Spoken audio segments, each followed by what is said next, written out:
All right, we are live for day 2, but we got to let it breathe just for a moment while we bring on our great Facebook community here. Bear with us just a second.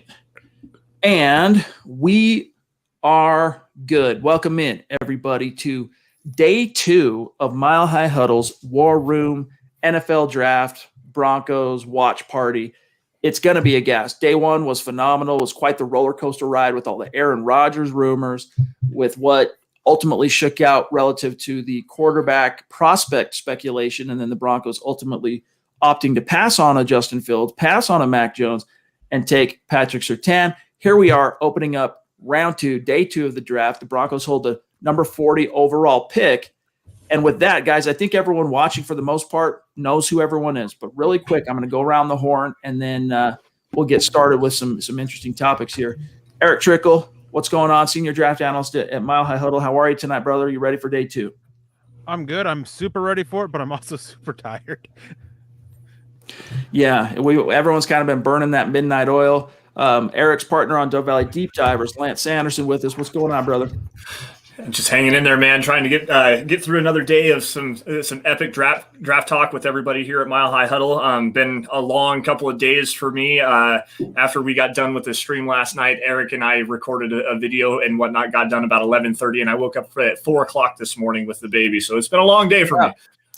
Parenthood, baby. Nick Kendell, Carl Dumler, co-host of Building the Broncos. Nick, Carl, how you guys doing? I'm doing pretty well. Excited to be here. Had a day to kind of process what everything's going on, how the draft landscape looks. And I said it last night multiple times. Day 2 is my favorite. I think these are the guys that have a good chance to make up a good chunk of your roster, pretty good hits here. And guys that, maybe not the first year in the NFL are going to be the biggest impact makers, but 2022, 2023, these are going to be hopefully some key starters for you. So I love this day. Yeah, Carl. this is a great time. Day 2 is usually our favorite. And Broncos having 2 picks here, one here pretty quick. A lot of great players still on the board. I'm excited to talk about all those guys, and hopefully the Broncos do something smart here. Also, we've got Nick's co-host, partner in crime for the Mile High Insiders podcast, Luke Patterson in the hizzy. Luke, how are you, bro? You ready for some day 2 action? Oh, I'm pumped, man. We've got caffeine going through my veins, excitement and nerves. I'm still sweating from last night, and even the nerves are going for the second round because, Chad, and as everybody in this war room knows, there's tons of talent in multiple positions in this round.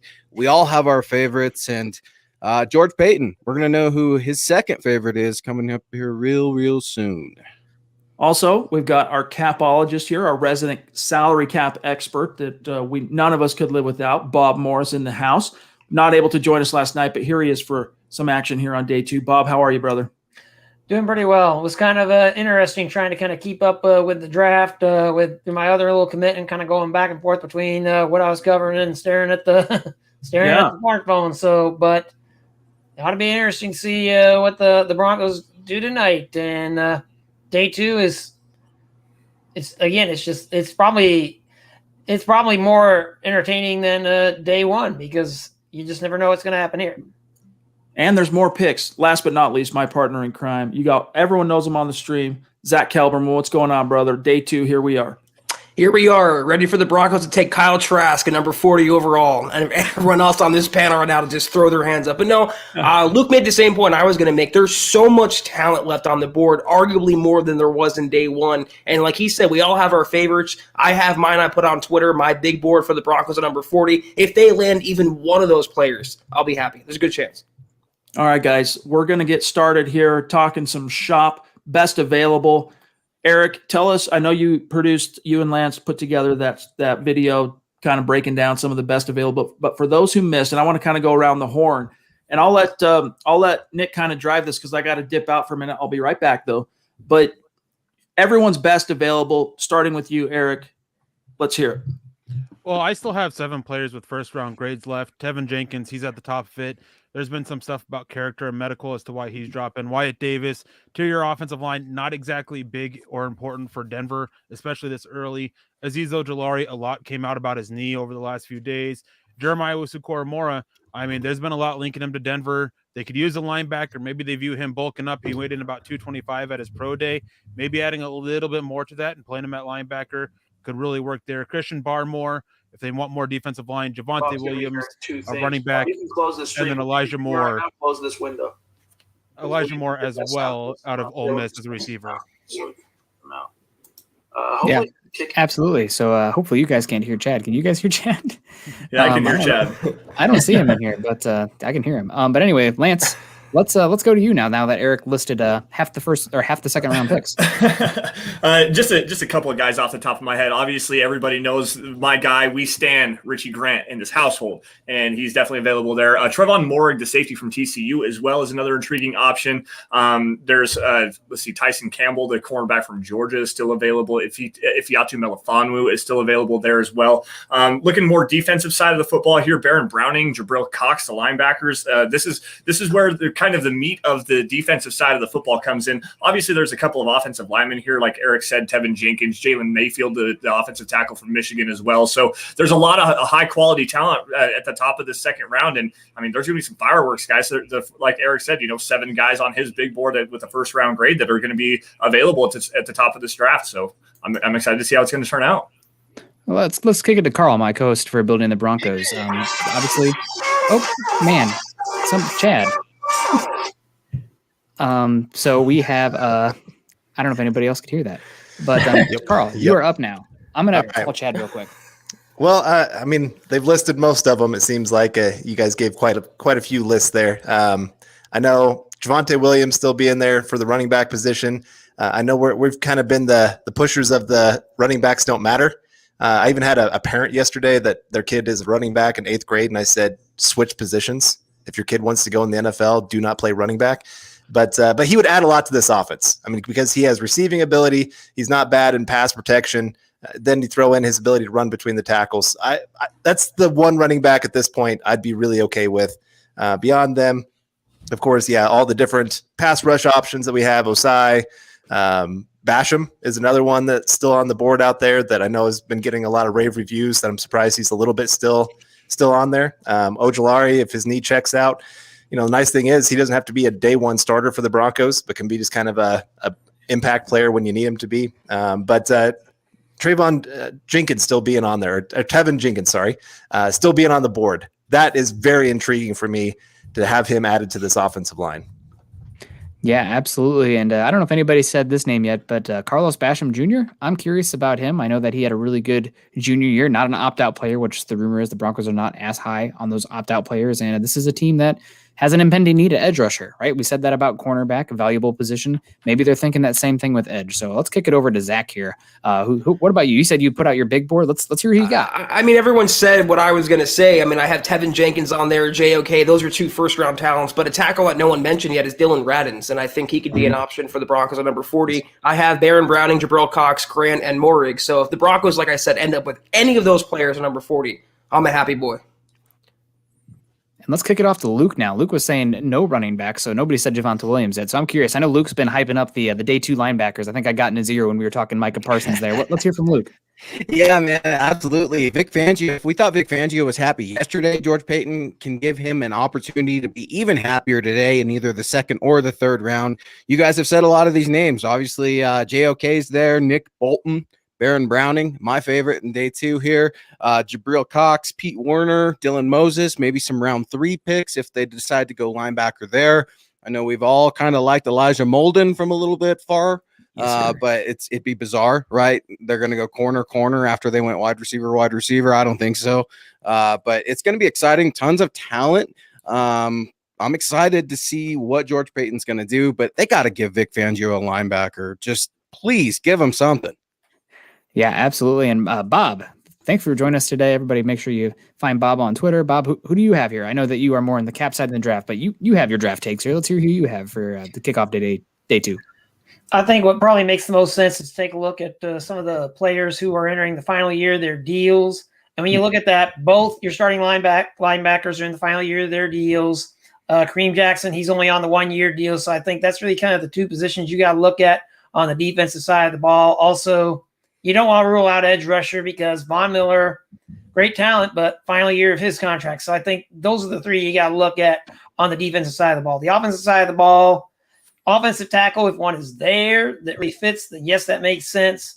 But you probably don't want to say no to Javonte Williams at running back because Melvin Gordon's only here, final year of his deal. Royce Freeman, final year of his deal. So offense, it's got to be either offensive tackle or running back. So, but with 5 positions, I think you got a lot of options. Yeah, absolutely. And speaking of options, we got these super chats coming in right now. Brian Greenfield, thank you so much. Brian is a superstar in my eyes. He's always in the chat for all our shows supporting us. So very helpful there. The Jedi's Hut saying, Rogers, baby, your lips to God's ears or football God's ears, whatever. Kathy Lund coming in here with the $5 super, also a superstar for us, always donating, always in the chat, making great comments also. She's very engaged in there, giving good takes. So we appreciate you, Kathy. Day 1 is for sizzle. Day 2 is for the steak. I love it, Kathy. Let's go. That's great. Hashtag state of being. That was awesome. Chase Wellner with the, oh my God, Chase, what is that picture? It makes me laugh, but it makes me cry. The Paxton Lynch dab. What are you doing? If you could have anyone at 40, who you got?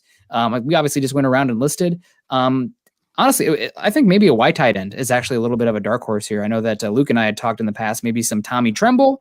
Yes. He's an interesting one. Pat Fryermuth is so Luke, what do you think? Tommy Tremble, he's a guy that you're hyped about.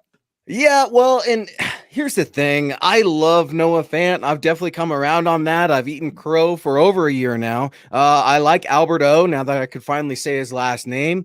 But here's the thing. The Broncos are interested in Tommy Tremble. They've been connected to the tight end from Notre Dame pretty much since January. We heard George Payton say today that he was monitoring Patrick Surtain from a distance. That has not been the case with Tommy Tremble. This isn't a move I would necessarily do, but I'd keep an eye on it for the Denver Broncos. Maybe they're working on a tight end package for one number 12 quarterback that's got the attention of Broncos country right now. Yeah, that's absolutely possible. And we want to make sure everybody, before the Jags officially make their pick, now that they're on the clock, guys, we are associated with Mile High Huddle. Appreciate everybody for joining us today. If you are joining us on YouTube, help us get out there. I mean, if you like the content, subscribe, like, and share. That does the most help you can do for us. Also, you can see all the swag on right now. Lance is wearing his hat. Carl and I got the Building the Broncos. Luke has his on, Mile High Insiders. And obviously, we got Zach rocking his as well. Bob, we need to get you a hat, buddy. What's going on? No, I'm just kidding. I've got get your hats, man. I've got a hat. Dare It's you. General Broncos hat. So There we go. And man, we appreciate the heck out of you guys for joining us today. Sorry, Bob, I had to just razz you. If you're going to be in the show, you're going to get teased. It's just going to happen. So we appreciate you guys coming on, and thank you for the super so far. Let's get another one here down the tracks. I saw one right here. Let me scroll up. John Houston. Oops, somebody else clicked one. My bad. We'll go to John Houston here real quick, then pull up the other one, whoever was doing that. Elijah Molden, an option for safety. Interesting. See him at nickel, maybe a little bit of projection. What do you think there, Eric? Elijah Molden. I know he's been hashtag your boy. You and Luke were both like, Molden, give me that boy. I like him for safety. I mean, I think that he can do so much for your secondary. Is it the ideal move for him? No, I think that he's more of a nickel corner. But you can definitely move him farther off ball, playing him at that safety, potential replacement for Kareem Jackson, kind of fill in that role a little bit. I wouldn't mind it one bit. I love the player. He may be small, but he is so feisty. Yeah. The Jacksonville Jaguars were officially on the clock, and their pick just came in. This is Tyson Campbell, the cornerback out of Georgia. Eric and I were actually talking earlier, and he actually kind of tipped this pick to me before we went live, saying that there is a lot of love for Tyson Campbell. Long, lengthy, fluid athlete, good tackler. Let's go to Carl here really fast. What do you think of Tyson Campbell, man? Well, yeah, he's a good player. Georgia had 2 great corners that, obviously their other one went in the first round there to Green Bay. But he fits well. He fits kind of that typical cornerback that you're looking for on the outside. Like I said, he's long, he's fast. He can be physical when you want him to. There's times where he doesn't find the ball well. He gets into that man coverage and just doesn't turn his head like you'd like him to. So there's some things he's got to work on, but he's going to a young team there with the Jaguars. They're trying to find some high potential guys. And so it makes a lot of sense for them to take a guy that has real high upside there at the cornerback position. Urban Meyer and athletes, baby. Name a better combo. So we also had Muhammad coming in there with a superstar comment. Hello there, superstars. Muhammad is a superstar as well. We appreciate you. I got a Game of Thrones rendition going on here. We're going to remake this last 2 seasons on here today, guys, for the nerds out there. And also we got John Clay Evington coming in here. He's saying, JOK, Barmore. Luke, JOK reminds me of our guy, Logan Wilson from Wyoming. Luke, what do you think? Oh man, I loved Logan Wilson. Would have loved the Broncos to get him. Yeah, JOK right here is a quality pick. This is a player I think everybody's been talking about all over social media today. I think we're all surprised that he's fallen to day 2. I think any team that lands him is going to be really happy with this guy. I think he's more of a safety / linebacker hybrid rather than the traditional linebacker. He can cover tight ends. He's a dynamic player. I would be happy if the Broncos went JOK as well. They need linebacker help. They just need someone to cover a tight end. I'm so sick of talking about the Broncos year in and year out not being able to cover a tight end. I don't care if they're the number 6 graded Pro Football Focus team on paper. They cannot cover Travis Kelce or Darren Waller. I got to ask you, what do you think about Surtain maybe doing a little bit of that? 6'2", 210. He's physical. He's patient in space. Obviously, it's not the linebacker, so to speak, but I think you could see Surtain doing some of that. He also played the star position for Alabama his freshman season, so he's not used to scraping against, or he is used to scraping against some tight ends. He's a physical player, and I think he'll be asked to do a lot. But as a rookie corner in Vic Fangio's defense, I definitely think he's got his work cut out for him. Curious to see what Bob has to say about that as well. Sorry, I kind of lost track there. I apologize. No, it's okay. Carl has a comment about Surtain against tight ends. Yeah, they had him in the Florida-Alabama game going up against Pitts, who just went number 4 overall.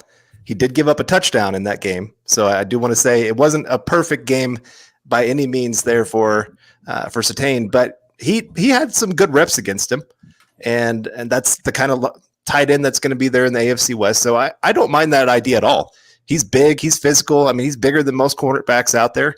I think that could be a good way to try to counter some of those tight ends. I'm not going to leave him on an island the entire game, but for a few plays where you really need to get a pass rush and you got to play man coverage on the back end, yeah, go ahead and try that every once in a while. And if you have 4 cornerbacks, the starting caliber cornerbacks like the Broncos do on paper right now, I mean, at least that's something you got to think about there. So let's kick it off to Zach here. Zach, the Jets are on the clock. The pick is in. Who are we thinking for the Jets? Do you have an announcement here? I do. They're taking Elijah Moore, the receiver, which is a pretty decent pick for them. Yeah, for their new quarterback, they're building up the line. I think that's a good pick, and I love what Robert Saleh is doing so far in New York. He's changing the entire culture in less than an entire offseason, and he's really removing the stink of the Adam Gase era. So that's a great pick for New York. Man, where's Based Gase when you need him? Gosh, with the crazy eyes going on there. So, Eric, tell me a little bit about this. What are the Jets doing differently this time around that they did not do with Sam Darnold? What's the big difference here? Obviously, culture is important. Gase was an issue there. Todd Bowles is going to get another chance, so I wouldn't put it all on Todd Bowles. But it looks like this Jets team is actually doing the right thing and how they're building around Zach Wilson right now. They're not looking at just athletes that need to learn so much about playing football. They're looking at guys who are decent athletes that are good football players. I like Elijah Moore. He's not the fastest guy, but I like him more than I liked KJ Hamler last year. His hands, he has some issues with drops, but he's not dropping 25% of the passes like KJ Hamler was doing.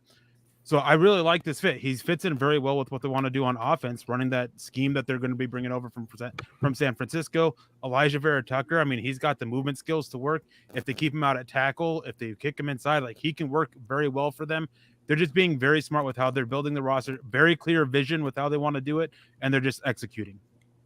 Yeah, absolutely. And speaking about executing, we got Jeff in here, the main executioner. Sorry, I've been MIA recently, but the 2 of the best weekends of the last 2 years are with all of you at MHH for the drafts. Jeff, God, that means so much to us, man. We take a lot of pride in this, and it's obviously a passion project because doing this much work to prepare for the NFL draft and be here with you guys and talk football it's one of the highlights of my year every year as well. So we got Elijah Moore flexing on the TV screen. Good for him. Little guy. Always like to flex those muscles. So let's kick it off to the little guy here. Lance.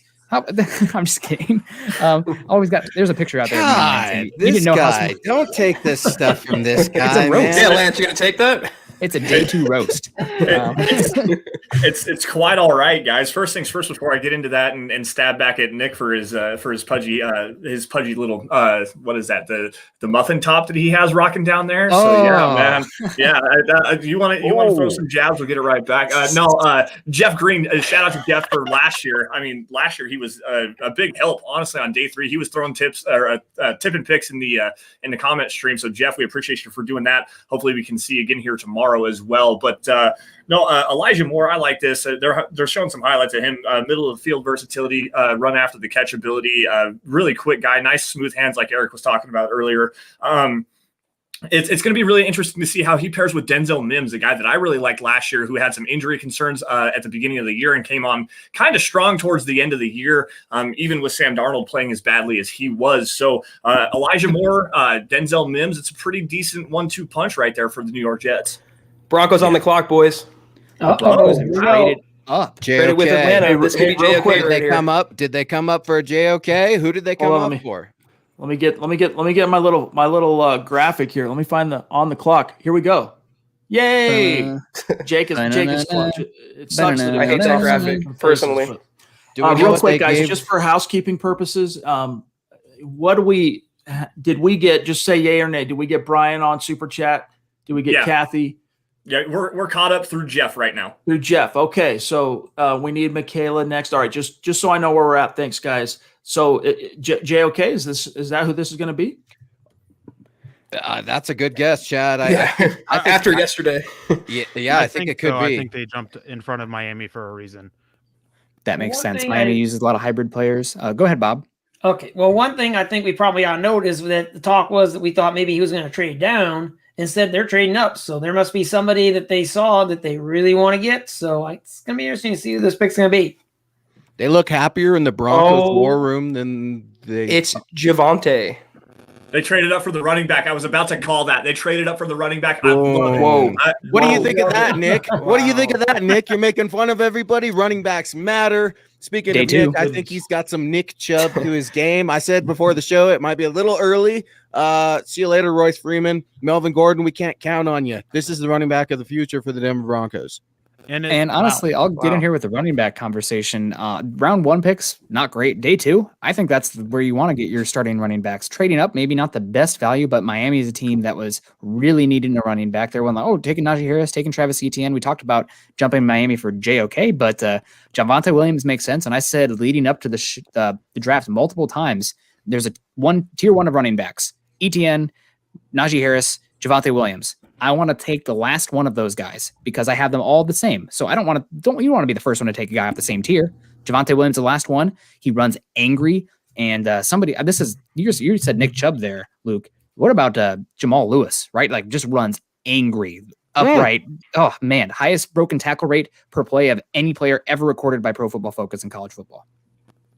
Can someone check Melvin Gordon's Twitter account and see if he's popping off yet? Yeah. How many bottles of Merlot has he been through so far? Eric, what do you think of the pick? So it actually I thought they would trade up for JOK in front of Miami, but I guess it makes sense for a running back as well. There was a lot linking Najee Harris to Miami at 18, and they wanted to get up. Maybe they felt that he was going to be the pick here at, 36 for Miami. So they wanted to get up ahead of him. I mean, George Payton, he made it clear that they still have guys. They had 4 or 5 guys left on their board. He said yesterday or last night that had first round grades. This has to be one of them. Going up, moving up. Probably, maybe the last one that they had one on. I actually real quick. Let me just say thank you to Michaela. She's been waiting patiently. We might not be able to get this question right now because we got some fish to fry talking about the pick. But Michaela, appreciate you. She says, I heard a deal for Rodgers was done, except the Packers couldn't come to an agreement on a contract restructure, and they didn't want to eat up over $30 million. Thoughts? #MHH. Thank you, Michaela. Trust me, we will get to that as our conversation goes on. But we just didn't want you waiting out in the cold. So thank you. And guys, with that, I'll be back, but I'm going to go. I got some content to take care of. And then we'll be back. We got supers coming in hot and heavy. So you guys handle that, and I'll see you in a little bit. Yeah, let's talk Javonte Williams a little bit. This is a surprise pick for me. I saw some articles out there from some other Denver insiders suggesting that it could be this young man today. I'm excited, guys. I think this is a big deal, a second-round running back, a much-needed upgrade, I think, eventually from Melvin Gordon. It suggests that he's got 1 year left in Denver. Philip Lindsay is gone. Hello, North Carolina. And I think it's interesting. Just a quick thing is his nickname is Pookie, so that's gonna be what he's gonna be referred to from now on. Pookie. Just as Mac Jones is McCorkle. But I like Javonte Williams a lot. I like that they moved up for him. And we talked about how George Paton valued corners. Look at how the Minnesota Vikings over the years have valued running backs. Yes. Day 2 has been a big thing for them for taking running backs. So I'm not shocked at all. I'm not the biggest fan of moving up for a guy, but hey, if he's your guy, go get him. I'm not going to harp too much on that. And I would have preferred round 3, but hey, I really like Javonte Williams. He was my number 2 running back in this class, man. I absolutely loved what he brings. And we do have an announcement on the compensation there. Ian Rappaport just tweeted it out a couple minutes ago. Broncos traded with the Falcons. They trade pick 40 and 114, and the Falcons send 35 and 219. So the Broncos give up that 4th round pick. They move back pretty far to only move up 5 spots, but Peyton keeps his number of darts, and they bring back 219, I believe, that's probably a 6th round pick, if off the top of my head. That might be a 7th, though. Don't quote me on that one. It is a 6th round pick. The Broncos moved out of the 4th round pick, number 114, and dropped down to the 6th round pick, number 219 overall. Guys, I have a scouting report up at milehighhuddle.com. Just search finding Broncos Javonte Williams. I dropped that a while ago, so make sure you guys go and check that out. I want to just drop a comment here, and Luke actually just bounced out of here for a second, but I'm watching the NFL Network stream on my phone right now, and they just dropped their pro comparison for Javonte Williams, and it was, in fact, Nick Chubb. So that's kind of noteworthy that Luke had that right there. So very interesting. The Miami Dolphins pick is in as well. To speak on Javonte Williams just quickly, the physicality, the way that he runs, great balance within the hole, great vision as well. I love the patience that he displayed running in the stretch zone game that he had. Higher quality receiver than most people want to give him credit for. And I do have some issues with some physicality in short yardage situations, but I don't think that was necessarily on him. I think that was the North Carolina offensive line. So love this pick. I wanted him. He was one of my guys at 40. I do love this pick, and I think the Broncos actually, even though they had to give up a little bit of extra capital to go get that running back, I mean, this is a home run for Denver right here. And it does sound like Miami was planning to pick him here, from what the Twitter sphere is saying right now. So Mr. Boggins saying, yeah, my running back 1, Javonte Williams, runs angry. He's going to be a fan favorite. So Luke, looks like you got some information for us. That was my thing as well. I mean, some people regarded Williams as the RB1 in this draft class. So you can make the case that the Broncos got the cornerback 1 and the RB1 in their back-to-back picks. They might have moved up and gave some capital, but you can't hate on that from that aspect too much from George Paton.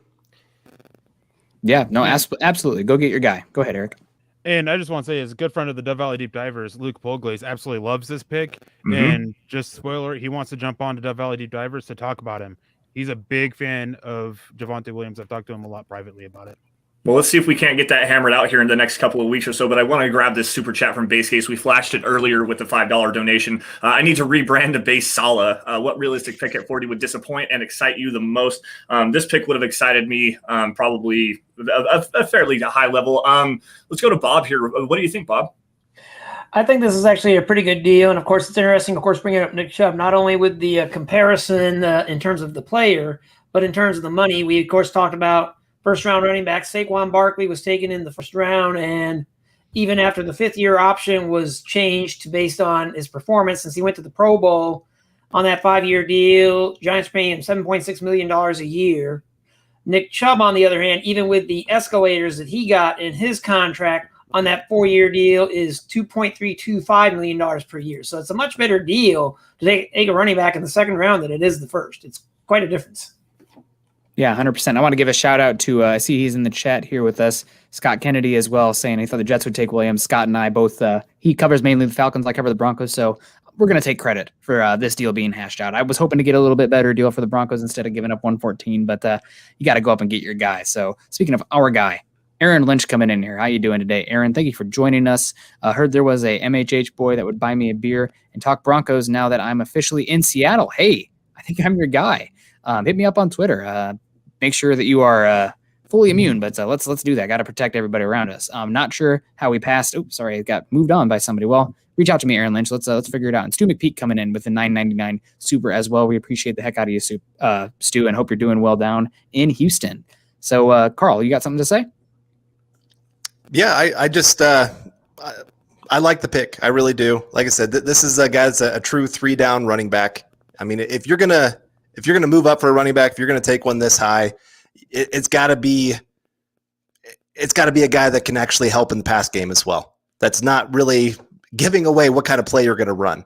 I know we've talked about that quite a bit with Philip Lindsay, that one of the biggest issues was if he was on the field, they were running the football. And it just really tipped off the defense of what they were going to do. So they loaded the box. He had so many times where he was running against a loaded box and it just didn't work well. Javonte Williams, you don't have to worry about that. So, I'm excited about the pick. Yeah, the compensation's a little weird, but I'll take it. But now we have Benji Clay coming in here with the super chat. What linebackers could fall to us in the third or trade up? There's still a lot of them on the board. It's pretty impressive. This is kind of one of those positions that you're seeing a lot of guys slip. And so, Eric, you've got a list here, I'm sure. I mean, Jeremiah Usu-Koramoah, he's still on the board. I don't think he'll fall at 71. Baron Browning, Nick Bolton, Jabril Cox, Cameron McRone, Pete Warner, Garrett Wallow. Those are all guys that I can see as day 2 picks. Not all of them are going to be there at 71, but this is a good linebacker class, and talent is going to fall to 71. Yeah, absolutely. And we want to make sure we get into the supers here. We got Sal coming in with the $5 super. Thank you so much over on YouTube. Long-time listener, only second-time super. Well, Sal, we appreciate that. We appreciate being second super for day 2. Love what you guys do. Well, we love it when you join us, Sal. Make sure you stick around. We have a couple of picks to announce here that just came off, right? We have Javon Holland as the first safety off the board to the Miami Dolphins. Versatile guy, obviously an opt-out player this last year. So I guess that rumor about Miami's general manager not taking opt-out guys didn't ring true. And then we had Landon Dickerson going off the board to the Eagles. A good pick there. I obviously had some medical concerns for some teams, but I know some people like, I think it was Owen Reese, who does a lot of offensive line work on Twitter, said that Dickerson's his favorite interior offensive lineman since Quentin Nelson. So some high praise there, some high praise. So, Zach, how you feeling so far? Obviously, the Broncos traded up for a running back. That's not always the best practice, but I mean, Williams is going to be a lot of fun, and he's going to push your guy, Melvin Gordon, right? Your guy, Melvin Gordon?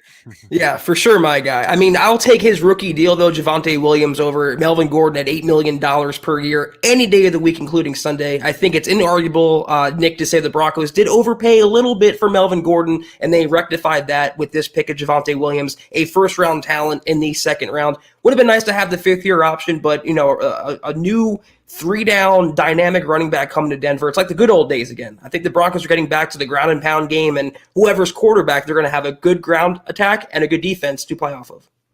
And Javon, go ahead, Eric. I think it's safe to say rip Royce Freeman. I think that getting Boone, getting Williams, I think that it's in the cards for Freeman. I mean, he's never lived up to that 3rd-round pick. Yeah, absolutely. That makes a lot of sense. And one thing I love about Williams, only 21 years old, one of the younger players in the draft, has the nickname Pookie. If you have the nickname Pookie, you got to run mad as hell. And less than, I think, right around 450 touches so far in his career. So one of those things you worry about a lot of those running backs coming out of college. How many touches did they get? How much tread is left on the tires? You're not really worried about that with Javonte Williams, right? He is still fresh. He's still got that new running back smell. So you can use him up on that rookie deal. He's going to be fresh. He's going to be running angry. And by the end of his contract, if you decide, we got his best years out of him, let's let him walk. Got no issue with that. It's unfortunate. It's kind of maybe inhumane to those running backs, but that's kind of the name of the game right now with that position under the current collective bargaining agreement. So we got Tommy Simmers coming in saying no free. Royce was already not going to make the roster here. So that'll be interesting. So the Broncos Bob was hitting on it earlier. Broncos have hit 2 of their future needs so far on this draft. How you liking the way this is shaping up long-term for the roster, Bob? I mean, obviously they got some future needs they're filling up. It's great. Well, obviously that takes care of, as we said, 2 running backs are in the final year of their contracts. Freeman's going to probably have to show what he can do on special teams. Right now, Mike Boone's probably got the edge right there, you have to think. But the other thing that I thought it's probably worth talking about is, how Javonte Williams is, as a pass catcher and as a pass protector, because that's 2 other things that Philip Lindsay, unfortunately, just never got it down as a pass protector. He wasn't bad as a pass catcher, but pass protection just was not his strong suit. And then, you looked at other backs that the Broncos have had in the past. They were, Devontae Booker a few years ago, pass protection was something he did very well. He was a decent pass catcher, just didn't have that ability to run between the tackles. So Javonte Williams can do all 3 things well. Then they're pretty set up well. And Mike Boone, he could be a pretty good complementary back to him. They're likely going to probably have Melvin Gordon this year, but next year they'll let him walk. And then Freeman as people said, his roster spot's probably in jeopardy. Yeah, that makes a lot of sense with Boone, the contract. Obviously, Gordon's going to be here another year. And I want to get to Lance here because he has a good schematic understanding of this Broncos team in general. Last year, we saw issues with Philip Lindsay kind of busting his head against a brick wall time and time again. Maybe not the best scheme fit for Philip Lindsay with this inside zone, this power gap-centric scheme that the Broncos were running under Pat Shurmur. Is that the case for Javonte Williams as well? It is just a little bit, but I still like the patience and the vision that he has. I mean, he does a really good job pressing the hole, especially horizontally when they want to run some stretch stuff. But something that really kind of speaks volumes is the way that the Broncos were using that pin and pull running game with Melvin Gordon, especially off the right side, where they were pulling, Dalton Reisner or Garrett Bowles all the way across the formation to kick out the defensive end, and then run underneath that with DeMar Dotson pinning down on the interior defensive lineman or whatever linebacker if you could get to the second level. So if they're going to continue running that with Javonte Williams, he fits that so well. And there's something I wanted to kind of add to your point about Javonte Williams not having a whole bunch of carries. North Carolina has another really good running back in Michael Carter, and he ate up a lot of those snaps as well. They did a really good job of using him in the rotation. So as you were saying earlier, he is going to be very fresh. What do you say, like 450 total carries or something like that over 3 years at North Carolina? Yeah, touches, excuse me. So that's not a lot of wear on the tread on those tires. So I think the Broncos have a high value pick here, even though they did have to move up. And I mean, forget that for just a second. They went and they targeted their guy. They found their guy. They targeted him, and they went and got him. And like you said earlier, with them going and getting Dalvin Cook, who fell to them after what I think it was an ACL tear or something like that. And there were some character concerns at Florida State as well. But to be able to land their guy and then turn him into a dynamic running back, it's gonna be huge for Drew Lock or Teddy Bridgewater, or maybe if they do go and get Aaron Rodgers as well. I mean, there's a lot of offensive weaponry to work with here. Yeah, I mean, using a first-round pick on a running back doesn't tend to bring back the best value, but getting a guy that you can use day two for that kind of position and use him up and, at the end of it, maybe use the tag if you want or not, it's just good process. So hopefully the Broncos aren't paying him a market-defining contract. I guess it's not the worst because that means he played great, but the second contract. But let's not worry about that right now. We're talking 4 years down the line, and my main guy who's becoming my little Adam Schefter here, I guess my commissioner announcing these picks. Zach, do we have a couple more picks that have been announced here over the last few seconds? What's going on? Yeah, Christian Barrymore went to New England. That's a really great pick for them. And the Bears took Tevin Jenkins. They traded up to take Tevin Jenkins. I mean, can we admire for a second how good Chicago's doing? They traded up for Justin Fields. They traded up for Tevin Jenkins. I mean, getting your quarterback and getting him protection, that's the way to go about it. That's how you do it. So I give Ryan Pace and Matt Nagy a lot of credit in Chicago. I want to ask Eric's opinion really fast on this trade up from the New England Patriots to go and get Christian Barmore. The Patriots gave up an absolute haul to go and get to Christian Barmore. They gave up picks 46, 122, which is a fourth rounder, 139, which I believe is a fourth rounder as well, to move up to number 38. Eric, what does that mean to you in this Javonte Williams trade for the Broncos? It makes me like the trade a little bit more. I mean, obviously there's a big difference going from 40 to 35 compared to 46 to 38. But it's enough of a difference there I'm still, I mean, obviously trading up for running back is never ideal, but with what they gave up for it and getting that sixth round pick back, like, I'm fine with it. Like, it makes me a lot more fine with it. I think that maybe now we might see a little bit of a move down from 71 and try to let the board fall to him a little bit more, try to recoup a couple other, like another day 3 pick or something. But like, yeah, I like the move a lot more. And it shows how much that, the New England Patriots are becoming the new England Roll Tide. I mean, a lot of good players coming from Alabama. And we want to give a shout out to Kim Becker, also working in the background, helping this run very smoothly for us. So everyone give a shout out to Kim. And Franklin coming in here with the $5 super saying, I love the Broncos and this community, but I'm disliking this draft immensely so far. Carl, let's talk through this. I know that you were really high about Justin Fields and everything, but you are my Rosie guy. I'm a little bit of the Eeyore of our dynamic here. Let's talk Franklin off the ledge here.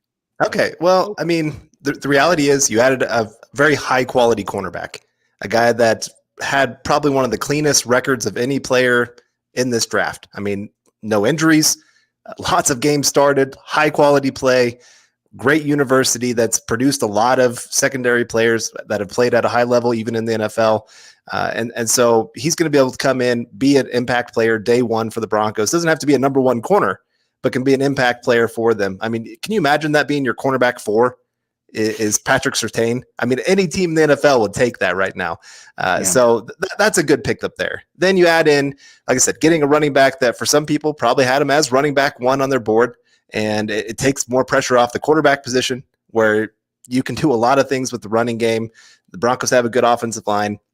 Bob said it, I think it was Bob, or I can't remember who said it earlier, but it was, right now, any quarterback, they have a great running game and a great defense. You don't have to ask your quarterback to go out there and win games with this team right now. And so if you can't go get yourself a star quarterback, I'm still mad they passed on Justin Fields. At least you've got all these other things. And still, like I said, I'm trying to hold off until we see what happens with Aaron Rodgers. Mm-hmm. If we get to like June 5th and Aaron Rodgers is not a quarterback of the Denver Broncos, I might be a little more disappointed in what's happening so far. But otherwise, like I said, this has been a solid draft. If you look at it just from that big scope of everything that's going on. Yeah, no, that's a really good point. And Eric, I want to get to you about Tevin Jenkins falling so far. We were both big fans of him. We thought he was a scheme fit.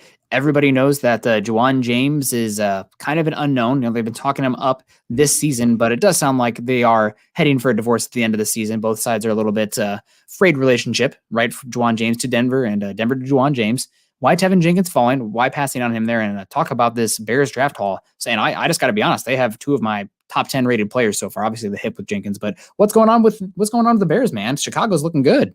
Yeah, I mean, I would have really liked to have seen Jenkins there. I mean, once James goes down after 12 snaps this season, Denver's kind of SOL. So I mean, it's just maybe they still get one. I mean, it's a good offensive tackle class. I mean, a lot of guys. Spencer Brown, he's still on the board. Guy that I've heard a lot about, round 3. Tommy Doyle. There's still good offensive tackles out there, and I hope they land one. But like Jenkins plays a good position of value. I think that the hip worried Denver. That's been a big concern about them. And there was some stuff about his character too that came out a little bit, that sometimes he can be a little bit hard for coaches to get through to. So that probably played a part in him falling a little bit. But man, the Bears are killing it. They got 2 guys that were my top 15 players in Justin Fields and Tevin Jenkins. They're being smart about it. And it was interesting because I wasn't sure if, and Carl made this point actually yesterday, I think it was, I wasn't sure if the ownership of the Chicago Bears would trust Pace and Nagy again after failing Mitchell Trubisky. So, I mean, they're on a short leash as it is. So are we going to see a new staff in place for Justin Fields a year from now?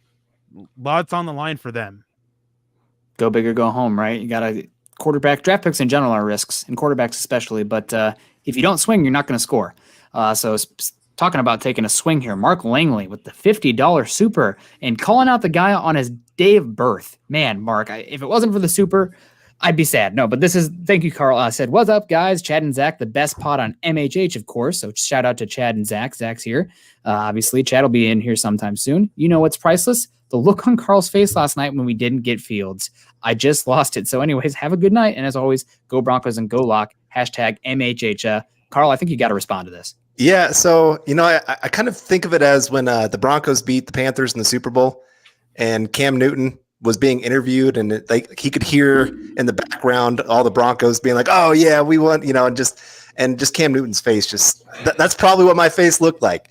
And I wanted to walk off stage just like he did, but I'm like, nope, got to stay here. That's what that 35 years of experience and maturity has brought, is my ability to stay. So, yeah, that was tough to see. I've calmed down a little bit today because I still like the player they took.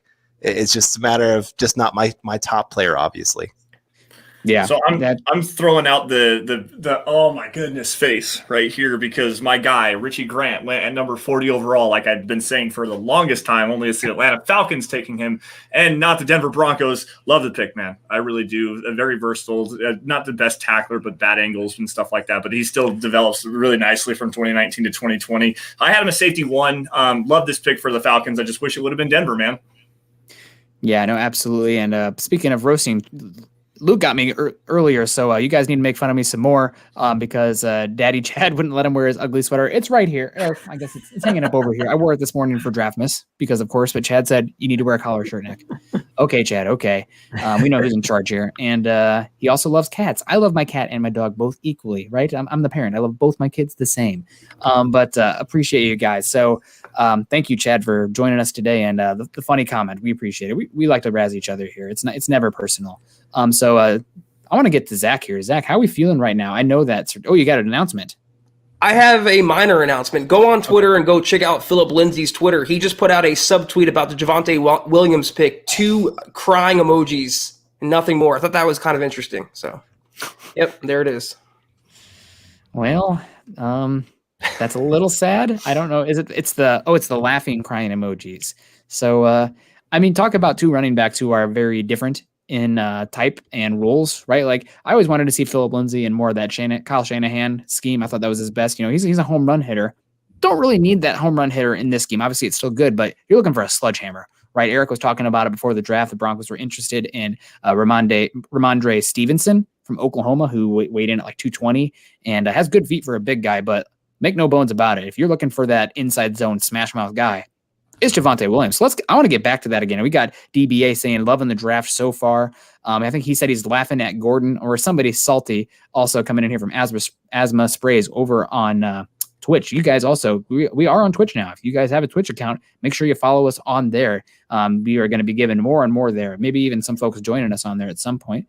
And the Dolphins trading up again. So we got Jeff Green keeping us on the news. So Eric, what do you think right now? With the Giants, I mean, David Gettleman, not big on trading, often picks where he's at, trades down in the first round, first time ever, and then trades down again. Man, Dave Gettleman, I swear he's been abducted by aliens and replaced by just a fake. Like, I'm convinced of that. I'll just drop a real quick comment there, and I'll just say this is a sign of the apocalypse. I guess that's Nick being okay with a running back pick, trading up for one even, and now Gettleman trading back. What's going on? Everybody's morals and ethos are shifting all the time. We got Hunna coming in here. Hunna 3,000 with the $5 super. We appreciate you, Hunna. And they say first time super chatting, but teams must be really low on JOK. Keep up the awesome work. Lance, what is going on here with JOK? I don't think you were ever the highest on him, so to speak, but I don't think anybody thought he would be down this far. Oh, I'm not exactly sure what's going on here. Am I here? Can you guys hear me now? Yep. Yes. Yep. Sorry about that. So apologies for that. I'm not sure exactly what's going on with JOK here. The athleticism, the length, the physicality, he does a really good job for what he is, but I think that there's some size concerns. And I know that Eric was talking to us last night that he was playing between 215 and 220. So that might be a swage just a little bit here, but also at the same time, there's some scheme fit and some versatility issues with him that you just don't exactly know what role he's going to play. Is he that box safety? Is he really a 4-3 weak side linebacker that he's going to be dropping into coverage like that? And the coverage ability is nice with him, but it's to me, I think there's some tweener-esque issues with him, and just how do you play him and what do you put him into the lineup? That's a good and question. Also, I mean, really quick. Also, really quick, I just wanted to give a shout out to James Campbell, who's in our group chat right now, crying over the Javonte Williams trade up. Just absolutely in shambles right now over there in England. Love you, buddy, and hopefully you can join into with the chat sometime. That'd be great. Yeah, and I really hate over-the-top comparisons, but if they're going to be talking about a Broncos pick, we might as well get it out there. Josina Anderson says an NFL team source to her said that North Carolina running back Javonte Williams, quote, he's the best running back in the draft. He has the ability to be a 1,000-yard rusher and receiver like Christian McCaffrey. He's physical as Nick Chubb, as gifted as Alvin Kamara on third down, and as patient as Le'Veon Bell. He's the mother bleeping truth. So, Josina Anderson, that is some high praise. Oh my goodness. You're going to get me excited for a running back pick talking like that. I guess, man, I don't even know what to think about that. When we got the Detroit Lions just making a pick, and the second defensive lineman comes off the board there, Levi Onwuzurike. I nailed it. Boom. Oh, man. I thought he'd be a Bronco for sure after the draft picks that the Broncos made last year, right? Every single long, hard to say last name. We got to get all those guys. So did we miss any other picks there coming down the tracks? Carl, what are we doing? I'm trying to run this thing. We've got Eichenberg to the Dolphins. Interesting. Okay. So, adding to their offensive line a little bit there. Some people question whether they'd go offensive line there with their first round pick. So it makes a little bit of sense. Go ahead and get a solid player. I don't think he's the guy with the highest ceiling, but he'll be at least pretty solid for him. And sometimes that's all you really need on the offensive line, right? High floor, get 5 good guys out there. You don't need superstars to have a good offensive line. You just not need to have an Achilles heel, so to speak. So let's get over to who's become our Adam Schefter here. Zach, is that Bronco rival making a move coming up here? Yeah, it looks like the Raiders traded with the 49ers. They moved up to that spot. So I don't know who they're targeting, but Gruden's finally making moves. Hopefully he'll pick another Leatherwood replica in this round and kind of overreach for a prospect again. Dwayne Brown, teammate of the Raiders board every year is just Ohio State, Clemson, and Alabama. So who are we going to pick here? Bob, what are we thinking about the Raiders so far? Obviously, sounded like there was a lot going on behind the scenes with that Raiders Alex Leatherwood pick. Do you have any inkling here for who the Raiders might go? I mean, this is a team that has a lot of needs. Well, offensive line, I think, is the one thing you got to look at. Secondary is the other. Of course, sometimes it's actually worked out not too bad for them. I'll go start with on one end, Josh Jacobs, overrated. He 3.9 yards per carry last year. Melvin Gordon outperformed it at 4.6 yards per carry. But then the flip side, Colton Miller, he actually has turned out to be a pretty darn good left tackle there. So if you're going to reach on a player, you really got to be sure that he's your guy. I mean, obviously it was the case with Miller. Jacobs, of course, well, there's a whole bunch of things we can bring up there. But if these work out for the Raiders, then who's going to argue? They just got to put everything together, though. It's Morrig. It's Morrig to the Raiders. Interesting. Obviously, Dan Quinn, I believe, is going over. Or is it Dan? No, Dan Quinn was there. Anyway, they're going to run more cover 3, right? The Seattle style. It's Bradley. Yep. Dan Quinn, Gus Bradley, same dude. Gus Bradley over there. Jonathan Abrams makes a lot of sense as that box guy for them. They needed that Earl Thomas type. Obviously, you're not getting an Earl Thomas replica in the second round, but that true cover 1 safety. And Morrig was literally, in my opinion, the only guy that really fit that bill in this class. Paris Ford, maybe, but I mean, after he tested, maybe undrafted. So, Eric, were you high on Morrig? I can't recall exactly. Was he your safety 1? He was my safety 1. I liked him quite a bit. And I just felt that he was mostly a cover 1 single high safety, cover 3, that single high guy. And that's what the Raiders are going to. He's a good fit for them. I felt he could work well in a cover 2 like Denver runs in their match quarters. But the thing is he's not exactly the most physical guy. And so I didn't think that Denver would really look his way because of that aspect of it. He wasn't that style fit that Fangio likes. But, it's a solid pick for the Raiders. There's been some stuff going around about how maybe there's some medicals that popped up. Trying asking around about that with some Raiders guys I know if they heard anything about it. And see what happens there. But he fell farther than what some people thought he would. Yeah, and Mr. Boggins is coming in here correcting me. Merrig. It's one of those things where you need if you read the name wrong once, it's in your brain for life, right? Gosh darn. But some picks are starting to matriculate now. I really am curious what the room has to say after getting a chance to marinate on the night on the Patrick Surtain pick. Obviously, it was a little bit of a shock. A lot of indications, the Broncos really like Justin Fields. Heck, we have Silver coming out today saying that the Broncos loved Justin Fields, but still passed on him. So interesting there. But obviously, Patrick Surtain, the second, 9th overall pick, University of Alabama. And I want to kick it off to Bob first, just because we haven't really heard his take on this Broncos fit exactly for Patrick Surtain. So let's think long-term here. And I want to hear about the contract implications that Surtain might bring, because obviously 2 cornerbacks, last year the contract coming up. That's got to be a part of the puzzle, right, Bob? Yeah, I think definitely with the 2 cornerbacks, Fowler under the 1-year deal, Callahan, his deal's expiring, and then Darby's only under the 3-year deal. So I think that's what they're kind of looking at. Plus Michael Ojemudia. Ojemudia really is that true scheme fit cornerback that they have right now. So if things don't work out with Vic Fangio, then Ojemudia probably doesn't stick around for much longer unless you get a coach that likes him for the scheme. So I think Surtain, I imagine what George Payton was probably looking at is that he thinks Surtain could be that true number 1 corner, that true elite cornerback. If he turns out having a Champ Bailey type career, yeah, it'll sting if quarterbacks they passed on turn out to be pretty darn good quarterbacks. But at the same time, you get another Champ Bailey, you can't be disappointed with that. No, Yeah. I don't think that you can be disappointed with the pick, other than the fact that Justin Fields was on the board and he wasn't the selection. I mean, it's positional value. The quarterback position is the most valuable position in all of sports. It doesn't matter what sport it is, except for maybe like hockey goalie. And quite honestly, if you don't have a good goaltender, you're not going to win games. You got to be able to put points up on the board in the NFL and stop points from being scored in hockey. So to me, I mean, the NFL is driven by, it's a quarterback driven league, and Justin Fields not being the pick there, it really does sting. And if he does go on to be, a great quarterback, I put this out on my Twitter account earlier, that is probably one of the biggest Broncos gaffes in recent draft history. I mean, quite honestly, they need that quarterback position. Now, I want to grab this really quickly before I pass it out over to Zach here. Franklin Peterson, we had this super chat up a couple times, a $10 super chat. I want to clarify my earlier statement. I think we drafted good players, but I don't think they fit needs this year. Passing on Fields and Jenkins and or Grant just kills me. And I mean, I definitely understand where you're coming from there, but I do think that Javonte Williams is going to play a major role for the Broncos offense this year. Now, Zach, what do you think of Patrick Surtain now that you had 24 hours to marinate on it?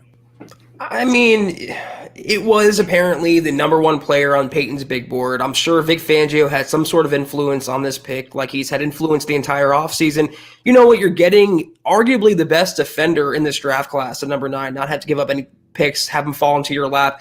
Would you have liked a quarterback there? Of course, if you're not high on Drew Lock. And I thought the Broncos, for sure, if Mac Jones and Justin Fields both fell to them at number 9, they don't take either of them. I was surprised at that, but they held true to their convictions. And I still think, we talked about it on the Huddle Up podcast the night before the draft on Wednesday, the Teddy Bridgewater trade, not just the acquisition of Bridgewater, but when they made that trade, I think that was a tip-off as to the Broncos not really prioritizing quarterback going into the draft.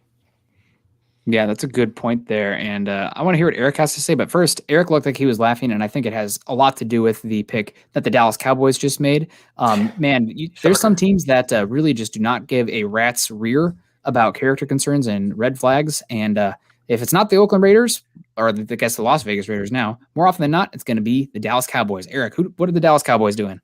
So I find it funny that the Dallas Cowboys had the player they wanted in the first round and in the second round. They got sniped from them. They wanted Patrick Surtain. Denver took him for it. They wanted Trevin Merrick. Raiders traded up to do it. They've got to hate the AFC West right now. Like, they have to loathe them. But I like Kelvin Joseph. There's some character stuff, some attitude stuff, especially with coaching. Going to be interesting to see how that they handled that down in Dallas, especially with Micah Parsons, who was apparently off of Denver's board because of the off-field red flags. So going to be interesting to see how they handle that. I'm not sure Mike McCarthy is the best coach there to handle that. But, Zach, you cover them. You'd be able to talk a lot more about the Cowboys. I'm just surprised they passed on Asante Samuel Jr. I mean, he's staring at them in their laps, and they take a cornerback that's not as highly rated. They needed help in the secondary, but like you said, Eric, perfectly, they wanted Surtain and Horn. Those were their two guys. They were locked in on them, and they both go right in front of them, and they settle for Micah Parsons, and now they take a cornerback that's not as good as some of their corners on the board. I don't know. It's a tough break for Dallas, but you can't have too many cornerbacks, as the Broncos proved, and they need help on defense. They were literally historically bad last year. They allowed like 473 points. I mean, they were comically bad. So any player, I feel like, is going to help out in that secondary. And we got Opthenian here saying it's Surtain. Well, I'm looking at the 1999 pronunciation guide from the Miami Dolphins right now, and it says Surtain. So it's from 1999, so maybe things have changed. But how about we go with what he said at his presser today? Surtain. It's Pat. You can call him Pat Surtain. Okay. All right. The 1999 guide lied to me. Don't trust anything you read, folks. No, I'm just kidding. It's interesting to see the Cowboys double down on defensive players, but guys about as boom or bust as it gets, right? Especially with all the character concerns. And Eric, I want to go back to you real quick. Can you elaborate anything on the Kelvin Joseph character concerns? Because there was a lot there. Obviously, I think he was a 5-star cornerback prospect to LSU. He always had tools. It was obvious to see, but apparently like 3/4 of the league didn't even have him on their board because of the character concerns. Is there anything you can elaborate on? I don't know like much details about what it is. There's a lot of stuff with him not taking to coaching. There was a rumor going around that he got into a fight with the coach at LSU, which led to him leaving. There was rumors about him fighting teammates while at Kentucky. That's where he's out of, right? Yeah, he's one of those Kentucky defenders. Him fighting teammates there. Like, there's a lot there with it going just with coaches and teammates. That's why a lot of teams, there were very few teams that I spoke with a scout for them that said anything real positive about him. Interesting. Well, that's sorry, Zach. Let's what do you think here? You're obviously the Cowboys guy. Let's hear what's going on. I just took notes. I'm about to go write that story right now. So I appreciate you, Eric, for that scouting report. I'll be back on a little bit, guys. All right. Good Thanks, luck. Zach. Appreciate you.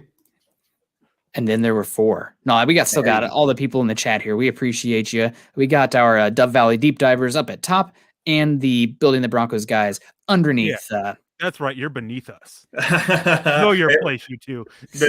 We are the best show on Mile High Huddle, or the Huddle Up Podcast Network. By the way, I mean James Campbell has already said that, so I'm going to roll with that. So Mark Langley with a $50 super said the Huddle Up pod was the best, and until I see a super chat say otherwise, I'm going to have to go with that because I follow the almighty dollar. God bless. Give me a second. I'll go super chat and. So, Carl, I don't think we got to you as much on the Patrick Surtain pick. And you obviously talked about the Justin Fields versus Surtain pick, but make it make sense, right? You're a rational guy, and you wanted Justin Fields there, but you always, I appreciate this about you. You're real, but you do look at the positive. So why does this work out? Well, I mean, it works out because, like I said, there's very few concerns of this guy. I mean, if we're talking about high floor, this guy has one of the highest floors of any player in this draft. Yeah. You really don't worry about whether he's going to work out in the NFL or not. There's just the only concern you maybe have is a little bit of the long speed and his ability to get down the field. And I do worry about that in the AFC West a little bit just because you got so much speed. But otherwise, I mean, he's got length. He's strong. He's smart.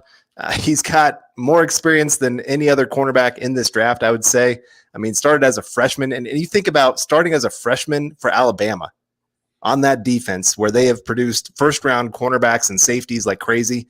And here's this guy getting out there starting for him. So, again, it makes sense for the player.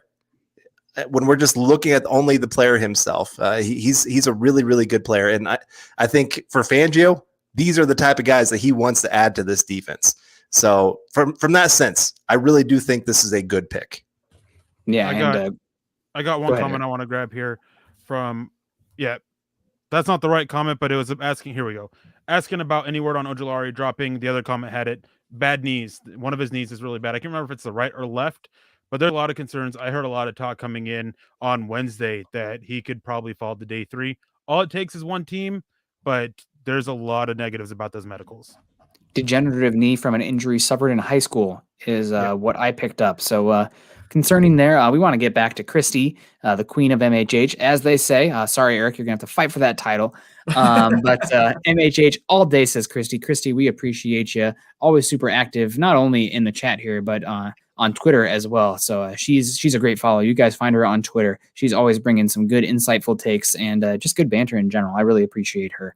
I would do that whole Z snap as no, you didn't, but I don't want to hit my mic. Yeah, no, it's okay, man. It's the queen stuff. You don't have to try, right? It just kind of happens. But a lot of people in the chat right now talking about the plummet of Jeremiah Owusu-Koramoah. Very interesting.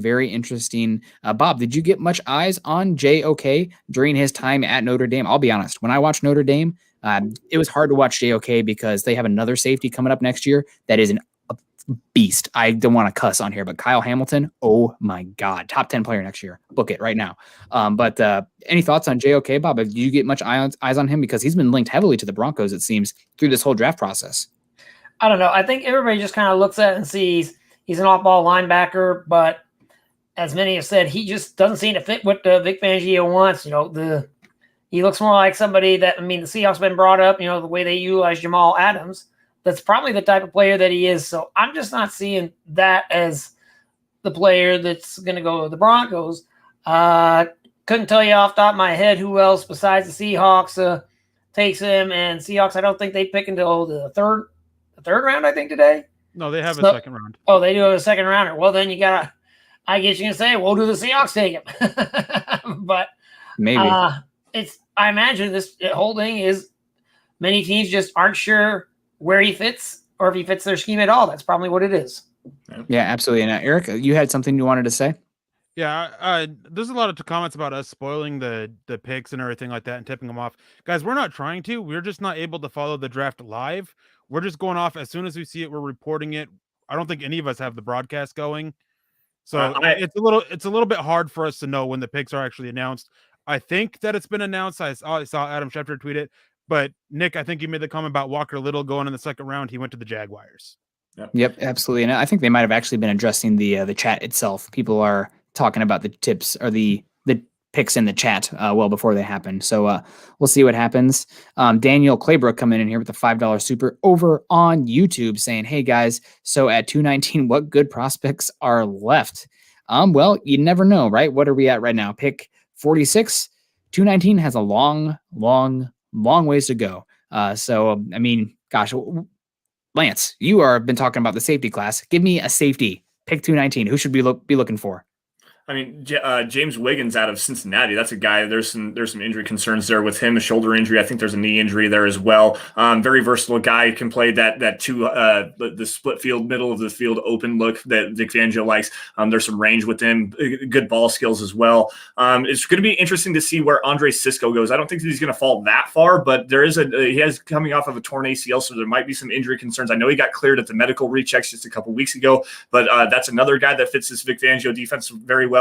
He's an incredible risk taker, though. He takes a lot of miscalculated risks and drives on footballs a little bit too soon. Blows some coverage on the back end, so you have to coach him out of that as well. One of Erick's guys, DeMar Hamlin, as well. Richard LeCount, the safety out of Georgia, who didn't test very well at the Georgia Pro Day. I think he ran like a 4.9 something in the 40.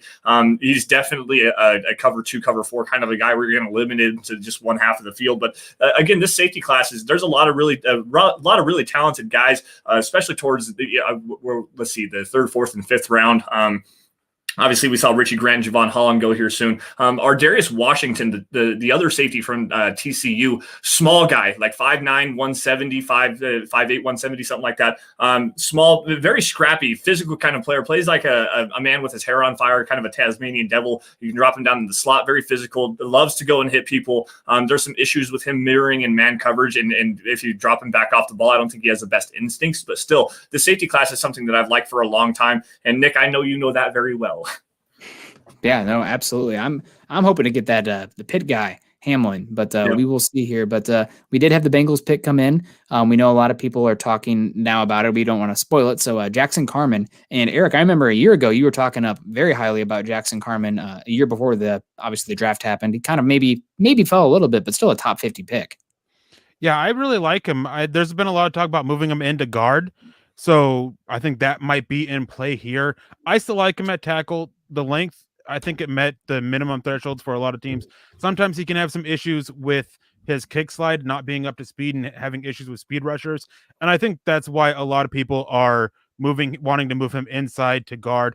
This is going to be a problem for whatever teams face him. I mean, this dude brings plenty of power to the NFL or to his game. He's just a mauler in the run game. Really love him. Tackle, guard, doesn't matter. At one point, he was my number 2 offensive tackle behind Penei Sewell. He fell a little bit, wasn't the best year, but like Leatherwood, it wasn't a terrible year to where he should have dropped super far down boards. Like, both of them were well-deserving top 50 picks.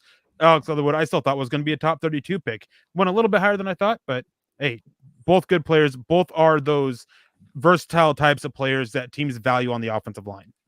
Yeah.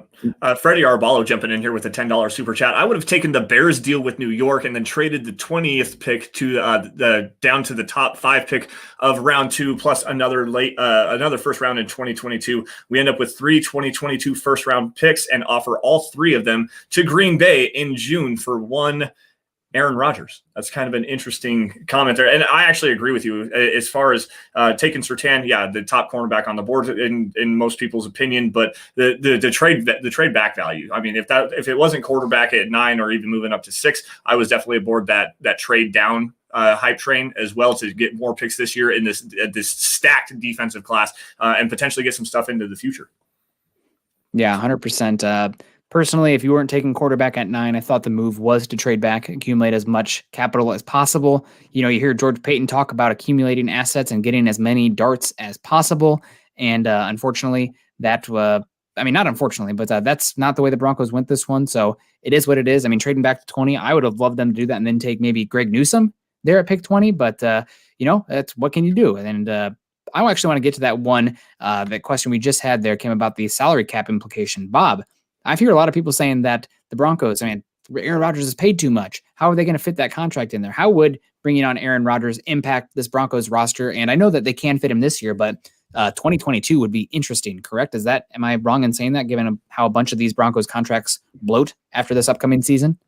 Okay, to understand about the contract, first of all, if Rodgers is traded, the Packers, they eat the signing bonus, so that part of the cap hit doesn't come into play. It's the example for 2021. For Packers hit, it's $37.2 million, but that includes the $14.3 million that's in that prorated signing bonus. So Broncos don't have to worry about that. If they trade, also Packers already paid $6.8 million roster bonus. That goes to the Packers. If the Broncos were to trade for him, and most likely if a trade were to happen, it would happen in June or later, Broncos would take $14.7 million in his base salary for 2021. $25 million in 2022 and $25 million in 2023. So getting a proven veteran quarterback, even if he's getting older, at less than $30 million per year on a cap hit, that's certainly a good deal and definitely a number you can work with and build around him until whatever time you need to get your next quarterback. That's a really great point, Bob. And we got Ann Rivera coming in here saying we need to get Rodgers. We got Shane Schaefer saying with $2 super here saying love the Williams pick, hashtag state of being. And Bob, that's a great point. When you're living in a world where Dak Prescott is making $40 million against the cap, $42 million against the cap per season, and you can get Aaron Rodgers, even if it'll be 38, 39. And what's Tom Brady?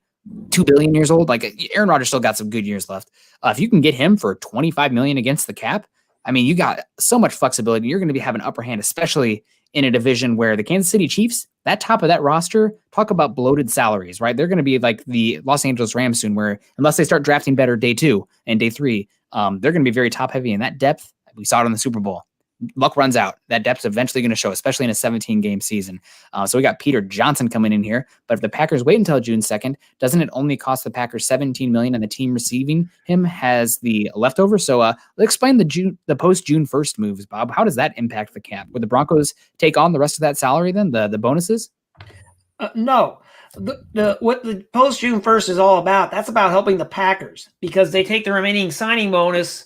Basically, he's got, and I need to pull that contract up again. He's basically got about, he signed through 2023, and then there's about, right now, the prorated bonus, 2021 is 14.3, 2022 is 14.3, 2023 is 2.8. That all accelerates to this year's cap if he's traded right now. If you wait until after June 1st, that's split for the Packers. The Broncos, again, none of that signing bonus comes with them. Not a penny comes with them. Neither does that $6.8 million roster bonus already paid. None of that comes to them. The only things that come to the Broncos are $14.7 million base salary in 2021, $25 million in 2022, $25 million in 2023. There is a workout bonus of $500,000 each year, but that's it. It's not going to be these $38 to $40 million cap hits. That's not going to happen with the Broncos. Again, signing bonus, roster bonus already paid. The Packers eat that. All you're paying for is the base salary and the workout bonuses. And that's a really awesome point there for Rodgers as well, because we kind of saw it this year with Jarrell Casey and AJ Boye. Not only are you bringing on that contract, you have, my understanding, 0 guarantees. So let's say the Broncos want to manipulate things a little bit, maybe convert some of that cap to signing bonus and kick the can down the road to create more space. Guess what? You can do that. So that's a great point. And Carl, I'm curious. You look like you have something you're sitting on here. I'm eager to hear. I just wanted to point out, part of Aaron Rodgers' issues there in Green Bay is he wants a new deal. So if he does come to Denver, I think that's going to have to be part of it, is they're going to have to figure out a new contract for him. Now, they can work it really well just because of coming here to Denver with 0 guarantees. Yes, you can figure out some new things to do with it. But I did just want to point that out, that he really does want a new deal. He feels kind of disrespected, not only by them using a first-round pick, but not wanting him to get a bigger contract. And I think the Packers are kind of going, we just gave you a new contract and now you want a new one. But it's just kind of the name of the game in the NFL. We talked about it yesterday. Quarterbacks want to feel respected, and teams have to learn that they're just going to have to kind of bend over backwards to kind of make this work. And so we'll see how that goes. I did also want to point out we're seeing a ton of trades here in the second round. Mm-hmm. I think this really does point to the fact that a lot of teams past the top 100 picks, they don't see the value in this draft. Right. So we're seeing them go, I'll throw a 4th, 5th, 6th round pick into this. That's no big deal for me. And so you're going to see a lot of that going on where teams are going to be aggressive. They're going to go get their guys. And you're not going to see a lot of them trying to trade those 2022 picks. We've only seen a couple deals that had that included. But yeah, past the top 100 picks, a lot of teams are just not interested in this draft. Yeah.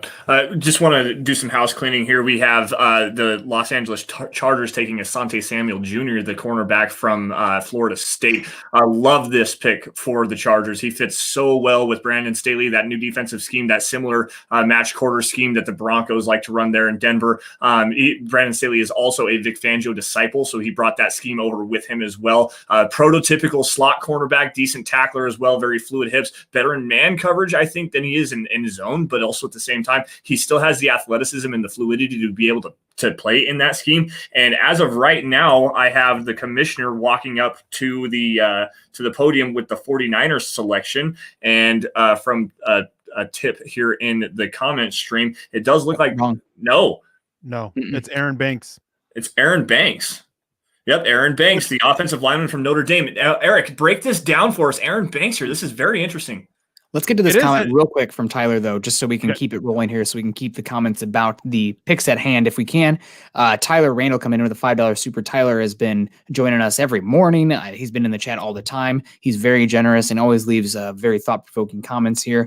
And he says, hey, Nick, the next B4B Fast, Broncos for breakfast, should be interesting with the trade with Atlanta. I think we got a steal with Williams, hashtag Denver Broncos for life, hashtag MHH for life as well. See, Tyler's ride or die, guys. We got to love that. That's what we want in here. So thank you so much, Tyler. I will definitely have a chance to talk about that. But Aaron Banks, Eric, your thoughts here at Notre Dame. It's interesting to me. When I watched him, he didn't seem to be the best of movers, which is very interesting with San Francisco and their wide zone scheme that they run. Mm-hmm. I mean, but they made Dalvin Tomlinson work, and he wasn't the best of movers. He more powerful guy. Maybe they viewed Aaron Banks a similar way. It's definitely not one I saw, but I gotta say, chat, I'm disappointed. You guys lied to us. Yeah, I was going to say, I saw Jeremiah Owusu-Koramoah to the 49ers there. So I will refrain from checking into the chat now. I do have the live stream pulled up. I'll try to figure out some kind of a signal for you, maybe throw some stuff into the live chat saying that the pick is in. And actually right now the Arizona Cardinals have pick 49 in. So coming soon, we will find out who the next Arizona Cardinal is. Yeah, and I just kind of want to update some stuff with the Aaron Rodgers saga here. There's just been more and more coming out recently, and we have Bill Michaels coming out here saying that the Packers cannot get the Rodgers back in Green Bay. Look for a deal to be done on June 2nd. So all the stuff we've been talking about, so we're kind of talking about Aaron Rodgers to the Broncos. Who are the other teams that might make some sense? It does sound like Green Bay wants to send him to the AFC West. Aaron Rodgers prefers the West Coast here. Are there anybody else that makes sense? I know the Raiders have been talked about as well, but I don't know if the Raiders or Aaron Rodgers and John Gruden is really a personality mesh. Eric, go ahead. That's definitely interesting. I see nothing but issues if they send Aaron Rodgers to Oakland, unless John Gruden is on his way out. They just are going to butt heads so much. And I also want to say is we do have the pick in for the Cardinals. It's Rondale Moore. I know a guy that you really liked, Nick. So go ahead, pass it back. Yeah, Rondale Moore. I remember watching his first game in college, 4-star recruit from Indianapolis, and he went up against Northwestern and had like 2 50-yard touchdowns in that game. He's a small guy, 5'8", but explosive. And it's as crazy as it is for a playmaker to single-handedly win a game, or not win a game, but that Purdue game, did Purdue end up beating Ohio State in that game? I think they might have. Rondale Moore was insane in that 2019 game against Ohio State. He is small. He's had injuries the past 2 seasons, so that does worry you, but he's one of the most explosive players in this entire class. And with the Arizona Cardinals looking to run more 10 personnel, obviously running that air raid, they have to maximize Kyler Murray this year. They kind of have a lot more quick pass options. If you give Rondale Moore space, oh my God. Yeah. Go ahead. So I just want to ask, is Kyler Murray trending towards that bust? Like, where is he at on the bust scale? because I don't think he's really lived up to that pick, but I wouldn't say he's a bust. Like, curious to hear your guys' thoughts on that. Yeah, it's kind of the Baker Mayfield argument. I'd say Baker Mayfield has a better argument than Kyler Murray. But for being a number 1 overall pick, you expect that guy to go be a top 7 quarterback in the NFL. And falling in that like 10 to 16 range, that is like the most dangerous range in the NFL. Because it means you probably got to pay the guy, but they're not the guys that are going out there winning you games. You got to have a team around them. And once you pay him, you can't have a team around him. Derek Carr kind of fell in that same conversation. I like Derek Carr. I think he's a good quarterback in the NFL. But with how much he always gets paid, it just – you can't surround him with the team that you need to know. All right, well, we have Hunter coming in. We had that one up here just a little bit ago. Yeah, Hunter Hurdy. Love Hunter. I've had a few phone calls with him. Really good fan of the show. Told you that they would go with Patrick just coming in to say, hi, guys. Who do you think was the biggest steal in the first round? I'll take this real quick. I think biggest steal, maybe not a steal, but the one that I love the most, and I think it's a steal for them to get him where they did, especially because they were rumored about trading up. Rashawn Slater to the Chargers. That is a team that has been so freaking desperate for offensive line I can't remember the last time the Chargers had a good offensive line, and then to get one that a lot of teams apparently had as the number 1 offensive lineman in this class. Justin Herbert was amazing last year. And they sat there at 7. He fell to them. The year before, they sat there at pick 20, and Derwin James fell to them. This year, they sit there at 13, and Rashawn Slater falls to them. And I know it's every year people hype up the Chargers, and then they always fail to meet expectations. But, man, the process, I would say, is pretty good for the Chargers. That's a team that needed some offensive line help, and not only to get Rashawn Slater there in the first, but then to get Asante Samuel in the second. I mean, it's either them or the Bears so far that are my favorite draft classes at this point in the draft. And real quick with the Steelers, I got to go with Greg Newsome to the Browns. He was my top corner. He was the only corner I had as a top 25 pick on my board. Wow. Absolutely love him. I love the fit because he can just do any scheme that you want. Big fan of Greg Newsome. Really like that pick with all the issues that they have in their secondary, especially at corner. It's a good match. It's a good pick. Like, good steal. And I've got one that I would probably suggest. How about Christian Darrisaw of the Vikings? The Vikings trade down with the Jets. All the way down to, what was that pick I'm looking at here? Pick 23. They still managed to get Darrisaw, get themselves a starting offensive tackle. You know, you can't be disappointed when you trade down about 9 spots and you still manage to get a guy who can help you out right away. Well, and it was one of, I think he was offensive tackle 2 for them as well. As a guy that they were targeting highly, sitting there at number 14 overall. So to be able to drop back that far and to still be able to get your guy now, maybe not necessarily a steal, but depending on the way that they use him in particular, we're going to go back to the Arizona Cardinals here and Zaven Collins. Like I said, not necessarily a steal, maybe a little bit too high for him, but the way that Vance Joseph is going to use him as that Sam linebacker, I love it, man. Where they're going to use him off the edge, that's 270 pounds worth of just mass and a great athlete. Does a really good job dropping into coverage too if you're going to ask him to do that. Pairing him with Isaiah Simmons as that overhang safety in that 4-2-5 defense, or the 0-5-6 or whatever the heck that defense was that Vance Joseph likes to run every now and again. Like there's some versatility with him. But then to go back to that Rondale Moore pick really quick, man, that receiver core that the Cardinals are starting to gather up. I mean, they went out and they got AJ Green. They still have DeAndre Hopkins as well. Now they're going to add that slot option in Rondale Moore and really kind of surround Kyler Murray with all the weapons. And I want to go back to that really quick as well.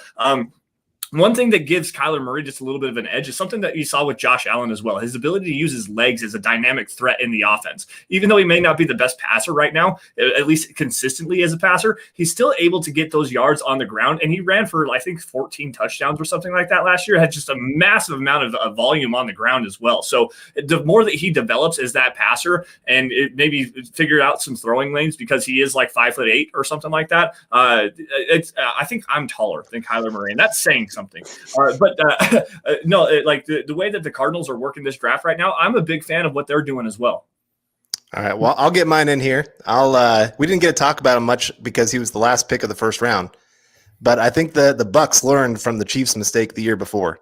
Joe Tryon getting themselves a nice pass rusher that they can really build a nice core there. He's not going to be starting day one, but just adding that kind of talent to that defense, making sure that they have great depth. Their pass rushers helped them win that Super Bowl. So keep adding to that strength right there. I think that's a great thing for him. I thought that was a great pick because a lot of people were tying running back to them, and boom, nope, they go with the position of value. All right, let's get to Tyler Randall here.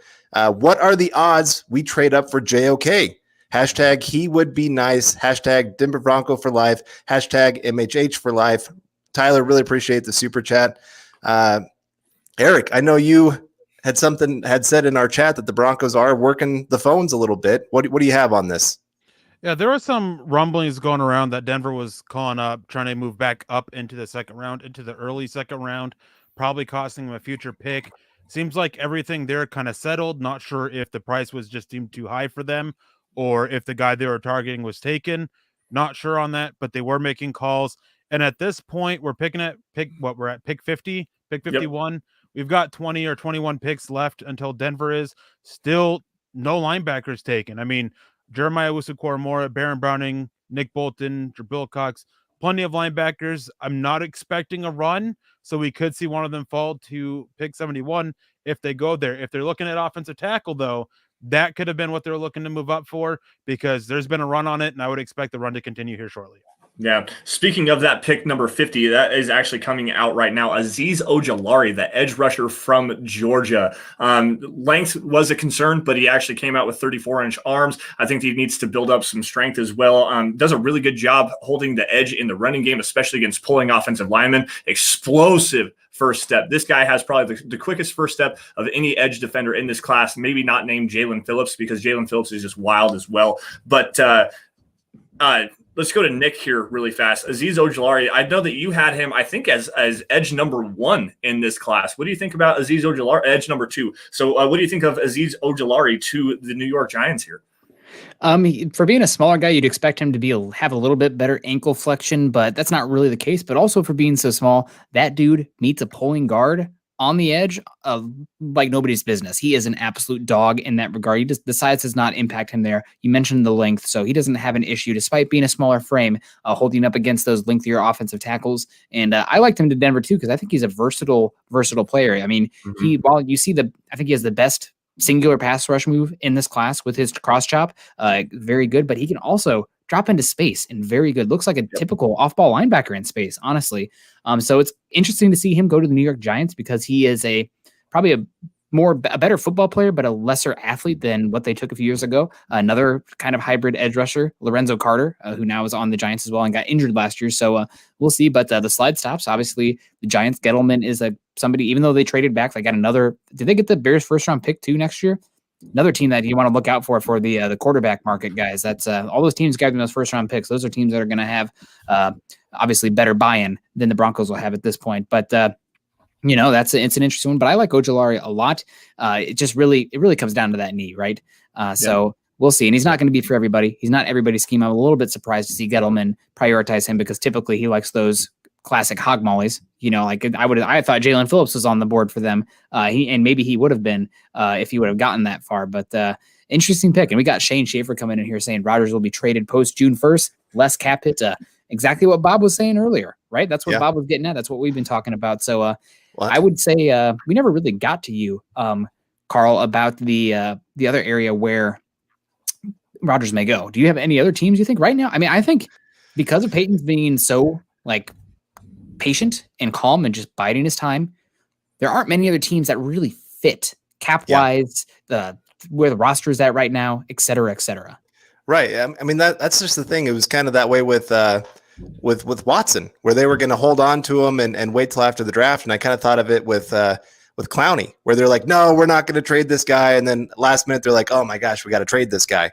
And they got so little compensation. And so I think you're going to maybe run into the same thing here with the Packers of they're going to have so few of options. You're kind of bidding against yourself at that point. And with Rodgers kind of being able to threaten a lot of different things of, oh, I'm going to go host Jeopardy, or I'm just going to go hang out with my wife in Boulder and ski or snowboard, or, hey, head to LA because she's a movie star and hang out on the beaches with a bunch of, movie stars, whatever.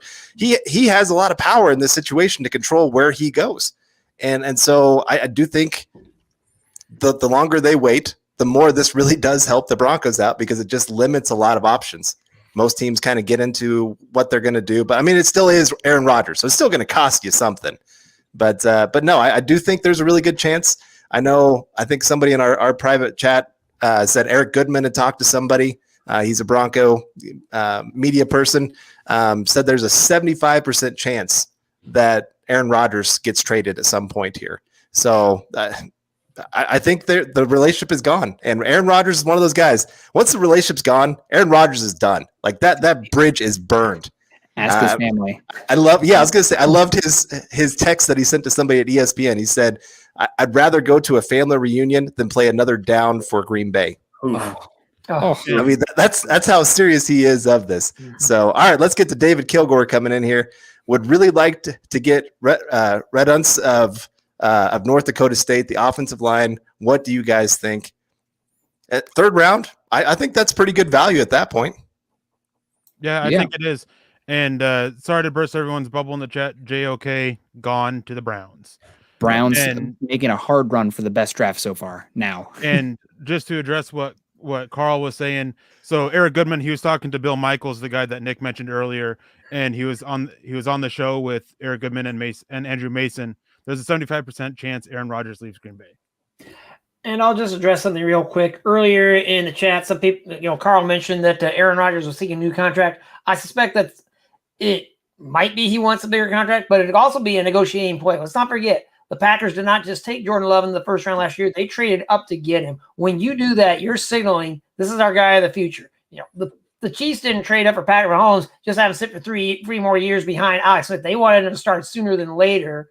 The same thing, when you trade up for a quarterback, you're basically saying he's going to be our guy sooner than later. That's probably really more what Aaron Rodgers is like. If Rodgers goes to a team like the Broncos and he really wants to be here, he might say, I'm okay playing with what I got. Maybe he asks for just a little bit more money, but I don't see him necessarily playing hardball with the Broncos if he talks to everyone here and he says, I want to be here, I want to play. So I'm happy to go ahead and just play out for a couple more years and then see what happens.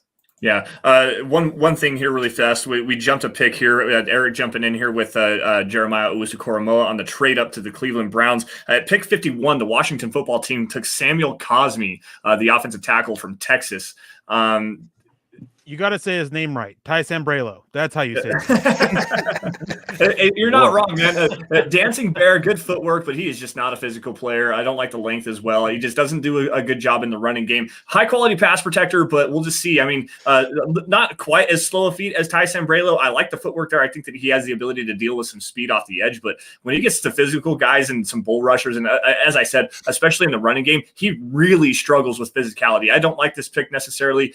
For Washington, they desperately needed to go and upgrade that offensive tackle position, so it definitely makes sense for them. But I mean, Jalen Mayfield's still on the clock here, guys, and I like Jalen Mayfield more than I like Samuel Cosmi. So there's some real questions about Mayfield's ability to play at tackle, apparently, especially in a non-gap scheme. Yeah, I mean, he only had like one game this year, and then he had a really horrible pro day, like to the point where you're questioning not only the athletic ability, but like, what did you do to prepare to this point? Like, that's some of the talk there, because you had nothing but time to get there. So Mayfield, a good power scheme right tackle, where you're going to see more drive blocks, but that's not for everybody. So if you're looking for that pure left tackle, hopefully with some size, not the best length, but some size, Cosmi can do that. It's just his technique is an absolute mess right now, and he has no anchor. But we said the same thing about Colton Miller. So we'll see. He does have at least the athletic tool. So interesting there. And Carl, you have something that you want to say. I see you chomping at it. I was just going to get to John Houston's question here, because it's been fitting with a lot of what we're talking about. I mean, we're talking offensive tackle. We just talked about JOK going off the board there with linebacker. And so in the third round, I mean, we've seen a run on offensive tackles. Looks like that market's going to dry up here pretty quick. Maybe Spencer Brown still being there.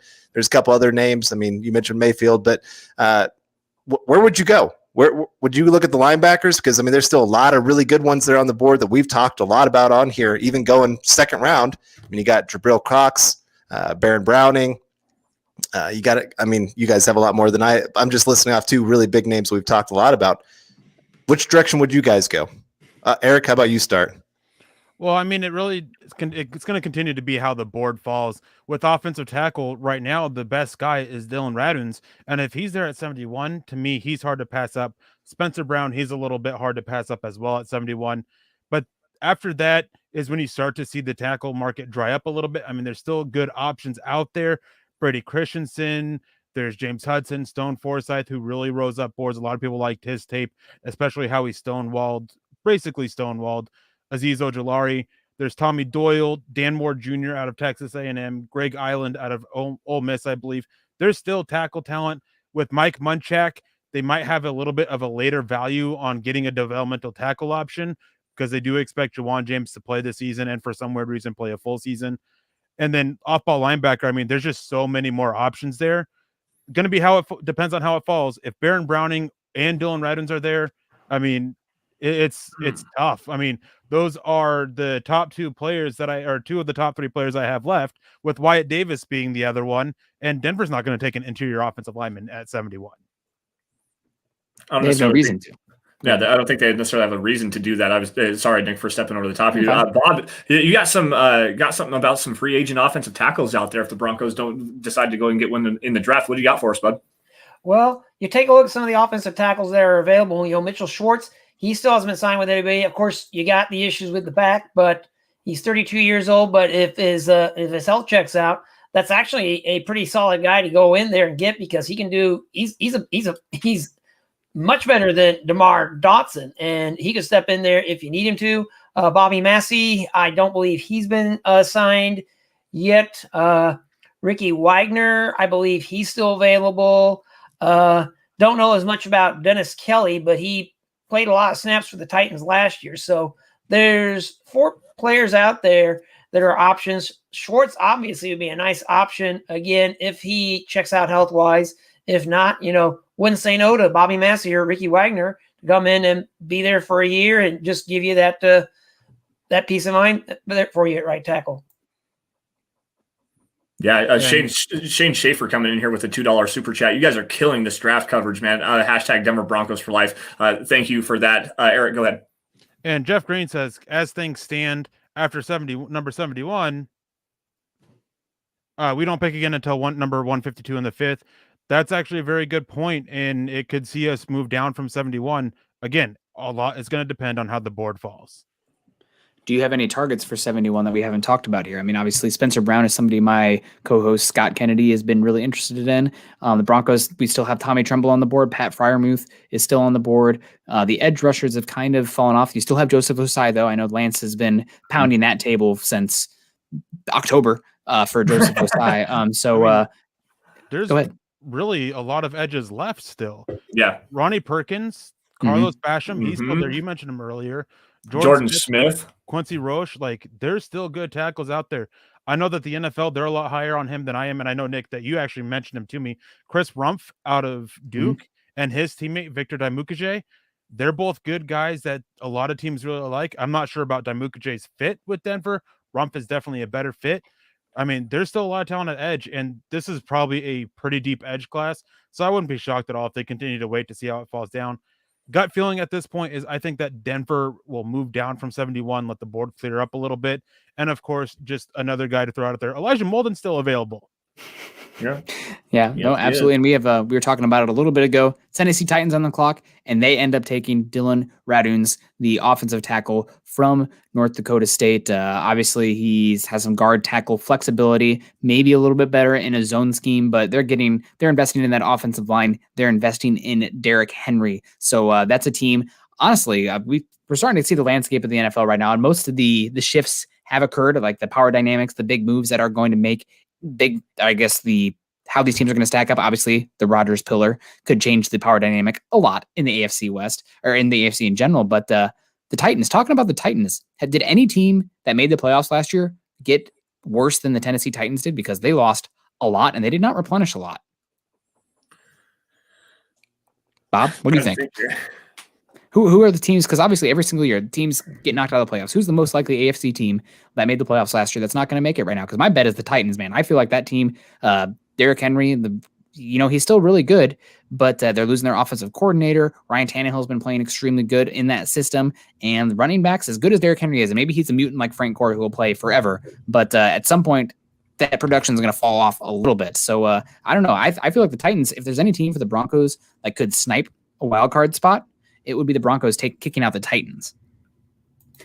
Well, yeah, I'm trying to take a look at what the Titans got. Well, of course, they did add Bud Dupree, but of course, Dupree's recovering from the torn ACL. They did add Janoris Jenkins, Danico Autry, Kendall Lamb, Ty Sambrilo. Well,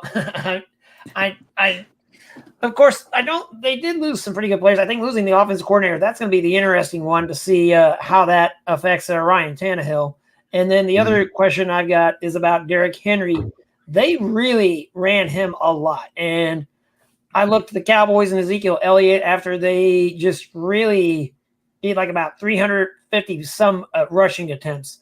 And we're here 1-2 seasons later. He's not the same player anymore. When you're running back 300 times in a season, that takes a lot out of him. If you really want to keep him around that 200 touches or so range, that's brought up the Saints. Of course, Alvin Kamara, he was dealing with some injuries, but they're really pretty smart about limiting his carries and getting him more involved in the passing game and making sure they have a running back that complements him well. So I think that's what you really got to do with a team like that. But yeah, I think the Titans, that's probably a team that could, I think they're still going to be pretty good, but getting into the playoffs, that's going to remain to be seen if that happens, especially if Trevor Lawrence can really take the Jaguars and bring them up to that 500 or better range.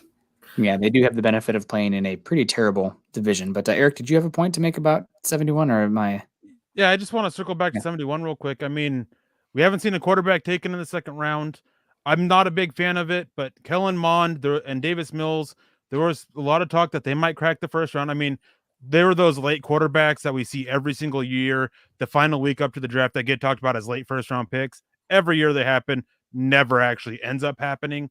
Paxton Lynch, Jamie Newman, and then of course Elway's guy, Kyle Trask. Oh man, we all know the data, what it says for taking a quarterback outside of the top. Forget the first round, outside the top 12, and I think Carl broke it down. So I'm going to kick it over to him. But can you give us an example here of what it means to take a quarterback in day 2, and let's try to separate that from Drew Lock being a day 2 quarterback as best we can. Like, we have an 18 game sample size. It's not like he's Christian Hackenberg where he doesn't belong in the league. You know, there's or Bryce Petty going like round 2 or round 3 or whatever. So Drew Lock belongs in the league. Now, top 10 perennial quarterback, that's a different conversation. But taking a quarterback in day 2, what does that typically mean? Well, it just the numbers say it just drops off a cliff. I mean, the NFL has actually done a very good job of recognizing the talent at the quarterback position. Now, yes, there are busts there in the first round, even in the top 10 picks, top 12 picks kind of thing. But you're talking usually about a 45 to 50% hit rate at quarterback there in the top 12 picks. By the time you get to beyond those top 12 picks, you're talking maybe 8 to 12% kind of hit rate. Depending on where you decide to divide the line of how far back you're looking in the draft. And especially you get second round and later. I mean, just every step that you go down, it gets worse and worse. And, I know a lot of people point to, obviously, like Tom Brady there in the 6th round, Russell Wilson in the 3rd, Dak Prescott in the 4th, if I remember right. Kirk Cousins, kind of. I'm talking like top tier kind of guys, but it just those are the exception. Like you don't go into it thinking, hey, this is going to be my guy. I mean, the Seahawks, they traded for a quarterback and they paid one big time the draft that they took Russell Wilson. It just so happened to work out like, hey, this guy's actually really good. That's great. They kind of lucked into it. Tom Brady, they didn't expect him to be a Hall of Fame greatest quarterback of all time kind of thing. He was brought in to be a backup to Bledsoe, right? Was it Bledsoe? Mm-hmm. That's been a long time, 20 years. But, he just kind of lucked into the position because Bledsoe got hurt. And boom, all of a sudden, Tom Brady kind of takes off because he's got a top 10 defense and a running game. And they said, just play within the system. Don't go out there and blow it. And he just started building up his game and doing a great job with it. So, if the Broncos take a quarterback, you're pretty much just buying like a $2 lottery ticket and hoping that it turns into $1 million, knowing the chances it's not going to happen. Yeah, and I want to get to this comment here from Django here real quick saying Drew Brees, Wilson, Montana, Favre was day 2. I would say that the game has changed a lot. Like Drew Brees in today's NFL, now that we live in an era where Kyler Murray, 5'10", went number 1 overall, 5'10", maybe. So I don't think Drew Brees, I mean, he went pick 32. I think it was a year actually where there was only 31 teams in the NFL. And I think Russell Wilson would have gone higher today. So I think looking at data over the last 10 to 15 years, especially with how much the game has changed, now these scouts are seeing these guys constantly. These quarterbacks are throwing the football more than ever. I mean, if you look at the data from like just the passer rating and whatnot, the game is exponentially changed output in the passing game over the last 10 years. So games changed. I think the only way to really evaluate this, maybe go back 15 years, but everything outside of that, when you used to talk about the draft being 15 rounds long, right? Like might as well just be talking about the wishbone offense and the wing tee and the leather helmets and comparing that statistical data to what we're seeing today. The game's evolved, game's changed. So I don't think I put much weight into that. I'd look in that, and over the last 10 years, only 4 quality starting quarterbacks drafted outside the first round: Derek Carr, Kirk Cousins, Russell Wilson, and Dak Prescott.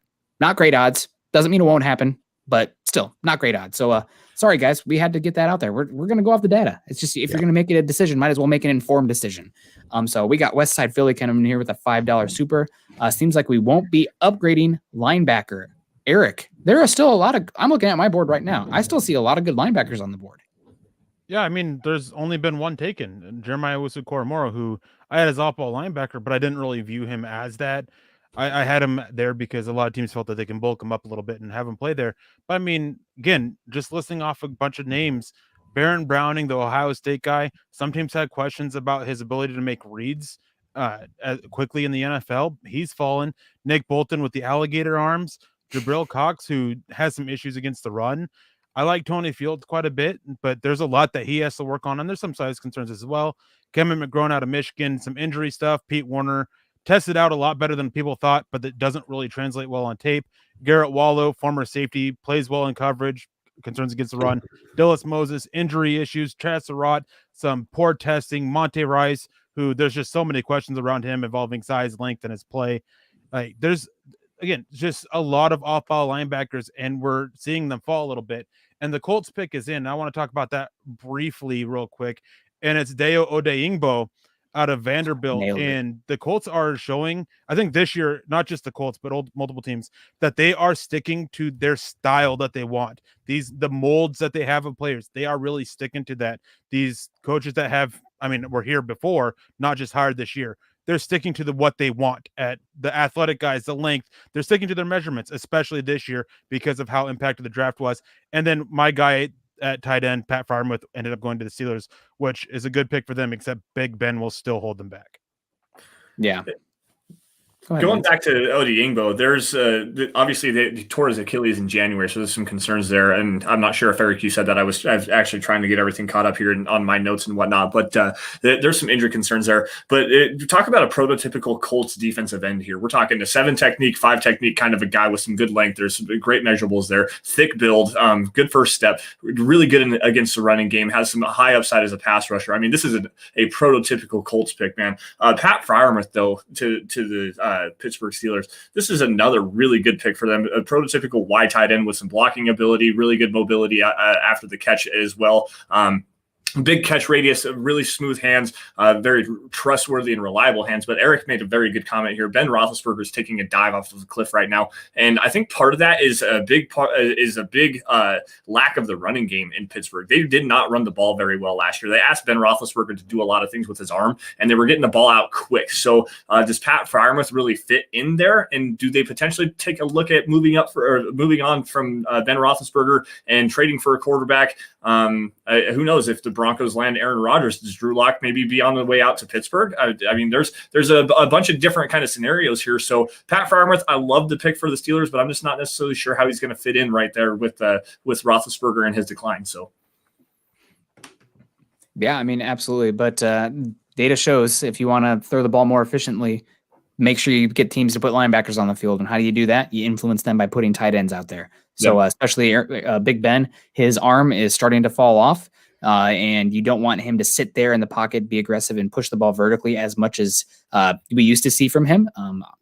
he just can't take the hits anymore. He's moving back there. He kind of looks like Joe Flacco, unfortunately, at this point. But if you want to make sure that you can move the ball effectively with him, especially that he wants to be playing more like Tom Brady or Peyton Manning with that quick distribution offense, get him a tight end. Go more 12 personnel.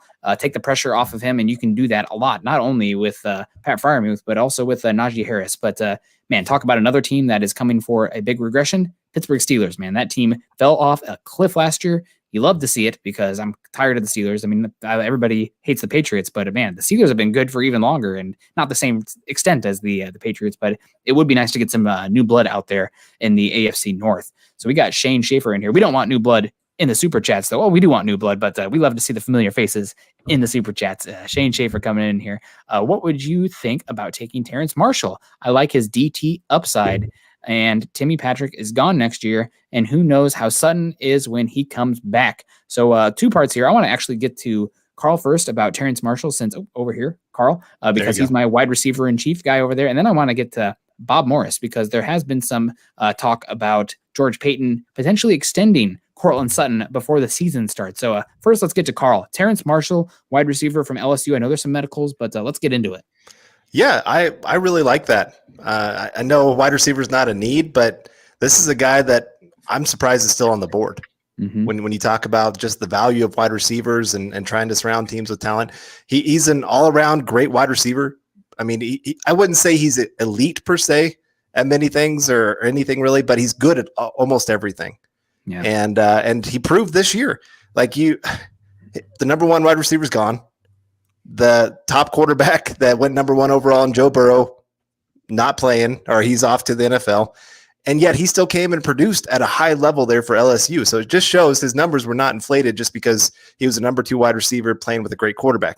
He's a great wide receiver all by himself. So whoever gets him here in the second round, I would consider that maybe the steal of the second round at this point. I just want to throw in the big concern with him is that he's got the same knee concern that Azeez Ojulari has. Okay. Well, if you take the knee out of it, I think that he should have been right there at the end of round 1. I agree. And Anthony making me laugh here. Jump in real quick here, and because Nick wanted to talk about Courtland Sutton. First of all, I'm not that worried about Courtland Sutton, the ACL. We've seen, Demaryius Thomas early in his career. He tore his Achilles, came back, was one of the best receivers Broncos ever had. Emmanuel Sanders, much older. He had, I believe it was an ACL tear. He came back. He was still playing at a pretty darn high level. I've got no doubt that Courtland Sutton can come back. This isn't like, say, a running back who tears the ACL. That can be really bad for a running back. For a wide receiver, though, most of them, they're going to be okay.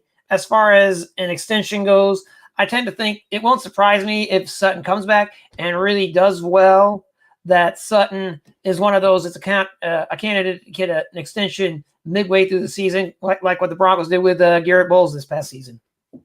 Yeah, and I do want to say, though, it's always a risk until you see it out there. I'm somebody that was looking like a top 15 to 20 pick early in his career in Dylan Moses. Sounds like that knee is absolutely shredded. I know a lot of people are, Dylan Moses to the Broncos. We've heard that name for a long time. I think he's going to go mid-late 3 because that knee sounds like it's absolutely cooked. So you never know until you know. However, George Paton, it seems like he is a massive Courtland Sutton fan. I think he wears Courtland Sutton pajamas to bed. I think the first jersey he got his kid when he came over to Denver was not a Jerry Jeudy jersey. It was a Courtland Sutton jersey. So I think you'll see a contract worked out there, but you never know until you know. It's a risk. So we're getting everybody back in here. Welcome back, Lance. Hope you're doing well. Hope your bathroom break was good. Yep. And I don't know if it's a bathroom break. And we got Luke coming in, a longer bathroom break, Luke. How you doing, Luke? Press conference break. I'm good, man. We just got to hear from our new running back, Javonte Williams. I just wrote up an article. Should be up on SI here in a little bit, milehighhuddle.com. Guys, I'm impressed with this young man. He's not lacking confidence. He says that he is the best running back in the NFL draft, something that I love. A converted linebacker, as you guys all know, but Broncos country, be excited. You're getting yourself an aggressive runner. You're getting yourself a guy who wants to come for the starting job. He already said he's coming to compete with Melvin Gordon. He did say he's a fan of Melvin Gordon and gave some respect, but guys, this is the future here, and I hear Broncos country. George Paton, he's pulling a total Minnesota Vikings move. That may be, but you know what? A cornerback in Pat Surtain, rather, and Javonte Williams at running back. What a start for George Paton. Yeah, and I also want to get to Javonte Williams in general. I think he had like a 4.3 or a 4.6 out of high school. He was this high school's valedictorian as well. So you're not only getting a guy who is put in the work, but this is an extremely intelligent cat as well. So maybe he can hang out with Drew Oxum and get some of that rubbed off. Work on the read. So we'll see there. Had to get the digging. Gosh, this guy is salty. Has he been this salty ever since I left? This is awful. No, I had to do it. No, Lance, I want to ask you real quick. Javonte Williams, I know you were a fan. You talked about him a lot yesterday too, as well, kind of leading up into round 2 today. I'd like to just get a quick temperature across the room of what everybody thinks about the pick. Well, first things first, I dropped earlier, guys, I do have a scouting report, Finding Broncos. Search it on Google for Javonte Williams. It published about a month ago or something like that. Love this pick, guys. I love the fit in the scheme. I love the patience. I love the vision. I love the toughness in between the tackles. I love he doesn't necessarily have the biggest long speed, but he can take the ball to the house on occasion. I mean, there's some times where he can outrun some defensive backs. He's a bully at the next level, runs guys over, runs with a physical presence. I love this pick. Also, a versatile receiver a versatile receiver out of the backfield that can also hold up in run protection. Excuse me here. But yeah, man, love this pick. I'd give it an A, quite honestly. Even though there's a trade up, I love this pick. I really do. Yeah, I'd have to give it a B just because of the trade up, giving up 114 and bringing back a pick 200, trading up for a running back. I mean, it does sound like the Dolphins were going to take him. So if he was your guy, I get the process. It's just the value there. I don't love it as much. I mean, I would have preferred, unless he was off the Denver Broncos board, but Tevin Jenkins there to invest in the offensive line. But I like the pick. And guys, how anti-running back I am. I really like Javonte Williams. I'm excited about it. Next 4 years, give him the rock. Let's have some fun because he is a highlight reel. I'm really excited about that. I'm glad you brought up his GPA and how he's so smart because he needs a lesson in history. He doesn't know who Floyd Little is. He was asked about that on the press conference. Yeah, he's like, I think it was BK, right? I think BK asked him from KOA. He's like, you're walking into such a rich history at the running back position. Do you know Floyd Little? Do you know who Terrell Davis is? And to his credit, he's like, I don't know who Floyd Little is. And BK's like, well, you're going to find out as soon as you come to Denver. But credit for him knowing Terrell Davis. But I just thought that was a funny tidbit. One that I thought Broncos country would appreciate a little bit. Yeah, the late and great Floyd Little. So obviously he's gonna have to learn about that one. So yeah, I'm very excited about him coming here. And man, whoever the Broncos quarterback this year is, really no excuse, right? Unless Juwan James gets injured again, whatever happens there. But look at the wide receiver room, stacked. Everybody's coming back second year. You have Tim Patrick, who really showed out last year as your third or fourth wide receiver. KJ Hamler and Jerry Jeudy should take a step up. Noah Fant entering year 3. I think Noah Fant is about to explode this season. That's not just my Iowa Hawkeye bias. I think he is set to, he's only 23 this year. I think he's about to have a fantastic season. And the offensive line, they're literally, I think, one of 2 teams that are bringing back all their starters on the offensive line. So that should be really good. And now they have 2 running backs that fit the scheme as well. So, really, whoever can be quarterback, as they say when you're evaluating the quarterback position, isolate the variable. If the quarterback doesn't succeed, it's not because of the talent around him. It's not the Jets Sam Darnold situation. He's set up to succeed personnel-wise. So we'll see whoever it is. It's a good situation to be. Eric, how upset was Lance when Richie Grant went to Atlanta? I think he was more upset that it happened to be at 40 after the trade up. I think that's the real reason why he had to step away a little bit. I think the tears were building up. He had to go release them. Yeah. I had to, man. That was my guy. I loved him. I think that was the very first Finding Broncos scouting report I did in my pro comparison is Kareem Jackson. He is Kareem Jackson 2.0. They're the same frame. They play the same physicality-wise. Not quite the headhunter that Kareem Jackson is, because Kareem will actually lower the boom a little bit. He can still play with some physicality, but man, I love the pick to the Falcons. I wish it was the Broncos at 40 though. Let's get some cleaning up here. I'm not sure if we actually hit this for you guys. Number 56 overall, the Seattle Seahawks took one of Eric's guys, Dwayne Eskridge from Western Michigan, slot wide receiver with some boundary ability. Eric, who was your pro comparison for Dwayne Eskridge? I don't think I actually had one for him, but I do got to point out that I gave you crap for Richie Grant for being older. Dwayne Eskridge is a 25-year-old receiver as well. I really like what he can bring, though. I don't think that he's going to have long in the NFL, just with some stuff I've heard and everything, but I think he'll play out his rookie contract a little bit longer than that. The next pick, though, the Los Angeles Rams, how bad are the Rams, where they go in, they took Tavon Austin in the first. Their first pick now, Tutu Atwell, who is a worse version of Tavon Austin. Super small, super slight. Well, Sorry, and real quick to that, I'm just looking up on NFL prospects for, I think it's Lance Zierlein on NFL.com for a pro comp to Eskridge. He's showing, it looks like Jacoby Ford. Okay. How do we feel about that? Okay, fair, I suppose. So one that I had seen before was Steve Smith Senior, the former Carolina Panther. So I'm not necessarily sure that I see that because he's a little bit bigger than Steve Smith was, but I can understand that with the versatility. And I mentioned something about the Arizona Cardinals and their wide receiver core. You got Tyler Lockett and DK Metcalf and now Dwayne Eskridge up there in Seattle. Man, they are doing some work up there in the Pacific Northwest. Nick, what's the buzz up there right now? If you can potentially give at least some kind of a reaction to Dwayne Eskridge to the Seattle Seahawks. My reaction was to the comment that just got taken off. I'll pull it up real quick. Jaden Roth coming in here. Got to love those Hawkeyes turning Broncos. Josie Jewell still holding on to that starting spot, boys. Look out. Go you guys. Yeah, did you guys see Alexander? Speaking of Broncos linebackers, just real quick, did you see Alexander Johnson freaking out all over my boy yesterday? It was great, by the way. That's what happens when you talk about the dinosaur dance. But no, go ahead, Eric. I was gonna say the Denver Broncos are at their limit for Hawkeyes.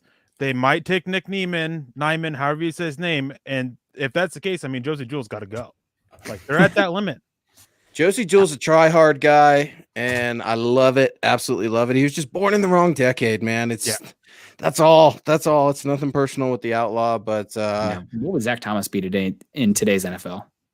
Would he even start? I mean, he's really good, but a pure box player. How dare you? I'm sorry. It's just the game's changed, right? You got to move. And the Chiefs take alligator arms.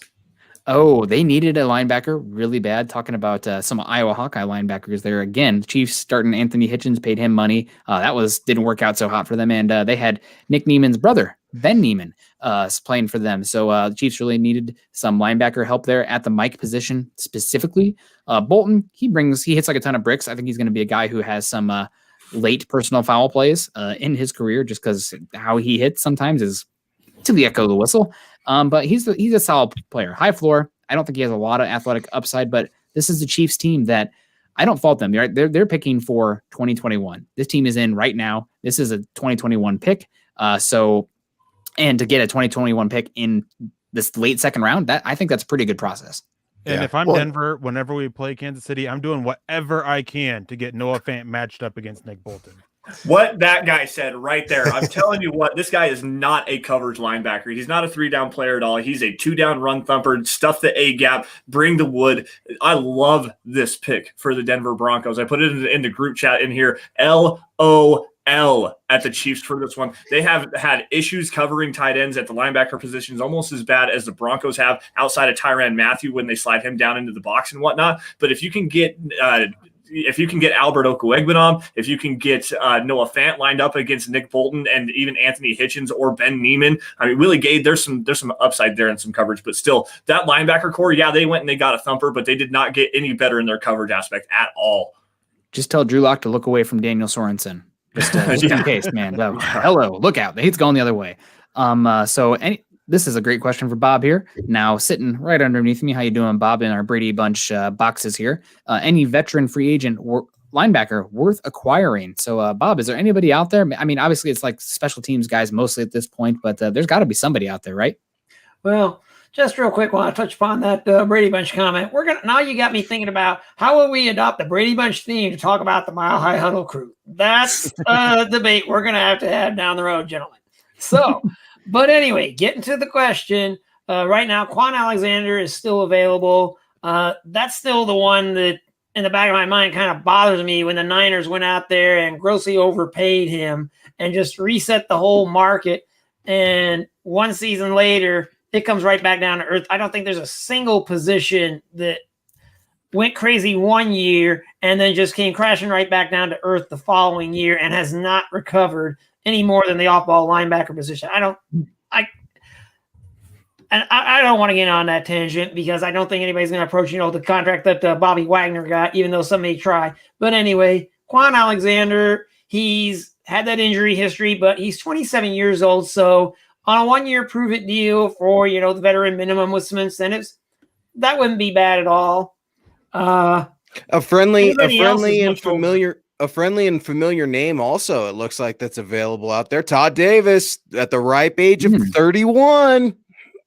I mean, if you wanted to bring in somebody for the floor, but I thought Josie Jewell filled in pretty much the same kind of role last year. So, I mean, I guess you could. That's one of those ones where, honestly, if the Broncos don't get a linebacker here, you wait until the cuts start happening, right? And then you start scouring for those kind of guys, because then you're going to see a little bit better quality of players than typically what you see right now.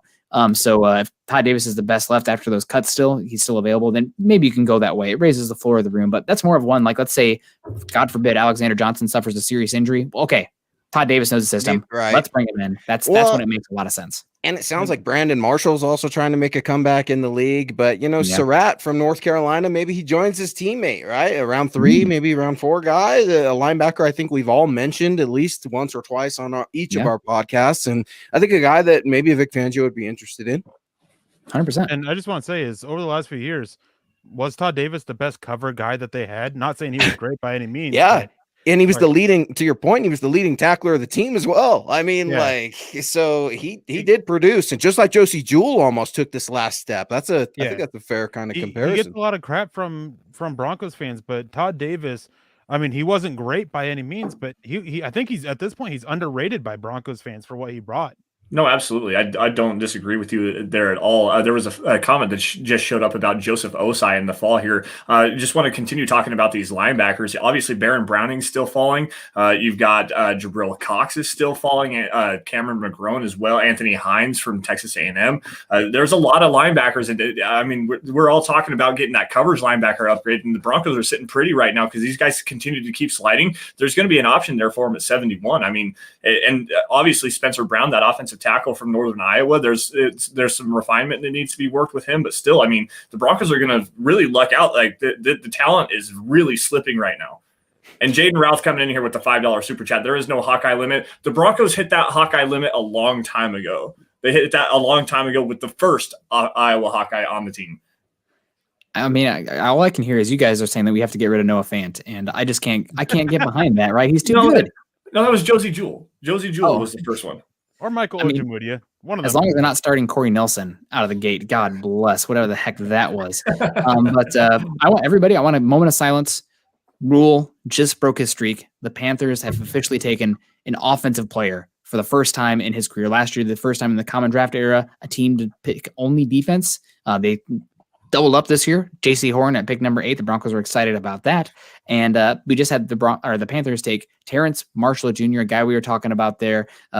He doesn't always play to his size, right? And he would prefer not to block if at all possible, right? Like he's saying, I'm going to miss me with that smoke. But a good athlete, a good size, can do some slot stuff, can do some X stuff. So I think that's a good pick by them. Panthers looking to fortify that room, help Sam Darnold out, Carl's boy, Sam Darnold, just talking about Terrence Marshall too. So I think you kind of willed that one into existence there. But a good pick for them with Terrence Marshall Jr. coming off the board here, despite the injuries. And we've had a couple of guys with major injury concerns come off the board here today, round 2. Yeah, he's worth the risk at this point. Like I said, the play on the field is bottom of level of round 1 kind of quality. But with those injuries, kind of drops him down here around. And so I think they're getting a great player, and you're giving Sam Darnold some weapons. You're giving him a chance to actually succeed, something that he never had there with the New York Jets. And just saw a tweet flash across my thing. Apparently, one NFC general manager compared Terrace Marshall to Robbie Anderson.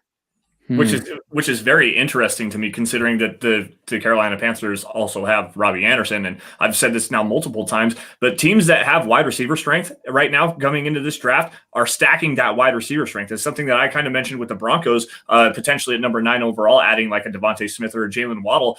I mean, the Carolina Panthers have Robbie Anderson and DJ Moore, who has been just flourishing. I mean, even with Teddy Bridgewater throwing them the ball, they had both of those guys go over 1,000 yards last year. So now they're going to add Terrace Marshall Jr., who has some slot versatility, some boundary versatility as well, can take the top off of the defense. I mean, this Carolina Panthers wide receiver core is looking really nice too. And Sam Darnold, this is the best wide receiver core that he's had in his existence. And now he's paired back with Robbie Anderson, who he had a lot of success with the New York Jets. So man, I'm loving this. I love the wide receivers going to these teams that already have that wide receiver strength and stacking that strength. Yeah, and Tim, it's also comparing. Sorry, just a quick point here. It's Terrence Marshall pairing back up with Joe Brady, who is the offensive coordinator for the Panthers, and obviously had a lot of success.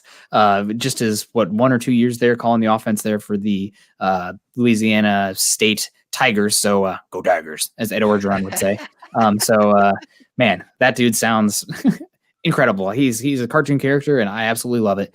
But we got Tim Hall coming in here with a $4.99 super over on YouTube. Thank you very much, Tim. We really appreciate that. Keeping the lights on, going through a significant medical scare right now. Oh God, Tim, I hear you there, buddy. You guys, a couple of beers in the draft are really helping. Much better analysis than ESPN. Thank you. Well, I'm not going to disparage McShay or Kuiper. We wouldn't be able to do what we're doing today without those guys paving the way. But we appreciate the heck out of you for that kind comment, Tim. And man, I'm sorry, taken aback by the medical scare stuff going on. So I hope hope everything works out well for you.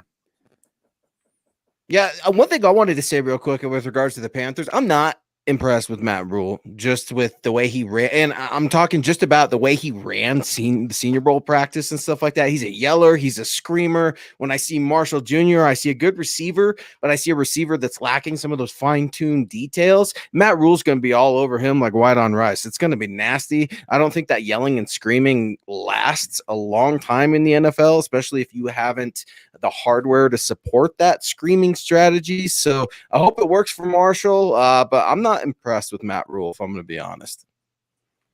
Yeah, that's a interesting comment. I mean, a lot of people talk about how good he is as a program builder, but that can be very different from college to the NFL. We've seen it with Nick Saban.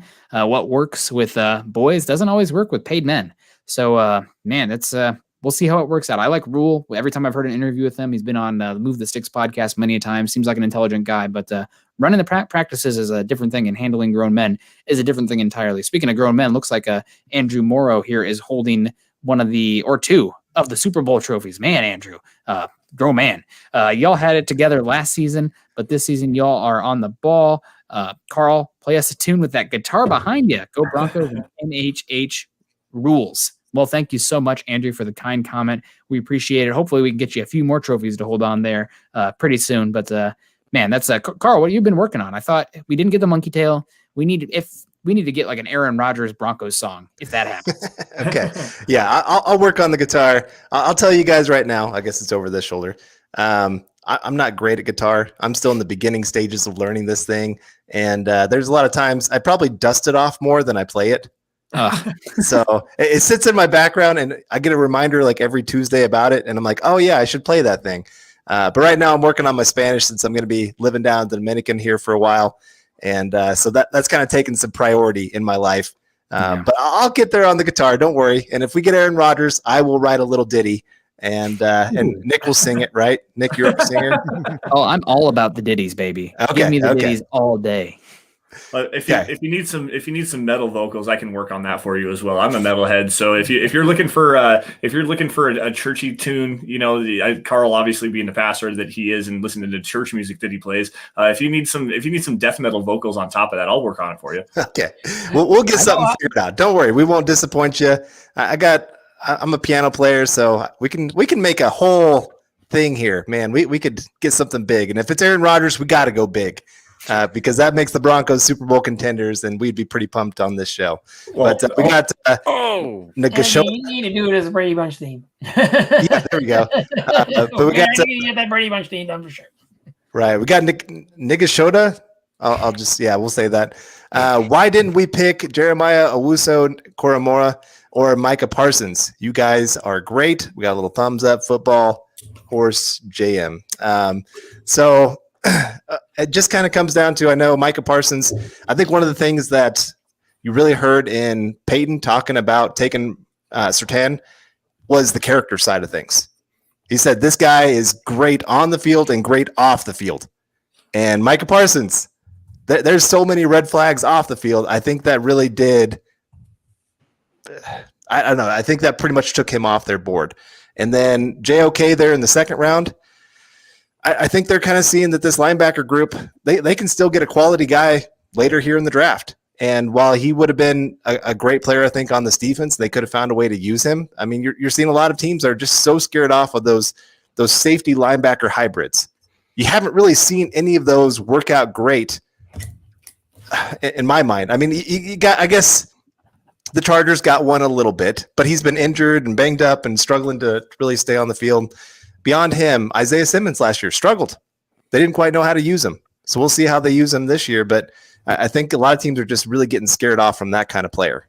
Carl, it's not your birthday, so I got to get you. And here we go. Micah Parsons was not off of George Paton's board by any means. In fact, he was listed as number 2 defender on that board. So while I can understand the character concerns to a point, I think it really comes down to the opt-out. I didn't expect this to be such a big thing, but George Paton said that mattered to him, and it mattered to his scouts a lot on whether or not players played in the 2020 season. I think that was a big thing for George Paton. Troy Rank said on the airwaves today that Paton never really had a ton of significant interest in Micah Parsons. Part of me wonders if it's because of that. As for JOK, I'm looking to see how he's going to perform. That should be interesting. He went to Cleveland, right? Yeah, so wasn't that a place that we were wondering he'd go, maybe even in the first round? I think he's got something to prove. I like the fit there. But Parsons is a Cowboy. I could see the bad boy image there. I could see maybe a couple arrests there. Can we go that route? I mean, then they took Kelvin Joseph, too, who apparently has a lot of character concerns and is off a lot of teams' boards. So Jerry Jones is one who does not shy away from character questions, and sometimes it works out, but sometimes, well, you know.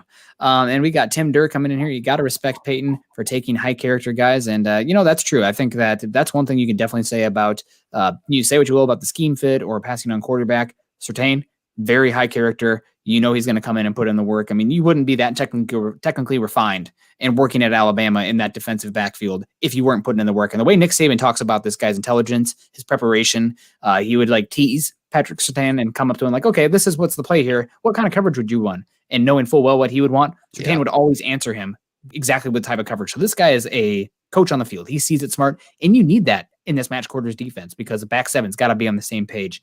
And I want to get to this tweet here from Nick Cosmender over at I believe he's over at the Athletic. Exactly. Yep. And he says, coming in here, great name, Nick. I'd be surprised if the Broncos' next pick wasn't an edge rusher or an offensive tackle, listing 2 players specifically, Carlos Bassam Jr. of Wake Forest, as well as Brady Christensen. So let's get to Luke here real quick. Would you have any thoughts about these guys? We've heard from you, but you were gone for a little bit. These are 2 interesting players. I want to interject real quick. Carlos Basham just went to the Bills. Oh, of course they did. Good job, Bills. The Bills, man, the AFC dynamics have changed so much. Like they're really flipping over. The Bills are great. The Browns, the Chiefs. I mean, what's going on, right?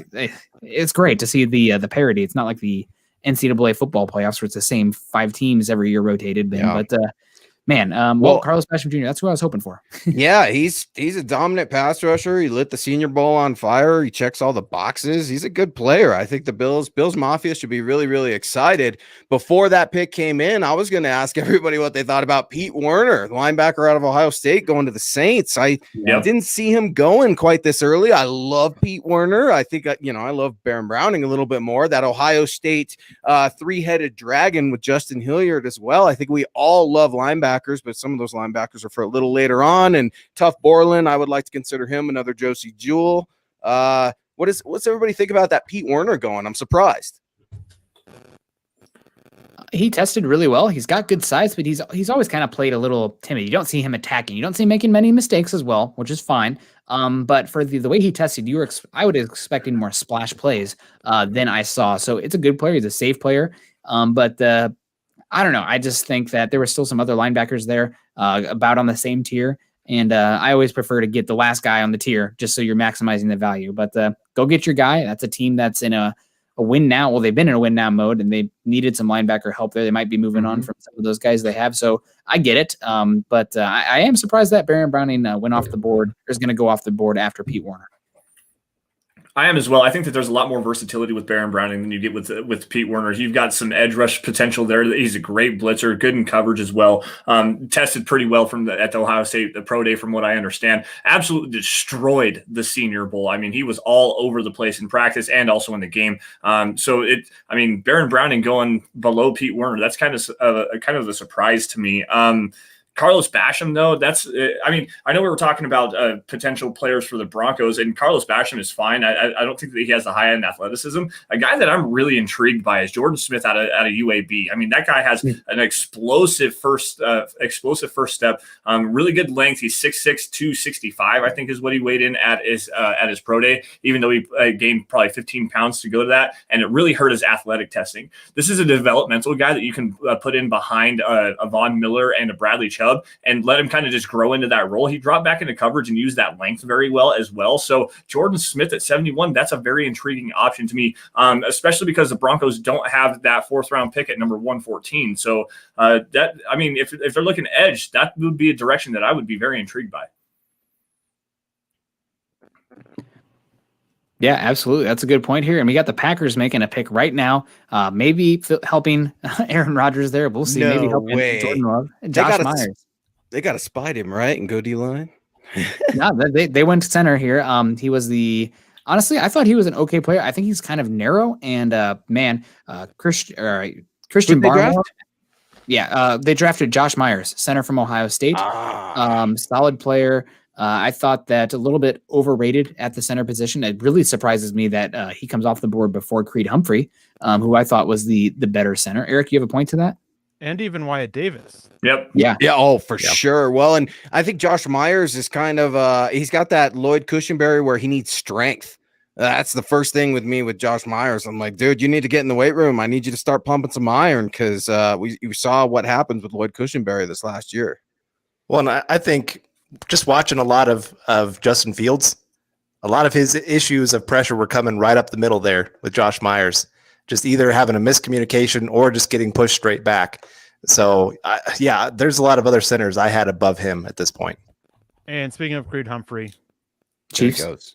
Creed Humphrey to the Chiefs.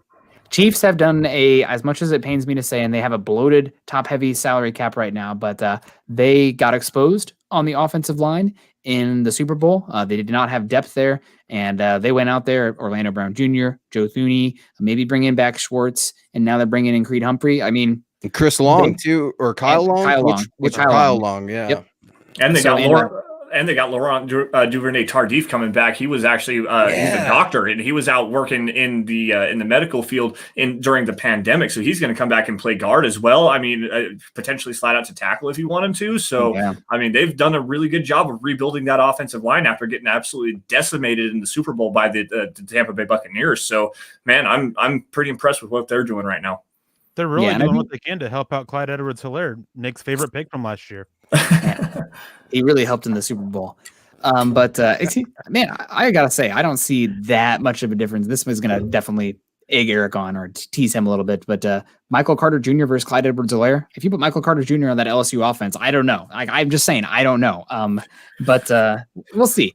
I do want to make a point though, and I know this is not the best way to judge it, but if there's any team that deserves the benefit of the doubt with offensive line picks, it probably is the Packers, right? Like this team, like the Broncos, everybody loves Dalton Reisner, but you got to be lying to yourself if you're saying that Elton Jenkins wouldn't have been the better pick there in hindsight. Obviously, what they've done with David Bakhtiari, Corey Linsley, that's going to be bringing them back a comp pick. Packers have been probably the best offensive line developing team in the NFL over the last few seasons. So I don't think that Myers is the best pick.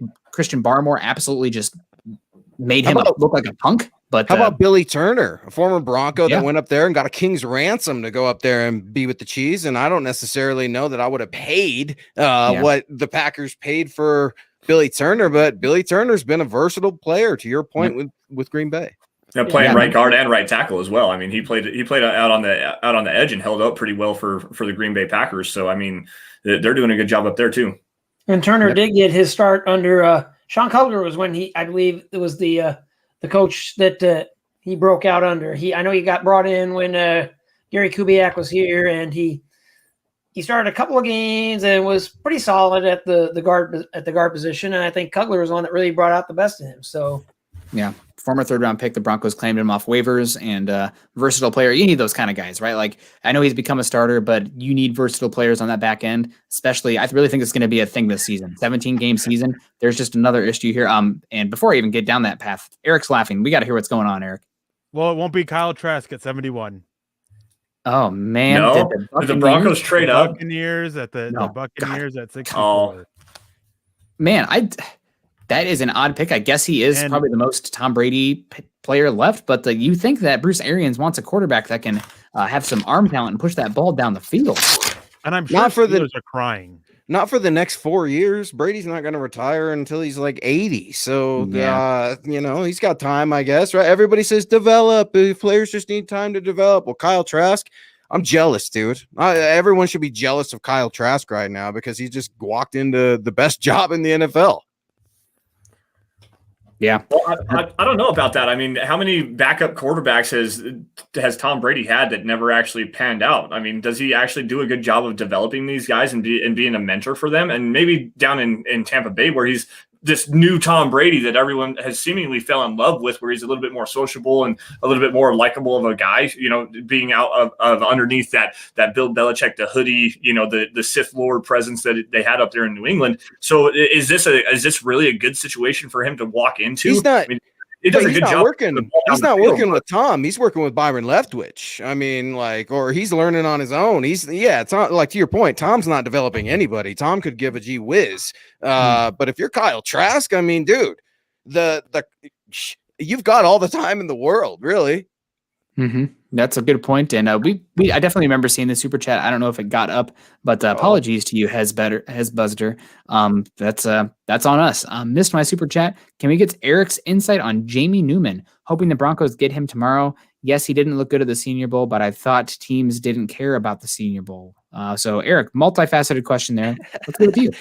Just George Payton doesn't care about the Senior Bowl. I like Jamie Newman. The issue with him is that he's got to learn how to throw with touch. And that's something that can be really difficult for quarterbacks to pick up, is throwing with touch. At the Senior Bowl, when he was throwing into the wind, he was the best quarterback out there. When they flipped it and he had the wind at his back, he was way off target, consistently overthrowing, just didn't have that touch, couldn't account for the wind. So that could be problematic. I like him for what the Broncos are doing, but I mean, I don't know. I wouldn't take him round 3. If he's there, if he manages to fall to the 5th round, because right now Denver doesn't have a 4th round pick, I guess I would. But day 3 quarterbacks, they're such long shots that you're looking at him at maybe becoming a backup, but a backup to who? Yeah, I would say after the Broncos traded for Teddy Bridgewater, I'm not sure you're taking a day 3 pick. Again, if somebody drops down into, and it's possible the Broncos could trade down in the 3rd round. That's certainly a possibility. I'll bring up this really quick. Rick Spielman, I don't know the exact number, the times that he's traded down 3rd round, but he's done that quite a bit.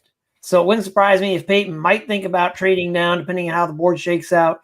And if that were to happen and somebody's there late 4th, early 5th, then you can probably take a flyer on a quarterback who's worth, say, a third round pick. But if you're taking one, you're basically saying he's going to compete with Brett Rippon for the number 3 job, and you don't really want to take a quarterback that early if that's what you're looking at. Yeah, that's not a bad point there. If you do have a quarterback, I don't think there's any issue with taking a late round pick at one every year just to stack the room, develop somebody, because that's a good position to get an investment on. And even if that guy flashes a little bit, you can trade him for good capital. I mean, look at the Patriots with Matt Castle, got 2 second-round picks for a 7th-round quarterback. So even if they show a little bit, somebody's going to pay. But that's more if you have the quarterback already established. It's a little bit different here with the Broncos. So, good point, Bob. One thing I wanted to ask you guys, because I wasn't sure if y'all covered it or if I'm sure you guys saw it. I might be a little late to the party here, but as it relates to the Broncos' newest running back, Phil Lindsay, throwing a little shade on Twitter. I don't know if anybody addressed that, but for anybody that missed it, Philip Lindsay throwing some emojis out there after Javonte Williams got picked, maybe throwing a little bit of shade at the Broncos' new rookie. It looks like a laughing emoji. What's everybody think of the little bit of shade that the Colorado kid, formerly Denver Bronco Pro Bowl running backs, throwing at his former team? He can't help himself. Oh, man. You mean it wasn't Renee that did that? It was Phil? No, it just, everywhere he's gone, he's just kind of had that little chip on his shoulder that I'm better than everybody gives me credit for. And I think we've all talked about it on our shows that we're kind of in that boat of he just was not a good fit with this system. He was not a good fit with what the Broncos were trying to do. And so I think it was a great move to move on for Phillip Lindsay. And I think it's a great move to get Javonte Williams, where we're locked in for the next 4 years with a great running back that can do everything. I mean, he's what you hoped Phillip Lindsay would be and more. And so sour grapes, says Kathy. Yeah, he can throw the shade he wants, but the reality is Javonte Williams is in a much better situation than Phillip Lindsay is right now. Yeah, I want to so this is actually what I've got right here is the Tampa Bay Buccaneers pick here for Kyle Trask. But I want to throw in something here. I misspoke yesterday on the live stream talking about Phillip Lindsay and his drop issues. I said he had like 6 or 7 drops. He actually had 3 per Pro Football Focus on 11 targets.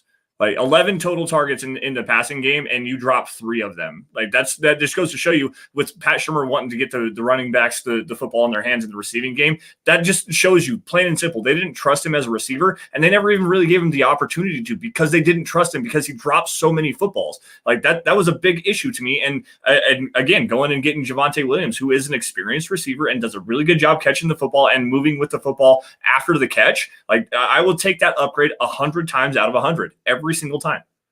Yeah, and it's something also I think that's important to discuss. And you guys know me, I'm not the biggest proponent of the running back position. Running back's production is very much predicated on the offensive line.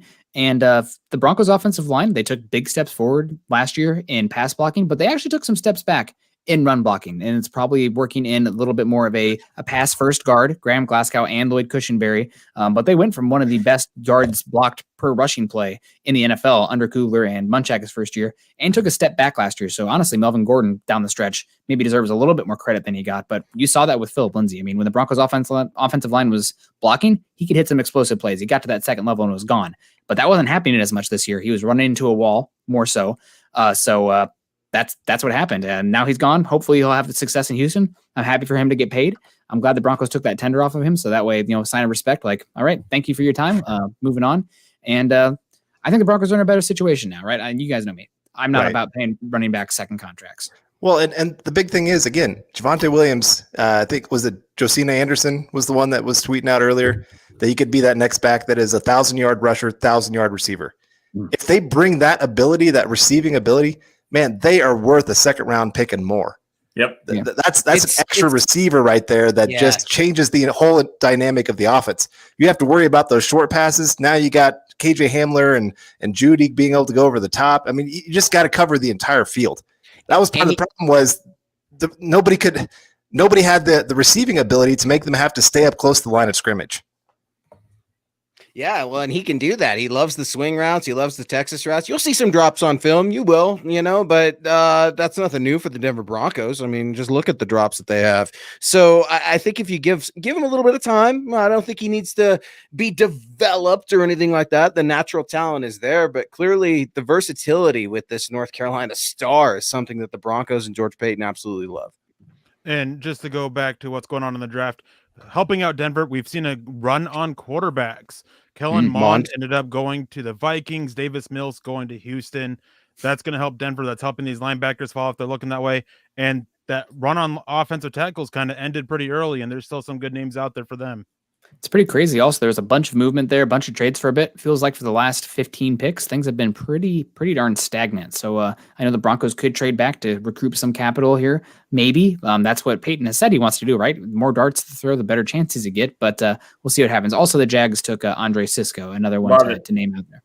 Yeah, I love that pick for the Jacksonville Jaguars. Again, split field safety, can play. He has enough range to play in a single high roll if you need him to. A lot of ball production. He had 13 interceptions in 24 games for the Syracuse Orangemen, and also another 14 pass breakups. But the reason why he had that high ball productivity was something I alluded to earlier. This guy's a very, very big risk taker in coverage, and he will get blown a lot, especially on double moves. Doesn't mirror very well in man coverage, but he's got the requisite athleticism. He's very fluid. good, a pretty solid tackler. There is an injury concern with him. He had a torn ACL that ended his 2020 season as he collided with a teammate in a pregame warmup. I don't remember what game that was, but Andre Sisco to the Jacksonville Jaguars. This is another one of those safeties that I was incredibly high on and was hoping that could fall to the Denver Broncos potentially at 71. Yeah, and we got Jonathan Jones on Twitter here saying that the Chiefs fans are welcoming Creed Humphrey with arms wide open. If you guys get that joke, you're a major nerd. My goodness, it's terrible. It's so bad, man. Did anyone see the picture of Creed Humphrey in his house? It is a giant house. Like somebody's like, he lives in a castle. It looks really nice. Well, he's going to have maybe even a nicer house after getting this football money here. Maybe even Patrick Mahomes will kick some of that to him. I'm looking it up now. I got to. But the Broncos are about to be on the clock here. We still got 68, 69, nice, and 70. So who are we targeting? We got to talk now. Who are we targeting? Who are you? Make your call, guys. Let's go to Bob first. Yeah. It wouldn't surprise me if they trade down. I mean, the board is actually shaping up pretty nicely for them that they could say, if we like our options, maybe we slide back a few spots and get another pick on day 3 and still have players that we like later on. I mean, it's really starting to shape up nicely for them. What about you, Eric? Yeah, you got your ear to the grindstone. What's going on? Is a trade down about to happen here? There hasn't been one for a little bit. I mean, we could. I mean, there seems to be like a lot of good players that will fit with what the Broncos, with what they want to do. Not sure how their board looks really. So it really, again, as I said earlier, it depends on how that falls. Maybe they like Baron Browning enough. Maybe like they like Spencer Brown enough. I think that pairing Spencer Brown with Mike Munchak is an ideal world. I can't remember who it was you said, Nick, but somebody mentioned Brady Christensen along with Carlos Basham earlier. Maybe he is their target. I mean, there's a lot of good options for them, and it seems like it could be a good situation for them to move down maybe 5 or 6 spots, let the board clear up again, and then just kind of take who they want that's best of the rest. Eric, what are your top available players right now on your big board? Well, Wyatt Davis, he's still a first round. There apparently I've been asking around. Apparently there's some attitude stuff with him that popped up at Ohio State. And so that's part of the reason why he's falling. Baron Browning, from what I understand, it is the issue with him making reads not quickly enough. That is to why he's falling. And then Elijah Molden, who I'd still be fine with him at 71. I just love the player so much. Ronnie Perkins, Tommy Togiai, Kenneth Gainwell, Jabril Cox, Joseph Osai, Milton Williams, and Ifeatu Melifonwu.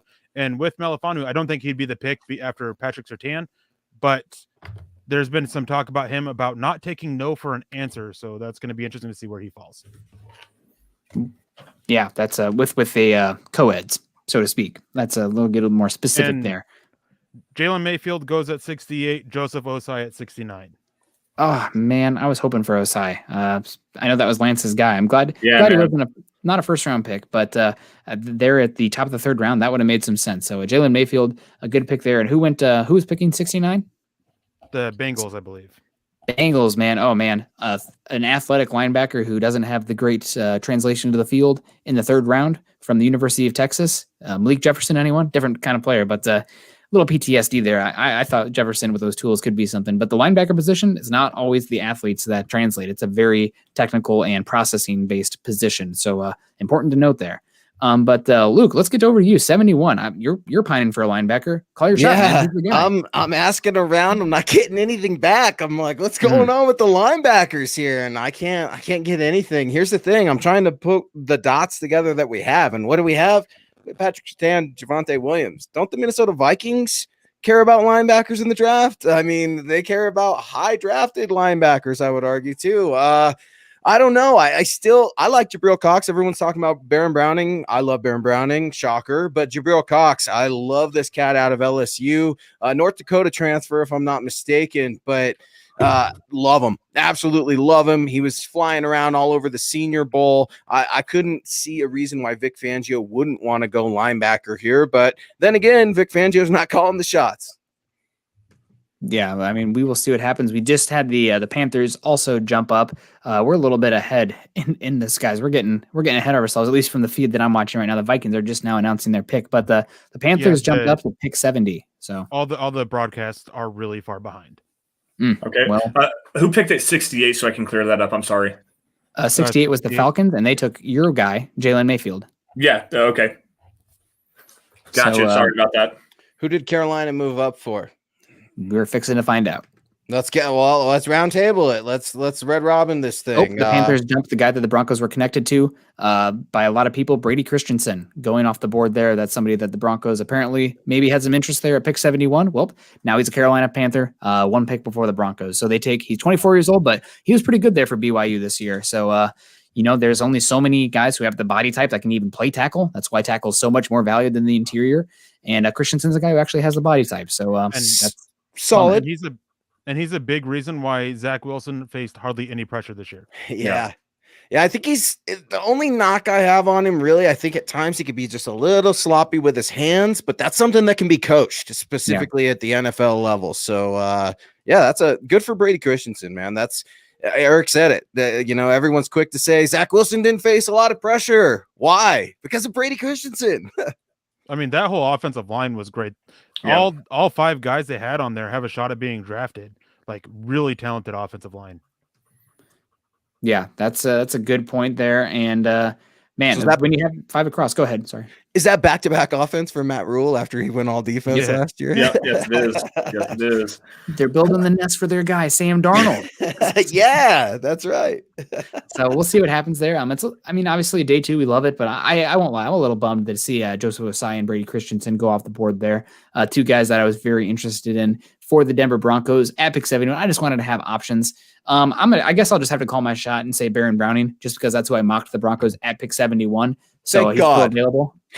So we'll see. But I would love Baron Browning here. And I think he's actually, it sounds like a lot of teams actually think he might be a Sam stand-up edge at the next level. He's got length. He's longer than Micah Parsons. And if he'd have played in a 3-4 scheme in college, you don't have to worry about the processing as much. Go hunt, buddy. Go after the quarterback. So that would be a pick that would intrigue me a lot for this Vic Fangio scheme. He can play the Mike or the Sam for sure. He's that versatility. It's just, man, here's the thing. I'm going to secede a little bit of ground here to you, Nick, because you and I have debated ad nauseum about the linebacker position and, to not put words in your mouth, but you're basically like, look, it's kind of a devalued position, right? Well, we're kind of seeing that in this draft. I don't know if that speaks to the NFL draft class of linebacker, because I love all these linebackers, or just where that linebacking market is, kind of like Bob was talking about earlier.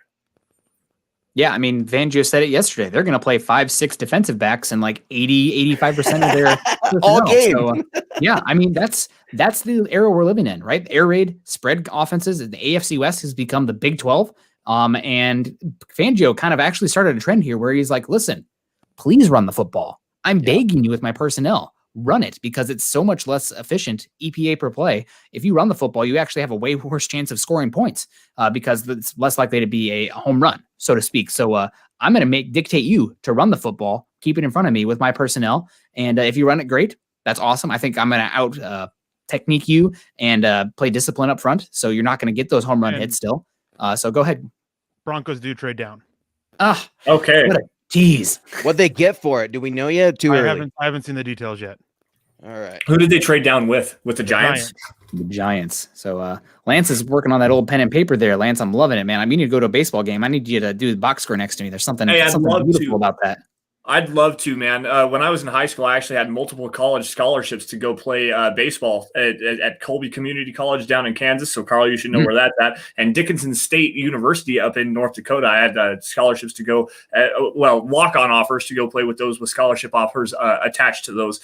So I know baseball a lot. I haven't been following it nearly as much as I usually do, especially here lately. But I would love to go to a Cardinals game one of these days. Preferably if we can go watch the New York Mets, because Brandon Nimmo, that's my guy. I played against him when he was at Cheyenne for a while. So, Eric, go ahead. So, no baseball talk. This is the NFL. Did you say Colby Community College? Yes, I did. That's 30 minutes from me. Wow. Okay. And I just want to say earlier when I was talking about trading down, I mentioned about moving down 4 or 5 spots. They moved down to 76 with the Giants. So they just kicked the can. Going to see what they get up. Going to let the boards clear up a little bit for them. After Christensen, there was just too many guys, it seems like, that they had closely graded. And were they going to take Christensen there? That seems to be the consensus, and that's why the Panthers moved up. Okay, Broncos give up 71, get 76 and 164. Giants moved up for Aaron Robinson. So I Aaron told you Rodgers? a while ago, No. Nick, that Aaron Robinson wasn't going to go in the first. I told you that. I Yeah. like Aaron Robinson a lot. Mhm. He was a candidate I had day 2 for the Broncos as a potential corner fit. Now, I did have Asante Samuel Jr. ahead of Aaron Robinson, but I like Aaron Robinson's size a lot. I like his physicality. I think he does have a lot to work on, but the talent's there. That's just so overwhelming on film. Yeah. 164 should be in the 5th round. Now, Bob actually threw an interesting comment here into our chat stream, the private chat here. Bob, you were talking about Rick Spielman and trading down in the 3rd round. What do you have on that? Yeah, again, I need to go look that up and probably share that. I think quite a few times Spielman has traded down in the 3rd round since he's been with the Vikings. I think it's been like at least 5 or 6 times. So it doesn't really surprise me that much that George Payton did this. And on top of that, of course, when they gave up the 4th round to move up and get Javonte Williams, that it probably makes sense to go in there and get another day 3 pick. It's in the 5th round, but that does set up the Broncos to get another extra pick to go ahead and round out the depth. And real quick off topic, Nick, you mentioned about how you had Baron Browning at 71. And I got to hand it to you, man. I didn't think he'd be there. He's still there. Yeah, I didn't either. It's crazy. It's that consensus big board, man. Yep. I mean, you guys use the mock draft simulators, and that's great and everything. But I like to wait for Arif Hassan's consensus big board because you take 75 big boards compiled against the league, you're going to have some good data. Obviously, there's always a team like the Oakland Raiders that could take a Colin Farrell and muck up everything. But it's a pretty good indicator. Man, I can't tell you how many comments I had. Asante Samuel's not going to be there. Baron Browning's not going to be there. Well, both those guys went after the Broncos pick. I don't ever try to go too far. And also even Justin Fields. So at least it was realistic. But we'll see what happens here for the Broncos with the pick coming up. He's humble too, ladies and gentlemen. Look, I just wanted to pass it back to you because I kind of interrupted you there. Didn't mean to. It's okay. I want to apologize for that. Luke threw me off there. I mean, killing it. I also am beautiful. I'm not single though, ladies. So anyway, let's keep going. Bob, I want to get back to it. It's Nick Kendell, ladies and gentlemen, with that James Palmer hair, doing his best James Palmer impression on this Mile High Huddle War Room. Man, if the Broncos wanted to trade back for a linebacker, we're all talking about linebacker ad nauseum. So Baron Browning, his name comes up a lot. Jabril Cox, his name comes up a lot. We all know Nick Kendell can't stand Dylan Moses. He says those knees are shot. His knees are done, man. He says those knees are shot. There's nothing Derek in Barnes. it. We have not talked Derek Barnes. Derek Barnes is what got news. Call it out. My guy, Ali McNeil, going to the Lions. Which, by the way, I saw this quote earlier. Levi Awunzariki, like one of the comments, how do you say his name? One of the comments he made was that he likes to go out there and just F people up. That fits with that new head coach who said that he wants to get up and punch him in the mouth. Speaking of knees, chewing on kneecaps. Yeah, right. Ali McNeil's going to do that. He's short. He's built like a you-know-what house. Okay. I mean, Detroit's trying to get the inner workings of a blue-collar city and defense back. Yeah, absolutely. And if you guys have a chance to go watch, sorry to bring it back to baseball, but Aleem McNeil, great baseball player. There's a video out there of him absolutely hitting bombs. And to see a big boy that's going to play defensive tackle hit home runs like that, it is a thing of art. It kind of took me back to Prince Fielder. David Ortiz could play defensive tackle right now. The big poppy in itself. That's a good pick for them. And it does sound like the Broncos did get sniped for Brady Christensen after messaging some people. So we'll see what happens trading back here. The Broncos now have 6 picks on day 3. So obviously those guys, because this is such a small class this year, only 650 players eligible compared to a normal class that is like, I think around 900. But there's 6 picks in day 3. Pick 152. Pick 164, pick 219, pick 237, pick 239, and pick 253. So, boys, I know day 3 is typically full of commercials and a lot of weird stuff going on in the background. You got Jake Plummer skiing down hills to announce picks and stuff like that. But I think it should be a fun one tomorrow. And it wouldn't be surprising at all to see them flip a couple of those picks for just late round picks next year to give them a 6th for a 7th next year with how teams are valuing future picks. It wouldn't surprise me. Not saying it'll happen, but just really wouldn't surprise me. I mean, especially if George Payton is looking at the Broncos as Vic Fangio is likely done after this year, like seems to have a playoff contingency to be kept. I mean, that would be a good way to sit there and help him now with these early picks, and then still have the versatility in the future for next year, new coaching staff to go get guys that they want. Well, So and something that Nick had said earlier was the fact that this draft class is very light. It was incredibly top heavy, and it's very thin. So there's what 600, 700, 800 players or something like that in this draft class. 650. Okay, so next year they're projecting like 1,200. So next year this draft class is going to be massively huge. So it wouldn't surprise me to something that Eric said of them getting rid of some of these day 3 picks that the extra 6th and 7th rounders, trading those over into the 2022 draft to actually have some extra capital in a what seems to be a deeper class overall, just because the opt-outs and everything like that, some players decided they were going to go back to school. It's kind of interesting to see how that's all going to work out. And Eric, I actually agree with you 100% on that. Also, another thing that I want to throw in here as well is something that Benjamin Albright has been kind of stacking with what the Broncos are, what the Vikings were doing as far as their philosophy, the barbell approach, having some picks at the top end of the class, and then having a bunch of picks at the tail end where they're a little bit thin in the middle round, 2nd, 3rd, 4th round.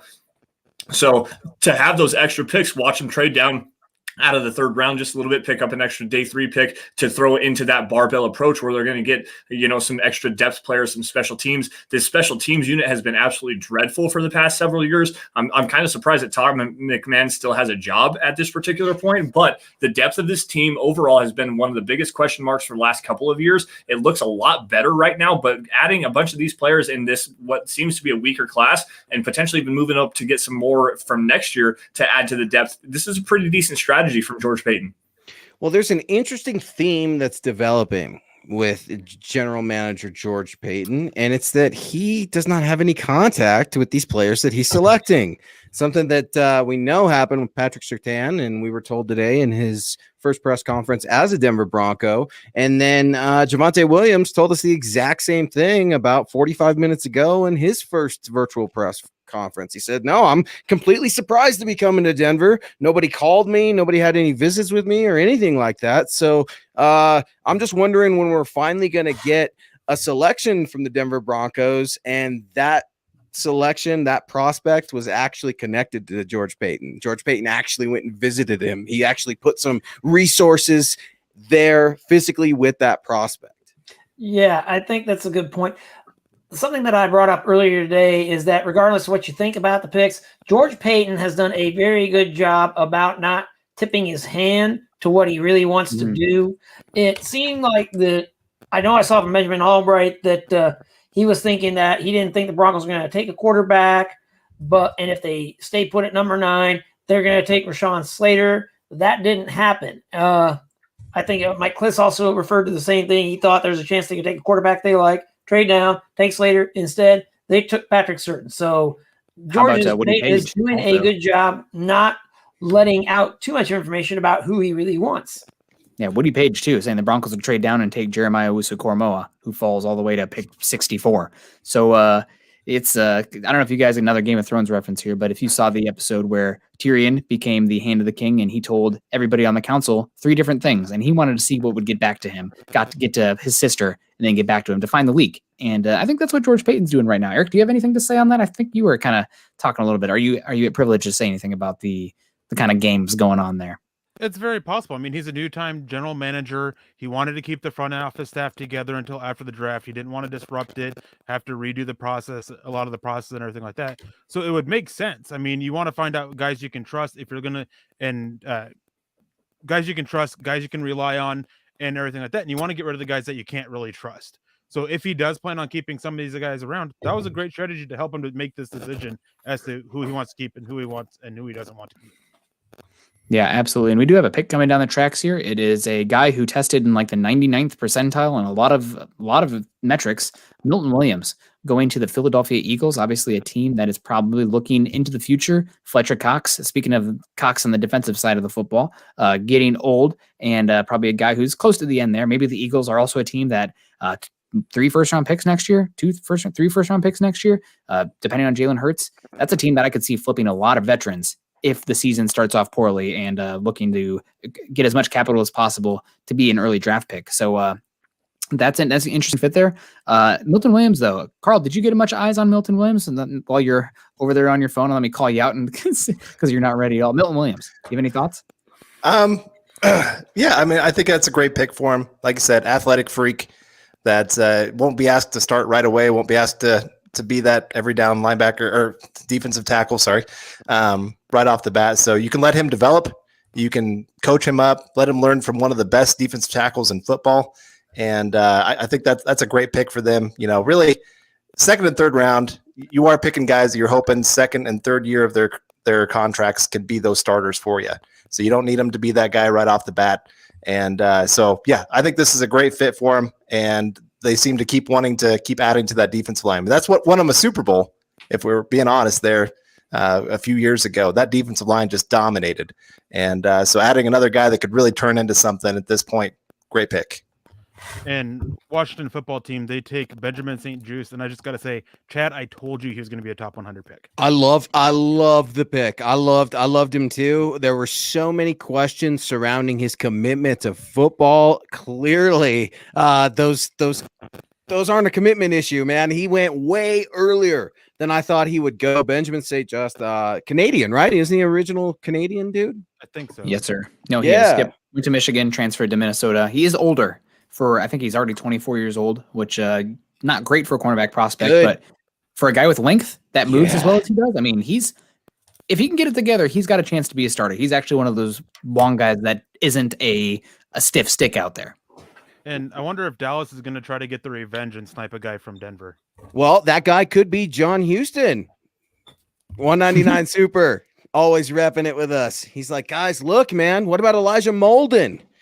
Could that guy be Elijah Molden? I mean, that's another good name that we had an early second round grade on. What do you say to John Houston? When does Elijah Molden get his name called? When Zach was on earlier, he was talking about the secondary of the Cowboys and how much work they need. I mean, they could definitely use more help in the secondary, and Elijah Molden, he'd be a good fit for them. He's got that versatility to work. I'm just curious about that offensive line, and maybe Spencer Brown might be the pick here. That offensive tackle from Northern Iowa. I mean, they've got some issues over there. I know they need a right tackle, so it's kind of interesting to see where the Cowboys are going to go here. I mean, Elijah Molden makes a lot of sense, but they missed out on Rashawn Slater. I know that they were really high on him. Not really missed out, but they traded back and then ended up taking Micah Parsons. But Rashawn Slater should have been the pick there. So maybe Spencer Brown was their target all along. So a surprise group, defensive linemen going a little bit sooner than some of these second round linebackers. More valuable. It is what it is. And it's a thin class too. So there's probably a lot of if I don't get this guy, I'm not going to get a defensive lineman. So that creates a little bit more urgency for these teams picking here. Right. So Mike Tannenbaum threw out a quick tweet saying Milton Williams scored as the highest defensive tackle in the class in the Athletic Success Indicator, the ASI, ranking just ahead of former 13th overall pick Sheldon Richardson. Interesting. The Dallas Cowboys go Osio Digizawa. Okay. Wow. Head Wow. scratcher. Okay, that's Scratching UCLA. Notre Dame or UCLA? Notre Dame, I believe. Indeed. The Notre Dame edge rusher. Okay. Well, maybe somebody the Broncos are interested in there, but we will see. The Broncos are, I think the actual feed, at least the one on NFL.com that I have going over here in the background, is still on Washington football team. So the Broncos are a ways away. So we don't want to get too much on the feed here, but Broncos on the clock, I guess now. I like 76. And I like from Dalen UCLA. Hayes. UCLA. Okay. Yep. See, Oh, okay, my bad. I was gonna say it's the other Eric. How do you pronounce the other Notre Dame edge? Not Dalen Hayes. Adeo Gundeji or Yes, yeah, 10 times over. I like Dalen Hayes over that cat. That's who I thought the pick was initially. I will say right now again, it looks like the board's shaping up again pretty well for the Broncos, depending on what they're looking at. I mean, most of the players we've talked about, they're still there. If they trade back, I'm going to lose it, Bob. I can't do it. I'm going to lose it. I mean, maybe it's the point where you see Luke's guy, Tommy Tremble, is an option we haven't talked about again for a bit. This Broncos team, they do not have a wide tight end. Does that matter in today's NFL to them? I don't know. Pat Shurmur likes 11 personnel, but right now they don't have that guy. So it will be interesting. Former tight ends coach, by the way. I mean, just doesn't know how to use the tight end, but Yeah. But so Yep. something I want to do that I do want to point out here, and Eric actually had this later towards the end of the season, was the fact that if the Broncos are going to continue to roll forward with Drew Lock, he worked a lot better towards the end of the season in 12 personnel when they had 2 tight ends on the field. In fact, there were some packages, I think it was against the Buffalo Bills, where they had like 13 or 14 personnel, where they had 4 tight ends on the field at the same time. So maybe this is actually a kind of a sneaky pick here. Another name that I want to throw in here, not necessarily because of the Y tight end, but he's more of an F tight end, a move tight end. Brevin Jordan, the tight end from Miami, a high end athletic freak, another big receiving option, somebody that can stretch the field vertically in the seam. I mean, you pair him with an Albert Okwuegbunam, with a Noah Fant. Holy cow, that's a wicked 3 tight end trio. I don't necessarily think that's the way that they go, but man, that's very intriguing to me. and Jordan can block. Yes, he can. Yes, he can. Yeah, no, that's an interesting one. Eric, any news here with the Broncos pick? Looks like Troy Rank just tweeted out they're looking to trade back. Oh man, accumulating those picks, baby. And Sorry, Luke. and Carl had it in the private chat, trading way back with the Saints. Oh man. So all right, everybody, if you need to go take a bathroom break, this might be the moment for you out in the chat. But we appreciate everyone joining in right now. If you haven't gotten a chance yet, guys, just a little bit of a station identification here, guys. We are all brought to you by Mile High Huddle. That is the mothership. We all write articles there. You guys can make sure you find us on Twitter there at Mile High Huddle. We also have videos constantly, not just the live streams, but I know a lot of different shows as well. Make sure you guys find us all at Twitter as well. We got Erick Trickel in here. You don't get the nice little tags going right now, but Erick Trickel at Erick Trickel. You can find Luke at Luke Patterson LP, Carl at Carl Dumler, Lance at Lance Sanderson MHH, and Bob at Sanderson MHH. At Sanderson MHH. See, I don't have the keys here to read off of. I'm going off the memory. And Bob is at Bob Morris Sports. Is that correct, Bob?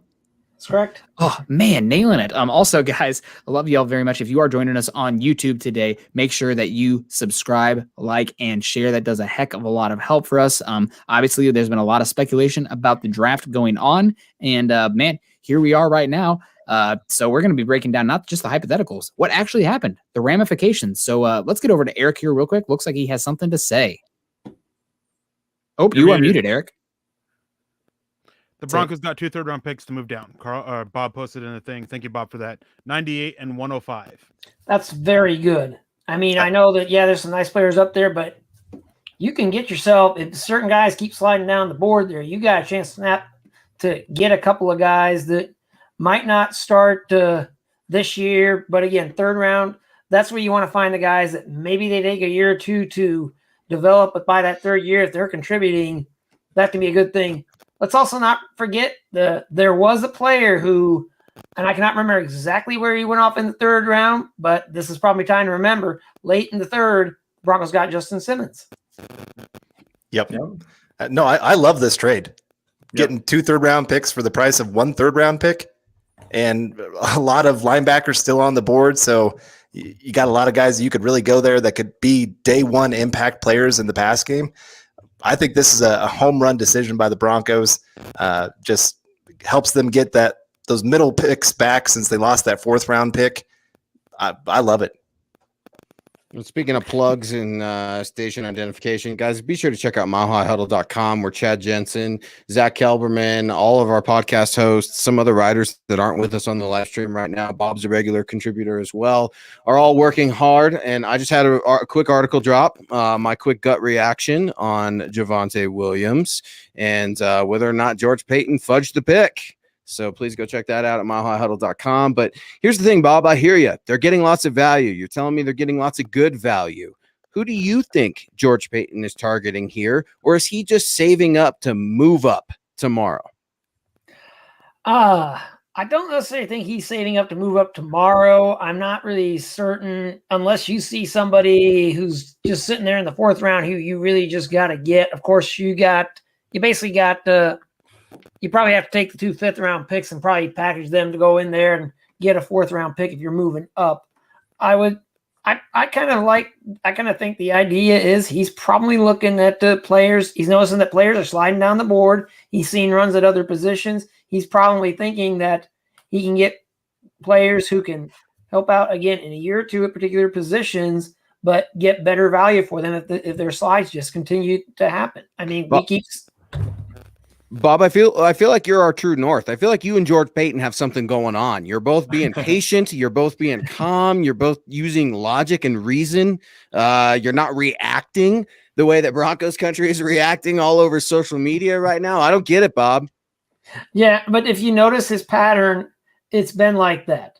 The only move that I've seen thus far that kind of looks like the move that you would probably not make at maybe as soon as you did was the signing of Ronald Darby, because I think most people probably thought that's a guy you probably want to get in the second wave, but he made a quick move there. But he took his time, got Shelby Harris done, got Von Miller, his option picked up when he saw how the edge rusher market was developing. Let Kareem Jackson go. Some people were thinking, how can you do that? But then he got him back at the price that he wanted. He said he was going to get a deal done with Justin Simmons. He got it done. He got a deal in with Shelby Harris at market value, pretty much where I projected him, James Campbell projected him. And then the best one of all was that you keep hearing that the Bears are trying to hang on and trade Kyle Fuller. They cut him. And then what did it take? In minutes, he already said he's going to come sign with the Broncos. You can certainly disagree with passing on Justin Fields or passing on a quarterback. I understand that completely, but George Payton just is, for the most part, has done a good job with just letting things come to him rather than trying to force something.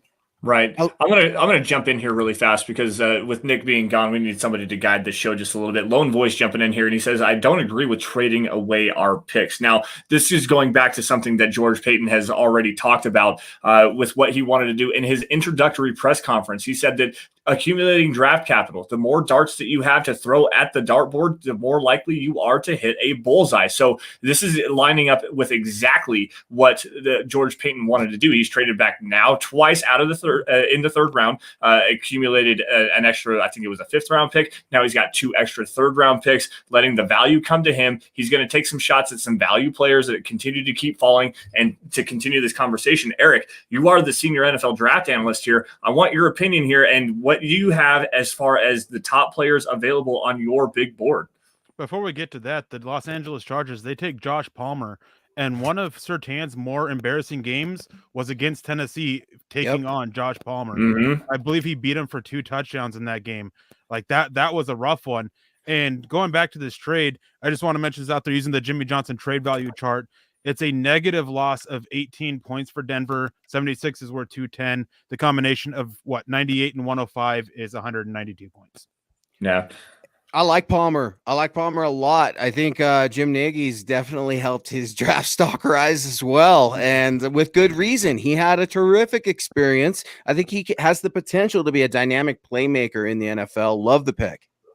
So something that has been a big question mark with Pat Surtain is the fact that he doesn't necessarily have the long speed, which is where Josh Palmer really likes to live. He's a really good deep threat, dynamic kind of a deep threat. So maybe that's a big kind of an interest there with the Chargers to maybe go and attack this Broncos secondary just a little bit, take the top off of the defense. Now, Bob, you had something that you wanted to say about number 98 overall. Yeah, I brought up Justin Simmons about that was a player that the Broncos took late in the 3rd round. When did they take him? The exact pick they took him with was the 98th overall pick. And guess what the Broncos acquired in that trade down? It's if they get a player that's comparable to Justin Simmons in terms of that guy that turns into that long-term starter, well, hey, you can't be unhappy with that. Bob, I love it. I love it, Bob. Now you're getting me all excited. Damn you. Got a super chat coming in here if I can find that really fast. I do want to say hello to the rest of everybody in the chat here. We've got Jaden Routh jumping in here with another super chat. We appreciate you for joining us, Jaden. Let me see if I can grab this really fast. There we go. Next, he will get a trade done with Green Bay for Rodgers. Payton has been really great. Really happy so far with him. Hashtag Denver Broncos for life. Hashtag Mile High Huddle for life. Yeah, man. Aaron Rodgers seems to be the dream for everybody in Broncos country. I mean, he lives in Boulder. He wants to play in Denver. He's made it very clear that he wants to move out of Green Bay. This is a very good situation for the Broncos. If they can, like I said last night on the live live stream. This roster is a lot better than people want to give it credit for, and they are really a quarterback away from being a true and legitimate Super Bowl contender. So if you bring in a top 2 quarterback, because Aaron Rodgers is probably the second best quarterback in the NFL right now, and you plug him in with Cortland Sutton, Jerry Jeudy, KJ Hamler, Noah Fant, you've got Melvin Gordon, now Javonte Williams in tow. That offensive line is stacked up really well. The defense is looking to be incredibly deep, especially in the secondary. I mean, man, if the Broncos get Rodgers, they're Super Bowl contenders right away. They're probably the best team in the AFC. And another linebacker comes off the board. The Minnesota Vikings take Chaz Surratt. I mean, I liked him. I like his tape a lot. He's still learning how to be a linebacker after transitioning from quarterback. This pro day did him no favors. I think if he had a much better pro day, I think he's a second-round pick. I think that definitely scared off some teams. Definitely going to be interesting to see what happens there. I see a lot of talk for Molden still in there. And, hey, like, NFL teams, like, they must view him as a nickel guy only, and they don't value nickel that much.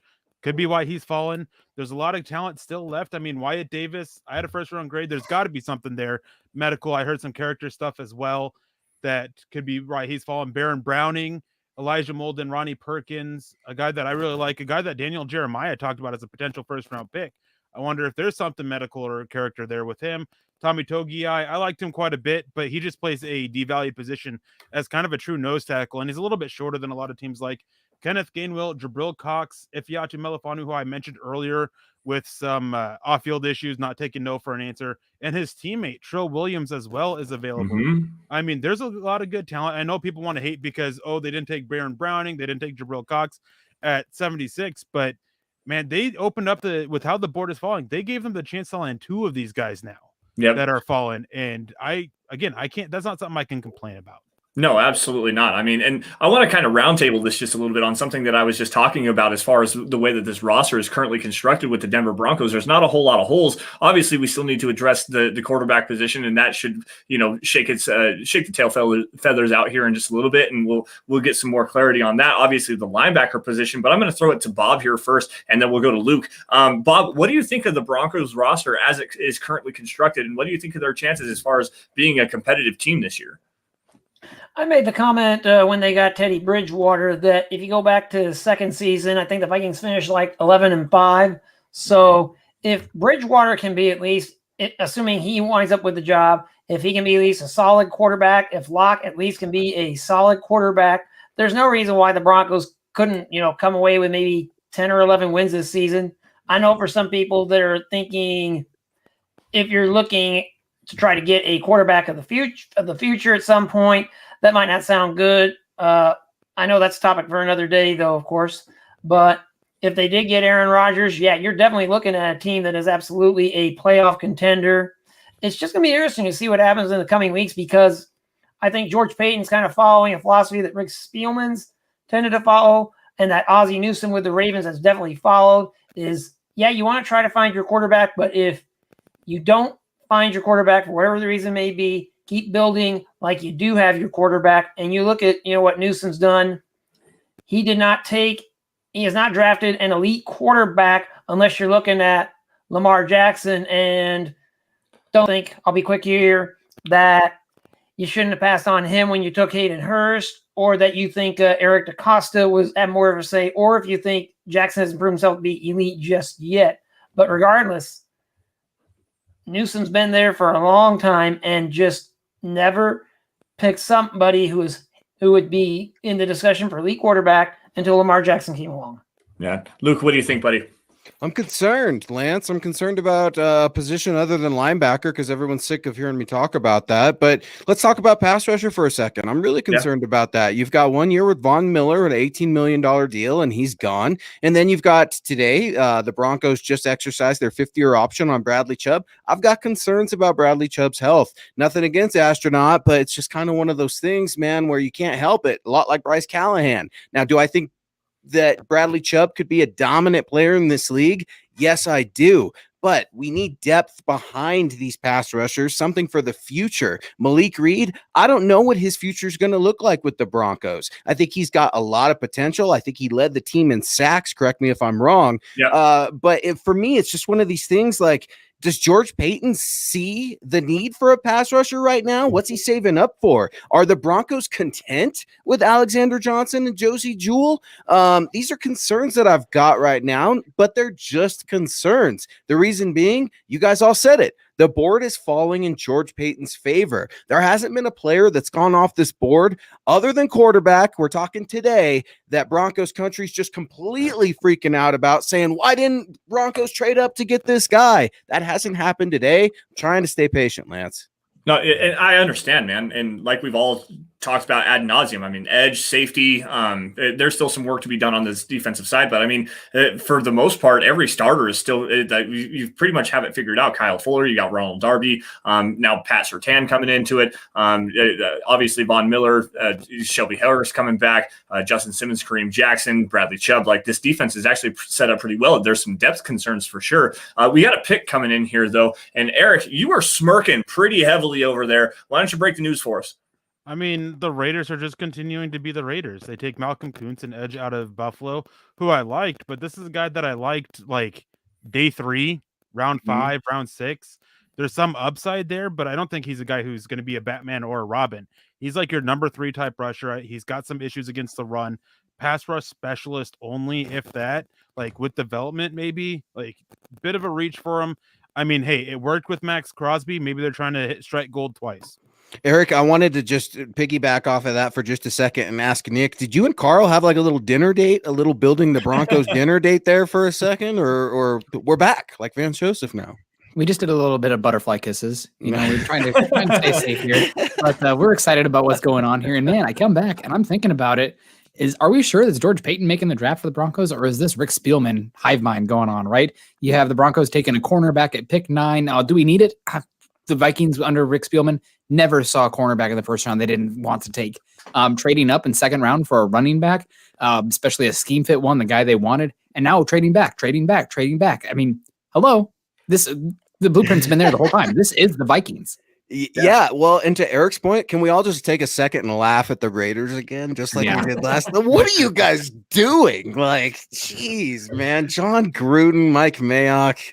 And I gotta throw some shade here. There was somebody in this room, and he knows who he is, who a couple months ago was sitting there praising the job that John Gruden and Mike Mayock were doing.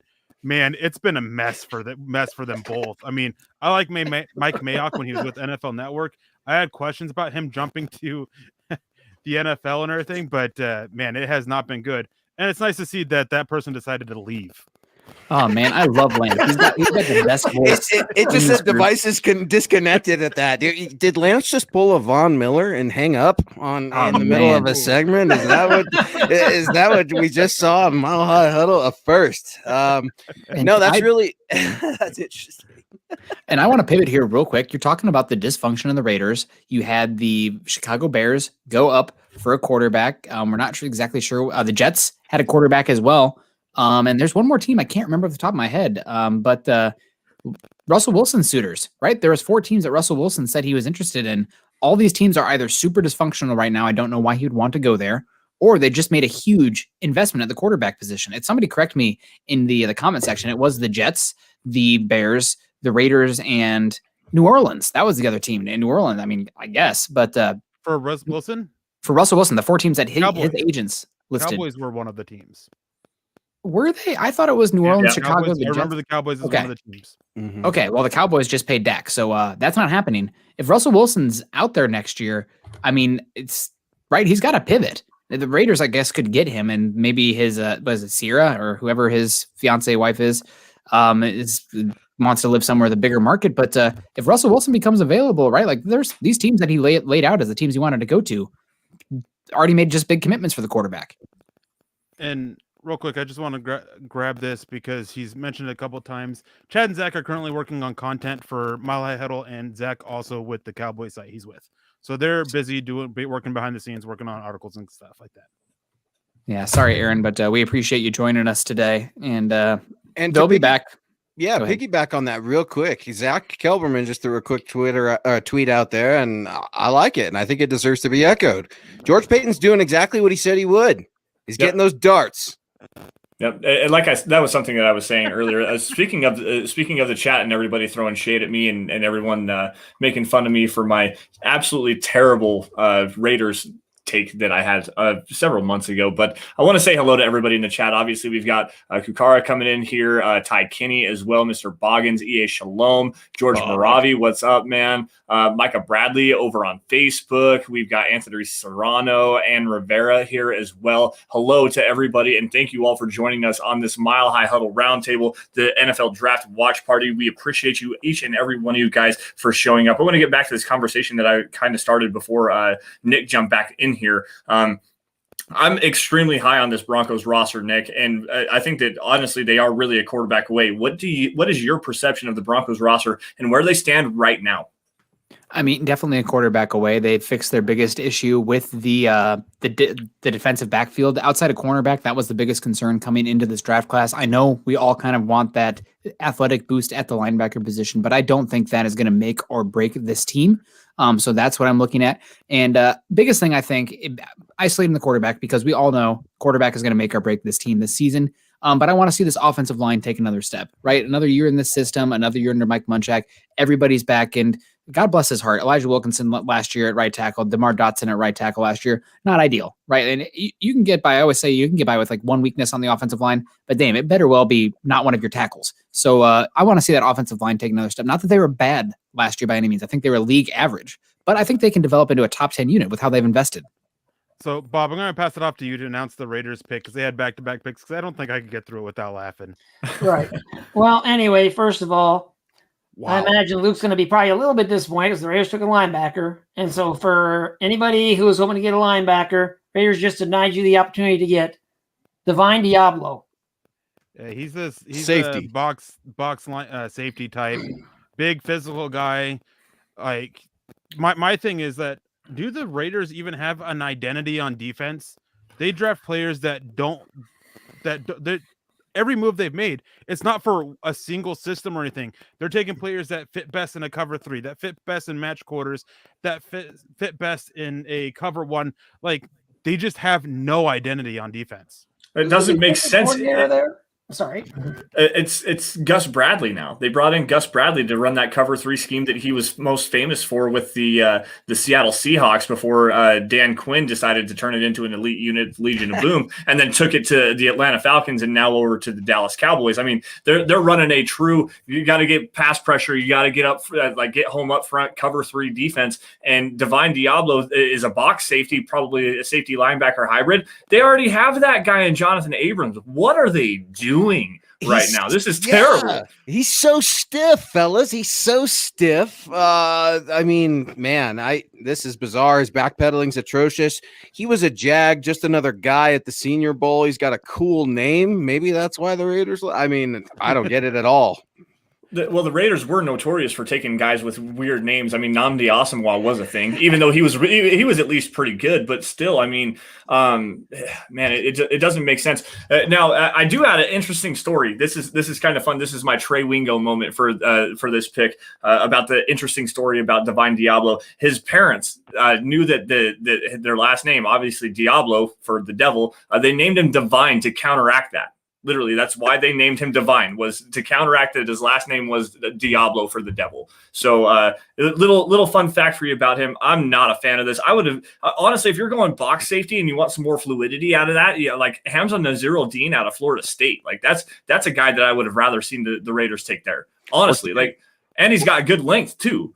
Or Tyree Gillespie. I mean, Missouri. If we could name him, I feel like at least 5 or 6 safeties before we go Diablo. Or Nick Kendall's guy, Joshua Bledsoe, the other Missouri safety, who you think is a better man coverage safety, right, Nick? I believe so. I mix up the 2 Missouri safeties. I'll be completely honest. I do like Wiggins down here if he is healthy as well. And I mean, scheme fit again. Damar Hamlin. Going back to him, I do think the Chargers would snipe him day 3, but he would be an interesting one as well. But I'm really curious to see what the Broncos do here. And I want to get back to that point earlier about the edge rusher position. I know the Broncos have recently had let's just call it as it is, a good run, but a lucky run of undrafted free agents at edge rusher position. Don't think you can go back to that well. Those guys are both pretty darn good anomalies. Edge rusher is typically a position where if you don't take a guy in the top 40 picks, he's not going to end up being a quality starter. Obviously, there are different guys there, but it's so obvious. Those type of athletes with the body type they have and the twitch they have, it's one of the positions where athleticism and the athletic testing translates the best to the field. So those guys that are picked high are typically the ones who are worthy of that position. There's just rare body types and athleticism. So I think that's something where the Broncos do get a first round pick in 2022. We'll see what happens with Aaron Rodgers, but edge rusher's got to be pretty darn high on that list of priorities because it's a first round position, folks. Yeah, and I think you could get some late round. Sorry, Eric. I think you could get some late round edge rushers. I like Wyatt Hubert a lot. I like Jonathan Cooper a lot. I don't know where they're going to fall because the draft is just changing. But just a quick question, and then I'll pass it off to Eric. Did Quinn Miners get selected yet? Not yet. Nope. That's a shocker to me. He was the belle of the ball at the Senior Bowl. As everybody knows, Daniel Jeremiah moved the sticks. Everybody's been following Quinn Miners. Not getting as much love as I thought he'd get, at least in day two. And another pick coming in here, I want to announce Dami Brown to the Washington football team, according to CC here in the chat. So the chat's lied to us before. So we'll see. But Dami Brown is a guy who's been linked pretty high. A lot of people had him as, I think, Chris Sims had him as like a top 4 wide receiver in this class or something crazy. So that's a great pick for them. They obviously needed some wide receiver help. They went out and got Curtis Samuel. Now they got Dami Brown, one of the better receivers in this class. I like what Washington football team's doing right now. And also, do we have a favorite name for the Washington football team, folks? Call your shot. I know they sent like 5,000 to their season ticket holders. I like the Washington Football Club. I know it's kind of a cheesy, kind of a nod to soccer, but I think the Washington Football Club is kind of a fun one. I just don't care. I don't like anything about Schneider. I don't like anything about that team. I never have. I can't stand that division. That division should be ashamed of themselves for the way they performed in 2020. I can't stand them, if I'm going to be honest. And, that's me putting it lightly. The chat is speaking, though, the Wild Hogs. I feel you with that, Luke, man. I hate that division with a passion. They're awful. So, Eric, you had something that you wanted to chime in here for just a few minutes. What did you have, buddy? I was going back to edges, and with Nick talking about it, I mean, again, this is a deep class of edges. The talent wasn't there at the top, but I mean, Ronnie Perkins, I know that's a guy that Nick liked a lot. He's still fallen. Kind of curious to know why. Jordan Smith, not at all shocked. He's fallen a little bit after that abysmal pro day he had. Quincy Roche, I mean, he's a little light, so I can see him falling for that. Patrick Jones, Ellerson Smith. I'm not super high on him, but Hamilcar Rashad as well. Mm-hmm. There's Shaka Tony, but some have been, I mean, if they want a hybrid type, there's been a lot of rumors about Shaka Tony being off ball, that kind of hybrid. So there's a lot of options at edges, and this would be a good spot to get him. But earlier, Bob made the comment about safety and Justin Simmons, particularly at number 98. And then Nick mentioned James Wiggins. How awesome would it be for them to land James Wiggins at 98 and have him turn out to be a stud? That'd be great. I mean, God, that's what you want. And was that the same pick that Simmons went as well? All right. I think so, yeah.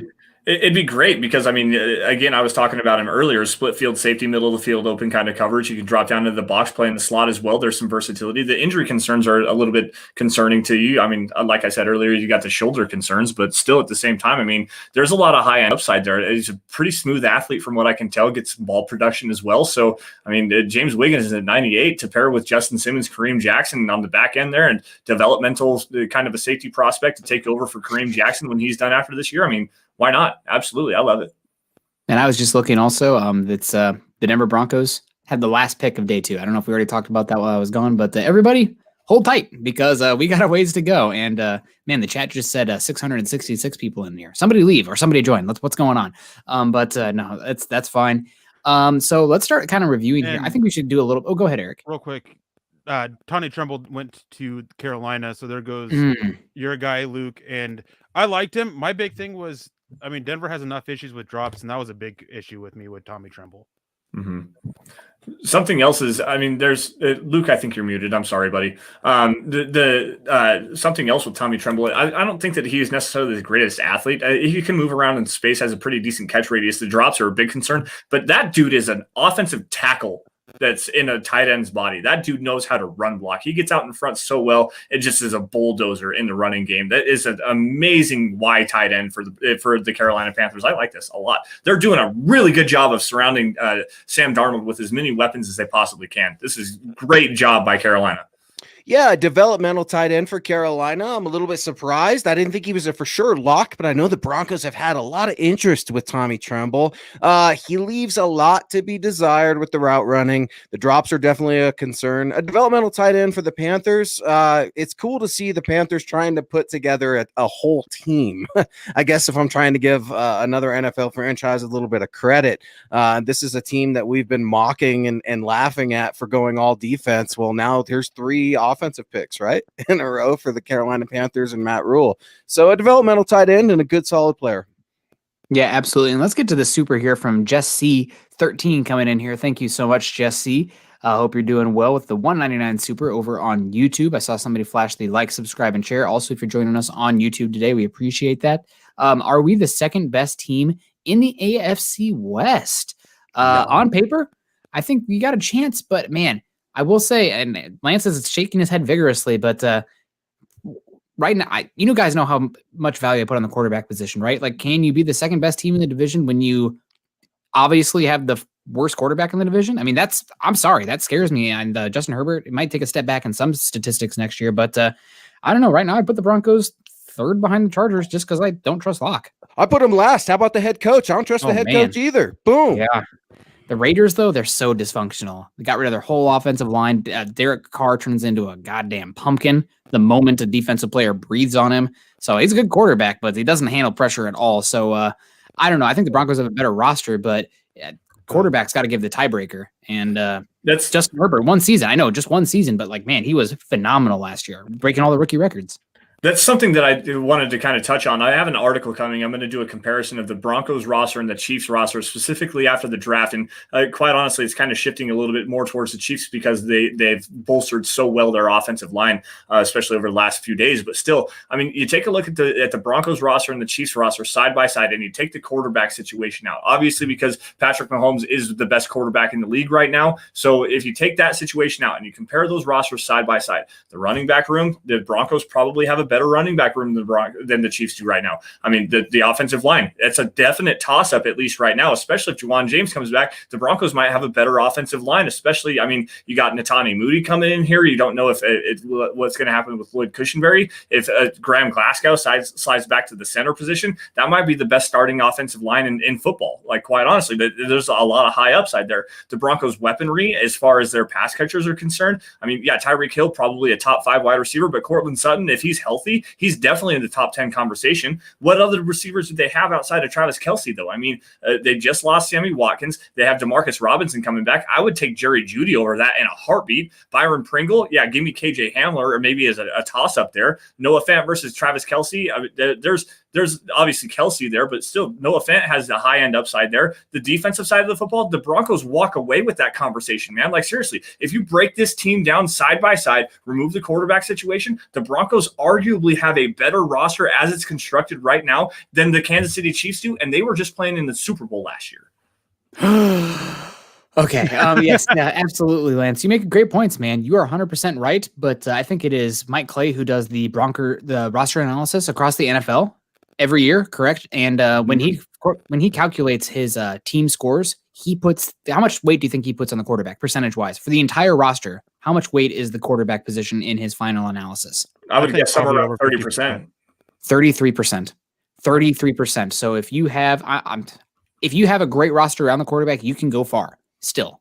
But if your quarterback is making up 33% of your output of how good of a team you are, it's tough, man. It's tough. And that doesn't mean Drew Lock can't take a step. But what he was last year, he'd be the first to tell you, was not good enough. I mean, he's in there working right now. He hears the chatter. He sees it going on. I'm glad he's not out there making burner accounts. Or maybe he is. I don't know. I've seen a couple Twitter accounts out there that I'm like, oh, is that a Drew Lock burner account? But you guys know what I'm talking about. Vic Fangio hasn't won a game in September, and we're going to talk about being, paper for paper better than the Chiefs. I mean, I hear you with the talent, Lance. I really do. And I hear you with the paper comparison, but you know this better than anybody. The game of football is not played when comparing rosters. It's just that what Andy Reid has going on right now in Kansas City is so special. He's got buy-in. These other teams in the AFC West have an identity. I ask you now, what's the Denver Broncos' identity? On paper, what's their identity? It's got to be the defensive backfield right Yep. now. I mean, it's new this season. They've got, I hear that, but you got 1 year rentals. I hear how great Kyle Fuller is. I hear how great Kareem Jackson coming back is, only for 1 year. I hear how great Von Miller is coming back. Really? Only for 1 year. I mean, we're coming at this thing like we're Super Bowl ready with these 1 year defensive backs, and I don't get it. I struggle to see contending for the AFC West division title with those things. Well, I'm not gonna disagree with you, Eric. Go ahead. I'm sorry. And I want to say thank you to these superstars from Facebook and everything. Thank you guys absolutely. so much for your support and everything like that. You guys are awesome. And while you're here, make sure you leave a like and spread it around. Go tell all your friends. Have them come join us and everything. And getting back to the draft, the Packers finally took a wide receiver. They took Rodgers. Amari Rodgers. So they have the replacement already. They don't have to even change it.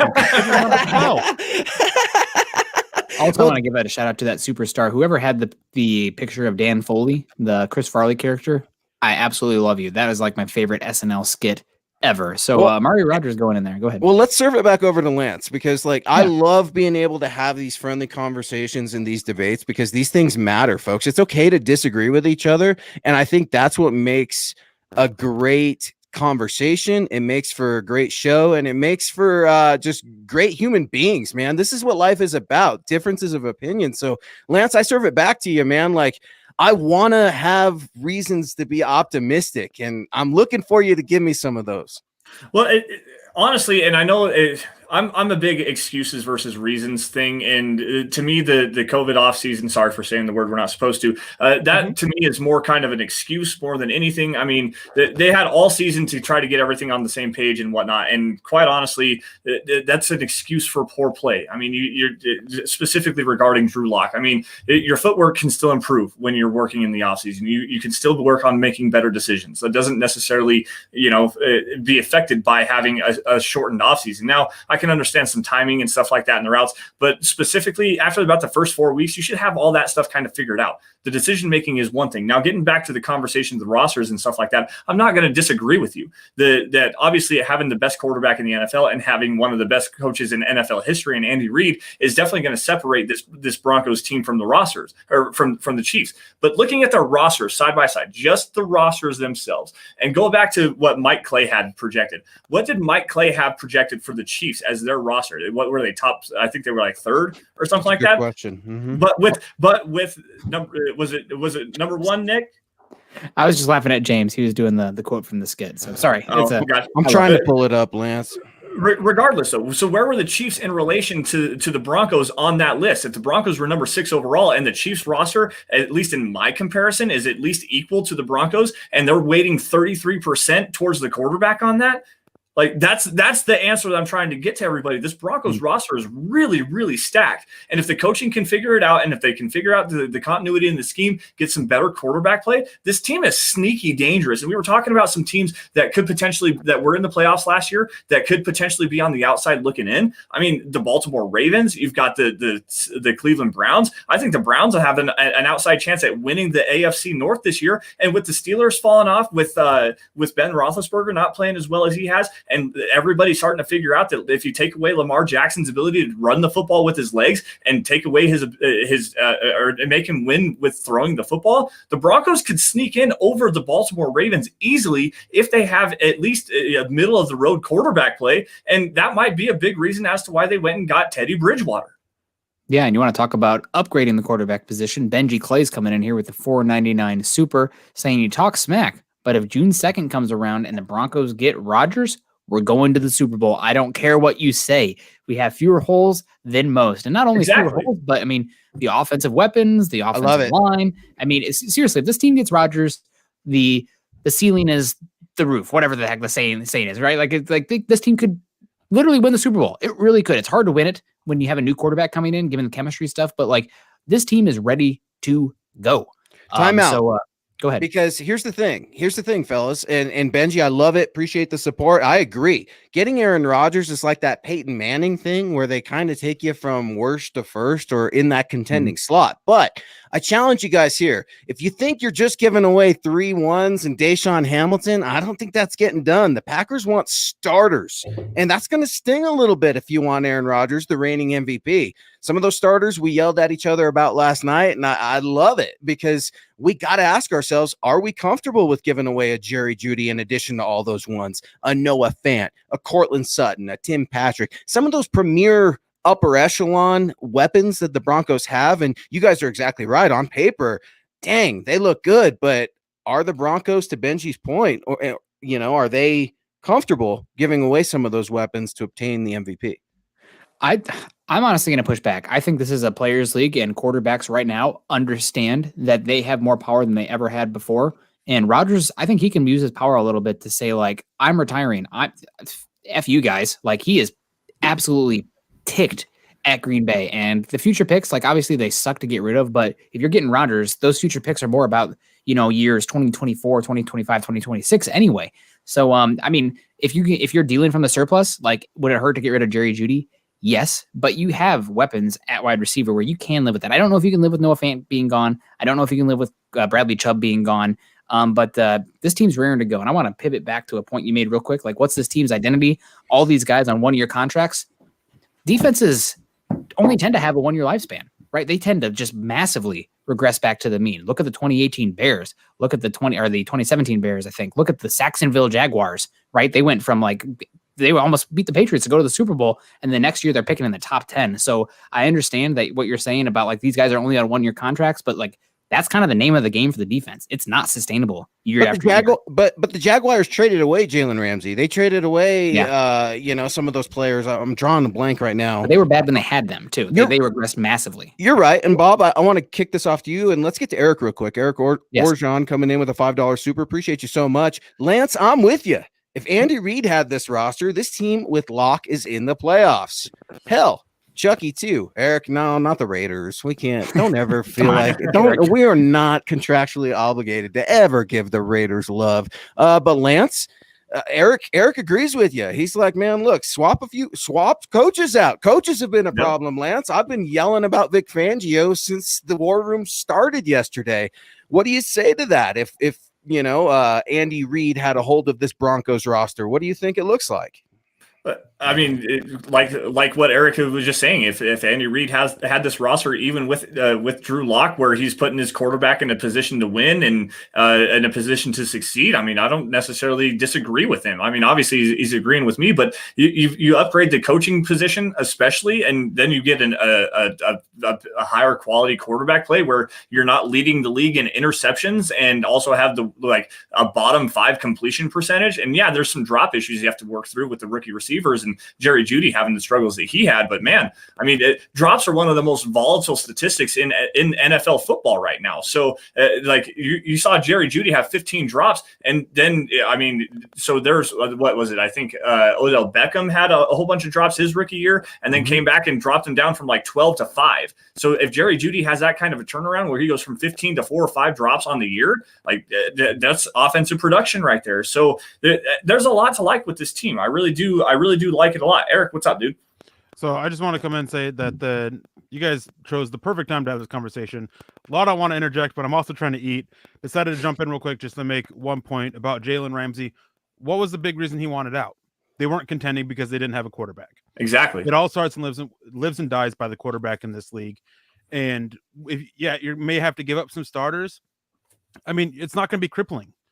I mean, if you gave up Jerry Jeudy, you still have other weapons. If you give up 2 of those offensive players, I think the only one that would really hurt is Noah Fant.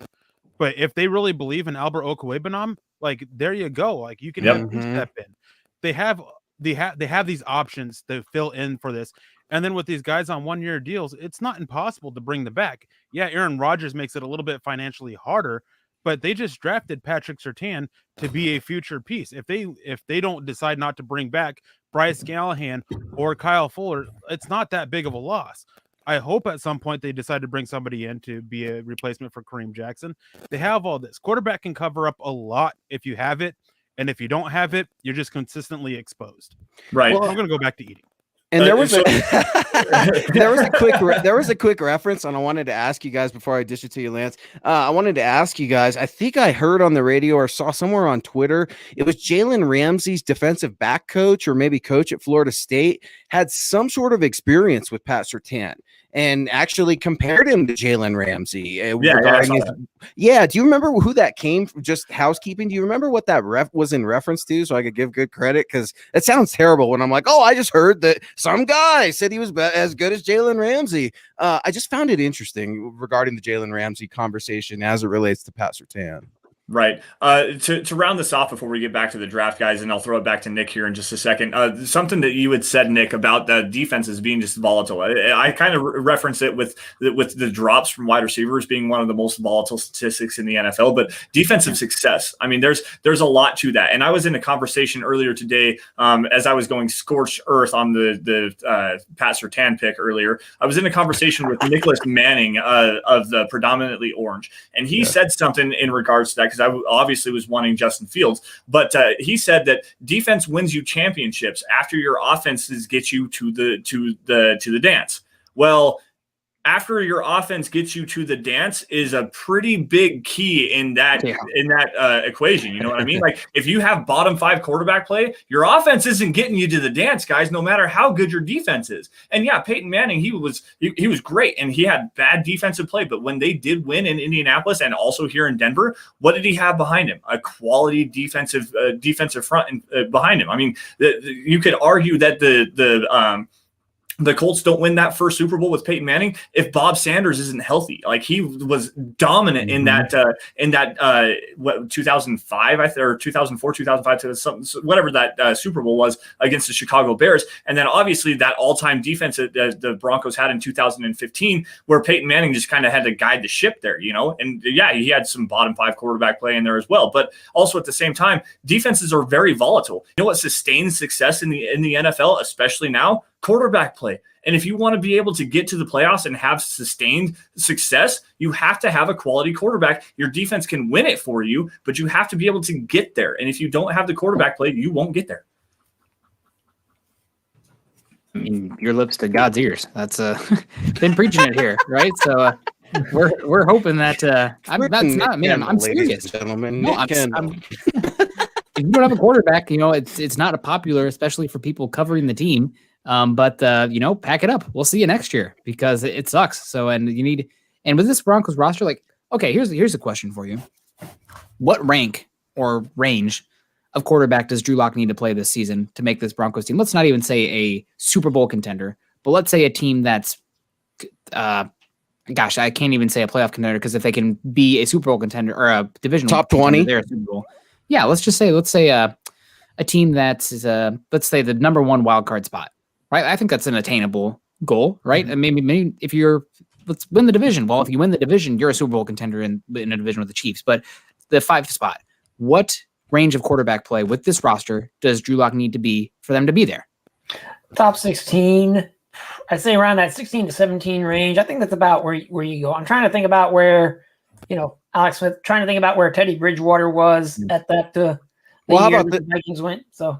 Yeah, well, how about this? In the last 5 years, the Broncos haven't had a quarterback to pass for over 3,000 yards or have a QBR rating above 50. So if we're talking about a significant improvement, can we get to 3,000 yards and at least 50 for a QBR? I mean, good Lord, we are in a drought here. This is awful.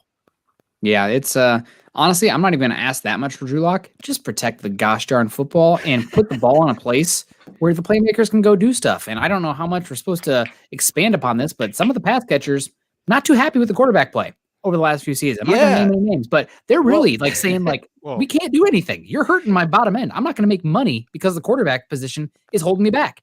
So I'm not going to name any names, but verified multiple people saying this is what he's saying. Got our conditioning in. I mean, it's that simple. And if we're going to be honest about Drew Lock and Teddy Bridgewater, Teddy Bridgewater probably gets a little bit of a bad rap in my opinion. I'm not over the moon, but look, Drew Lock or Teddy Bridgewater, neither one of them know how to fall down right. I mean, that's a problem if we're looking at the quarterback position. And it's so inconsistent right now for the Denver Broncos, and coaching is inconsistent, and it's just a bad recipe. Yeah, and going back to Teddy Bridgewater for a minute, Looking at when the Vikings finished 11-5 in 2015, he threw for 3,200 yards, 65.3% completion percentage. QBR rating was 57.7. Last year with Carolina, 3,733 yards, 69.1% completion percentage, 64.2 And QB 15 rating. TDs. And that, of course, was with Christian McCaffrey out of the lineup. And the Panthers, of course, they weren't quite – they're still rebuilding, obviously. So – But that's Teddy's you get at best. least respectable play out of Bridgewater or get respectable play out of Locke. Just be respectable. 15 You're probably gonna have a touchdowns. team that should get a wild card spot. 15 touchdowns for Teddy Bridgewater as his career highlight. Oh man, come on now. Yeah, and let's hear from Eric here. What kind of range quarterback play? The Broncos roster overall is set up pretty darn well. The question is, and I'm not saying he can't take that step, but the question is Drew Lock. And obviously, if he struggles this year, Teddy Bridgewater's coming in. I'm going to put money, if it is Lock versus Bridgewater, I think I'm going to put money on Bridgewater winning the job based on what I've heard from the coaches, or people connected to the coaches. But what are your thoughts on what range of quarterback play do you need from Drew Lock for this team to do some work? On the bench. Oh, my God. Oh, my Thank God. We're finally getting a little bit of honesty around here. Thank God. On a serious note, I don't think he's going to be starting. I think he's going to be on the bench. And whoever ends up starting, I don't think they're going to have the longest of leashes. I mean, the coaches, they're coaching for their job. And I think Teddy Bridgewater, they feel, is the easier one to help them keep their jobs by getting them wins. Because he's not the best quarterback, but he's not going to go out there and lose you games like Locke did. So if Locke starts and you want to be winning, you're looking at, he has to be top half, top 16. He has to be. Yeah, and people in the chats are saying not a big fan of the comments here on Locke. I'm sorry, guys. We're just we're keeping it real, and if you don't like it, then do what you're doing. Why not? Let us know in the chat. Well, if you don't like it, then tune into Zach and Chad. Well, hang on. Hang on real quick. If you don't like it, tell me why I should be enthusiastic about Drew Lock. Did I miss it? Is there some reincarnation of quarterback play that's happened underneath our very eyes at UC Health Training Center since George Payton's been here? I don't think so. What has that transformation been? I mean, okay, Drew Lock, they had to send him away, kick him out of the building.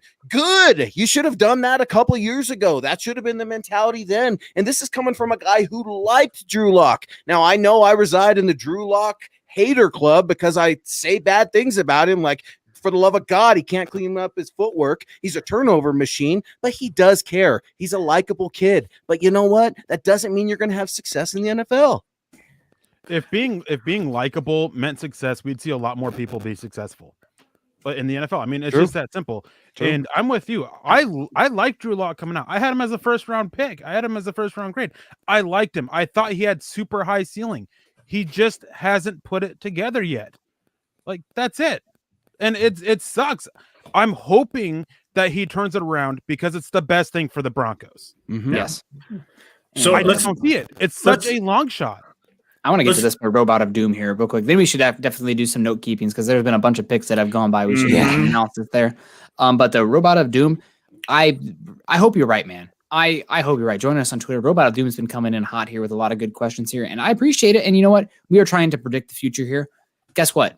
We can't do it. Like, we'll do the best we can based on the information we have, but things happen. That's just the way it is, and that's what makes it so fun.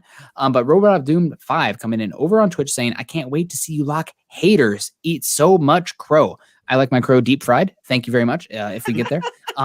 He's going to be great this year because he has Sutton back, the same offensive coordinator back, a better JJ and Hamler. Get ready to eat some crow. No beak for me, please. If that happens, I'm not in there. But man, I hope so, man. I hope you're right. And we got Ty Kenny saying Locke hasn't shown anything. Green Steel Blade saying Locke has been getting mentored by Peyton. Well, if that worked, then Trevor Siemian would be on a team right now, right? So right. Why now? Why did it take until year 3 to get with Peyton Manning? Like, what's the delay? Yeah. Everyone says they're waiting around on Drew Lock. What's Drew Lock waiting for?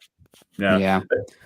I really think these people in the chat are underselling Teddy Bridgewater's viability as a starter. He's not going to come in and be crazy, but if you look at his CPOE, you look at his EPA per play, he is in the range of like 22 to 16, which really, speaking of Crow right here, that's fine. With this offense, just protect the football, don't give it away. Like that Chiefs game on the road, Broncos are doing things. They have a chance. Drew Lock throws a boneheaded interception, and the air goes out of the stadium for that team. Game's over. I mean, so you just can't do that, especially with Vic Fangio, the old ball coach. He will not have it. Right. And to get to this comment from BNS about, I'll come back to what off-ball linebackers there are for us. Realistically, I want to talk about that first hashtag, all Pro Bowls. And talking about eating crow, a lot of you people in the chat needed to eat a lot of crow because Lance and I on Dove Valley Deep Divers all last offseason were telling you that Bulls is gonna get it. But nah, you guys kept telling us we would be eating crow. Just say Yeah. Just But say I don't necessarily want to throw shade on all the shade mongrels out there and telling us about how much we're going to eat crow. But I specifically remember multiple times where I had said that Garrett Bowles was going to play at a Pro Bowl level, if not an all-pro level. And I'm just going to thump my chest a little bit on that one and say Garrett Bowles was first team all-pro. And yes, I'll thump my chest every single time. Let's get some house cleaning, guys. We got away from the draft, which is not something we were necessarily intending to do. Let's run it back to the Carolina Panthers. Carolina Panthers taking Tommy Tremble, the tight end out of Notre Dame. The very next pick, Nick, this one's going to get 6 to noon for you. Chauncey Golson, defensive end from Iowa to the Dallas Cowboys. Obviously, you didn't give him to the Broncos on our roundtable mock?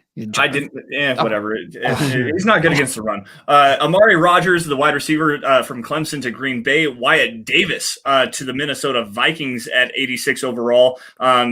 This actually ends his slide a little bit. Eric, I know you were a little bit higher on him. Did you have a first round grade on him? I think, is that right? Wyatt Davis? Yes. Yeah, I did. I'm really curious to hear why he fell. And right. Okay. Lance Zierlein said that he spoke with a lot of people, and it's something that really matters for that guard position.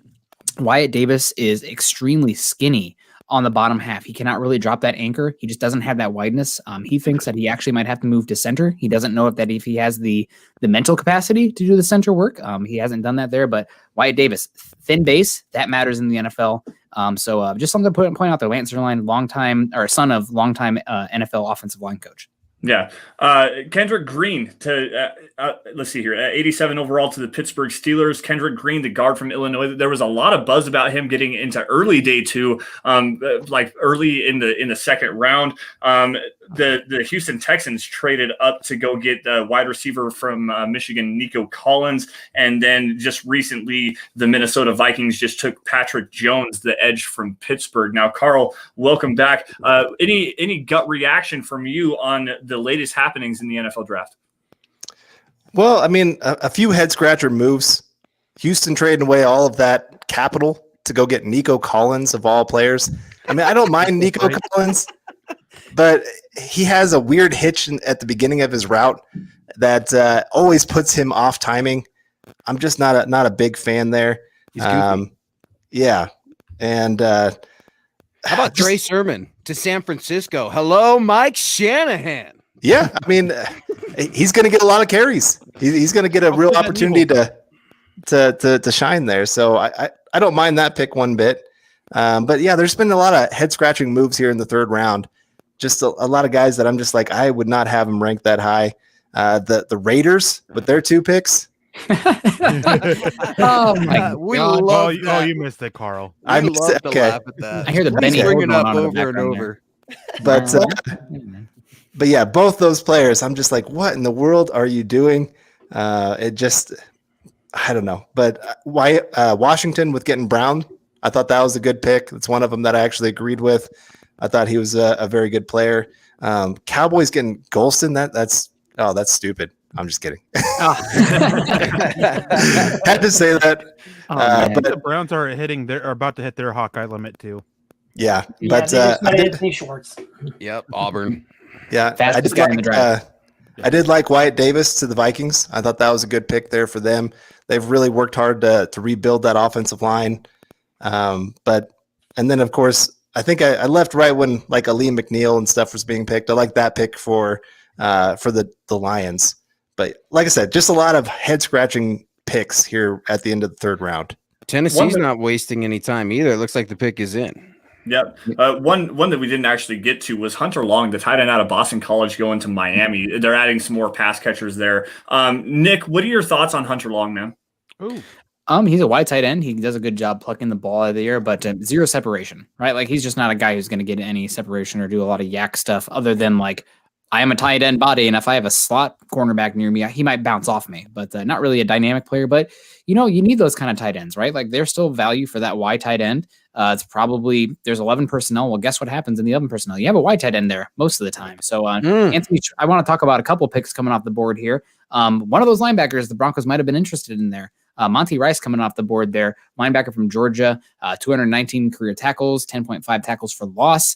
He tested out pretty well, good size overall. Not a guy that I thought would go above the Jabril Coxes of the world, the Brandon Brownings of the world, but interesting pick nonetheless. So, man, that's we'll see what happens. I just want to circle back real quick. I do not want to eat my crow cold, but also, guys, we're just wasting time right now, right? We're just filling time because June 2nd, Aaron Rodgers is the Broncos. So, fun. And we're not, well, yeah, that's the thing. And Bob, real quick, I mean, like we're all draft junkies, we're all draft analysts. But Bob, I asked Bob, I tagged Bob in a Twitter comment today because Bob is one of the best people I know at running the numbers. Bob, could you just break it down a little bit what the cap situation is for Aaron Rodgers and why Aaron Rodgers and that cap number is so contingent based on a June date? Well, again, that's because mostly that's on the Packers side, because if they were to, let me pull this up here. If they were to trade Aaron Rodgers right now, $31.5 million in dead money with about $5.6 million freed. So that's probably too much for them to swallow at this point. But if they do it after June 1st, it's $14.3 million in dead money, $22.8 million free. They can spread out the dead money hit over 2 years. And again, just to recap for the Broncos, they would take on $14.7 million in base salary in 2021, $25 million in 2022, $25 million in 2023. And again, it's been mentioned, Aaron Rodgers supposedly saying he wants a new contract with the Packers.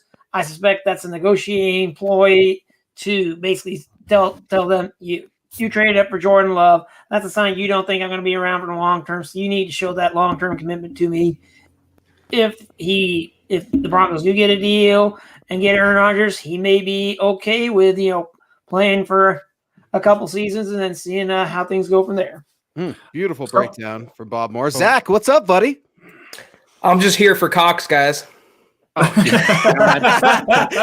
Cox, LSU, Zack Kelberman, Huddle Up Podcast. Brought to you by Manscaped. 20% off, promo code Huddle.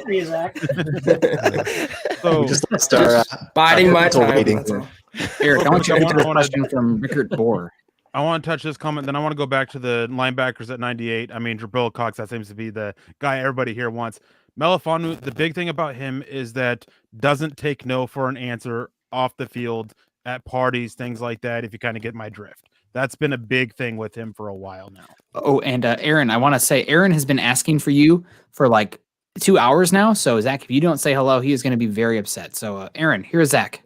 Aaron, nice to see you, man. Appreciate you and your support, apparently. Hope you like having me back here. I see that my co-hosts aren't exactly thrilled about it, but No, I heard the lock talk and my lock bat signal went off, so here I am. Yeah. Something I want to add to the whole Aaron Rodgers situation here, guys, is this is a crazy statistic, and you got to kind of go back into history just a little bit. The Green Bay Packers over the last 10 years have spent first-round picks. 9 of them have been defensive players, and 1 was Jordan Love. They have not surrounded him with any kind of weaponry at all. And that's why probably this Broncos team is so enticing to him, is because they do have all of the offensive weapons that he needs to come in and succeed right away. And on that note, talking about interesting facts, I think I said it last night too. It is interesting to me that the Packers have never had a quarterback for more than 16 years. Right. Aaron Rodgers, this would be his 17 years. So it's natural that they're going to get rid of him. Bart Starr retired. They moved on from Brett Favre.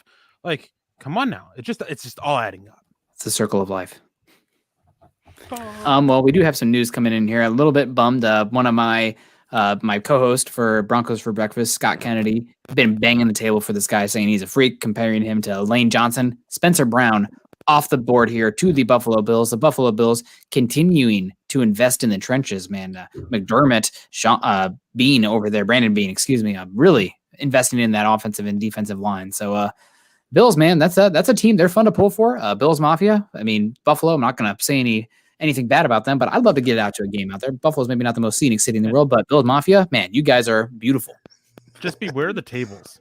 Yes, Yeah. God. Don't sit on a table. you might get Sober, body slammed, anyway.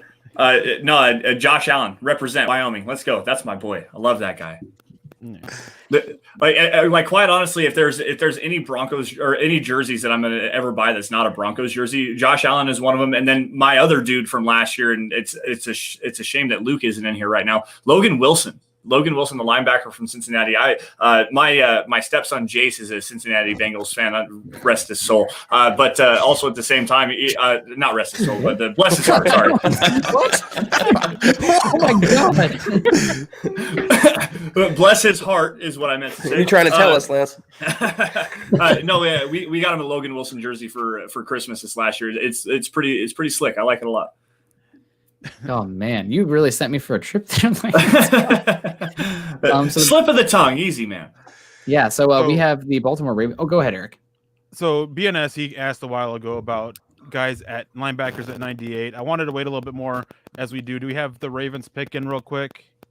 I don't see it yet, but Looks like I will it's do Ben Cleveland. Cleveland and offensive lineman. So linebackers are still falling. Baron Browning, Jabril Cox, those are guys that we were talking about at 71. Those were guys that we were talking. One of them was guys that we were talking about at 40, and here they are falling. I mean, I have a hard time not seeing at least one of those guys be the pick. Like they both can fit so well in different ways for what the Broncos do on defense. It's a major need for them. It's so hard for me not to see that be the pick. One of them be the pick. And as I mentioned earlier, Zach was mentioning Jabril Cox. Just imagine if Jabril Cox goes off the board in 98, same spot as Justin Simmons went off the board in 2016. That would be, and we know what Simmons turned out to be. I love the foresight there, Bob. Are you saying that Jabril Cox is probably the best coverage linebacker in this draft? Because quite honestly, if you look at it as the tape is concerned, he really might be the best coverage linebacker in this draft. That So aware in coverage. Yeah, he might be one of those, maybe it takes him a year to kind of get into the flow of things. I mean, that was the case with Justin Simmons though, but then, by year 2, you saw the improvement out of him. And then year 3 was when things were starting to really click for him. So that's typical, but that's typical for 3rd round picks, but hey, if they get it together by year 3, you could very well have a keeper. Yeah, Jabril Cox would be a solid pick here. Obviously, spent years at NDST there in Fargo, but I really like Cox's length. I think he does a good job penetrating the hole. Sometimes the chat really was believing it here. I just we'll see what happens here with the Ravens, but he's a good player here. I think I'm surprised. Any idea why he's falling? Is it because of that twitch? I feel like he doesn't do the best job closing space and at linebacker play with the short drop zones. That's really important. Sorry, I'm killing Zach there. These are still puns, right? Yeah, no, yeah. Does a great job closing space. Never seen a tight end he wouldn't take on. So we'll leave that there. But we'll see what the Ravens do. The Ravens pick, it's on the clock. Any idea? Anybody? They took Ben Cleveland. Thank you. I'm a little behind. I was thinking about the Cox puns that I could make there. Brought to you by Manscaped. Everybody check out promo code Huddle. Honestly, let's get that up there. But let's Eric. I'm really curious. Your best remaining players on the board. I'm very much a holistic draft person. I know the Broncos. Everybody wants a linebacker. A lot of people want a linebacker. But what does the board say? So, I mean, my top guy available is Baron Browning. My number 2 is Elijah Molden. And then my number 3 is Ronnie Perkins. And honestly, any of those 3, I wouldn't be terribly upset about. I mean, I know that they just took Patrick Surtain, but Elijah Molden is a very different style of defensive back. And as I said earlier, I think moving him to safety could work very well for Denver as a future replacement for Kareem Jackson. They all can make sense for them. And even if you want to go add another guy on the defensive line, Tommy Togiai, for a potential Mike Purcell replacement, my number 5 guy on the board, not really a fit after taking Javonte Williams. But then you got Jabril Cox, my number 6 guy there. I mean, another linebacker here. Still plenty of talent left. I like how it's shaping up. And again, it just makes the trade down from 71 to 76 and then 76 to 98 and 105 look so much better with how the board's falling. Yeah, and John Houston asking again. He's begging for it. He says, "Can we please take Elijah Molden?" Oh my God, geez. Well, And I mean, honestly, the Broncos took a boundary corner ideally, and I would be 0% surprised. Elijah Molden fits this defense to a T. He's kind of got a little bit of Buda Baker to him. I know everybody will say it's overkill, but he can kind of do some nickel stuff. He can do some safety stuff as well. You replace a year from now, you replace Kyle Fuller with Patrick Surtain. A year from now, you replace, maybe even sooner, you replace Bryce Callahan with Elijah Molden. So you're talking about filling future needs. That's been a theme that Bob has talked about multiple times here. I know that we want a linebacker, but I would get it. I would get it. And also we have the Robert Hainsey coming off the board here. I saw somebody in the chat also saying it. The third Notre Dame offensive lineman. Man, I think they are quickly taking the title of Offensive Line U from University of Wisconsin because, man, they're getting drafted every year. Good for them. And I like Robert Hainsey. There's a lot that feel that he can play tackle. I think he's going to end up at guard. And I mentioned about BYU's offensive line earlier. Notre Dame, they had a lot of talent on their offensive line as well. And they would have 5 guys drafted this year if one of them didn't decide to return. Man, that is they're doing a good job developing those guys there. Some of those guys need to head to Iowa City. Goodness. No, but Zach, how you doing, man? I feel like you joined us back. How's life over in Dallas land? How's the Cowboy faithful going on? Man, they kind of reach for a couple of those third-round picks, those defensive linemen, especially Chauncey Golston. But, they need defense. And I know, I'm sorry, but they need defense, and I can't hate on it too much. But, I'm excited to get back on Broncos here. I was thinking of Jabril Cox. On one hand, I don't want the Broncos to draft him because I can never podcast again. Bob mentioned going with the flow, and I just lost it to myself. On the other hand, I do want the Broncos to draft him because they would have Cox, Johnson, and Chubb all on the same defense. That's where my mind's at right now. Real quick, because then the Broncos got to bring back Jake Butt even if he plays on offense. Oh man, moving the linebacker, we got a defense. It's off the rails, guys. We are off the rails here. This is absolutely terrible. My goodness. I'll do what I can. Odd plays. So we'll see what happens here. Everybody's enjoying it. I think these guys are enjoying the fun here. We got a lot of good reacts here. Cox and socks going on. So that's great, man. People are enjoying it. We're having fun.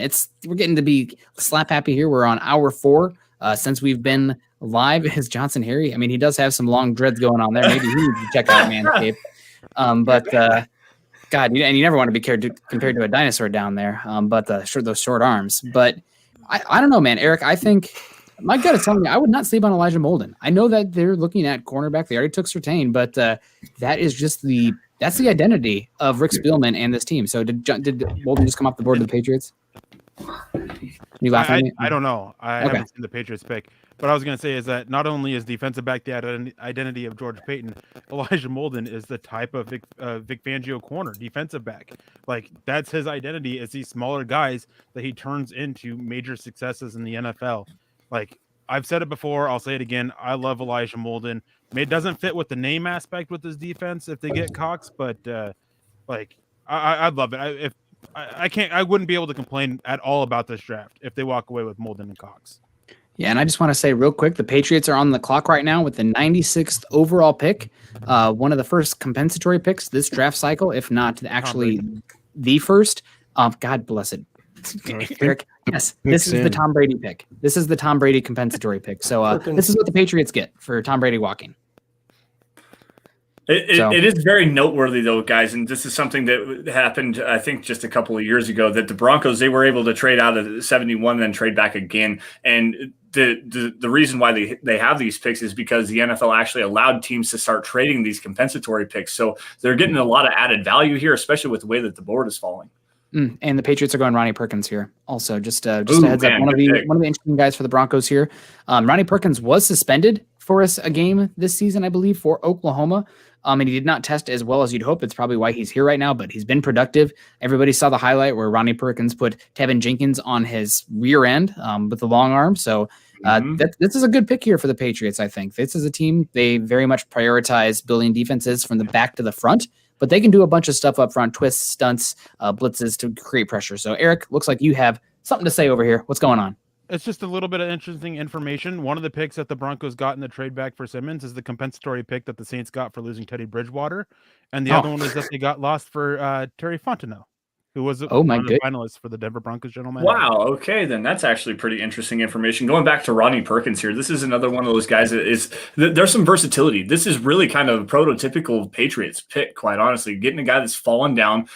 There's some versatility with him. He can play on the edge just a little bit, stand up and move back off the ball, I think, as well. High end athleticism, good length. I mean, I don't necessarily want to compare him to Jamie Collins, but maybe is that the role that they're kind of looking at for him?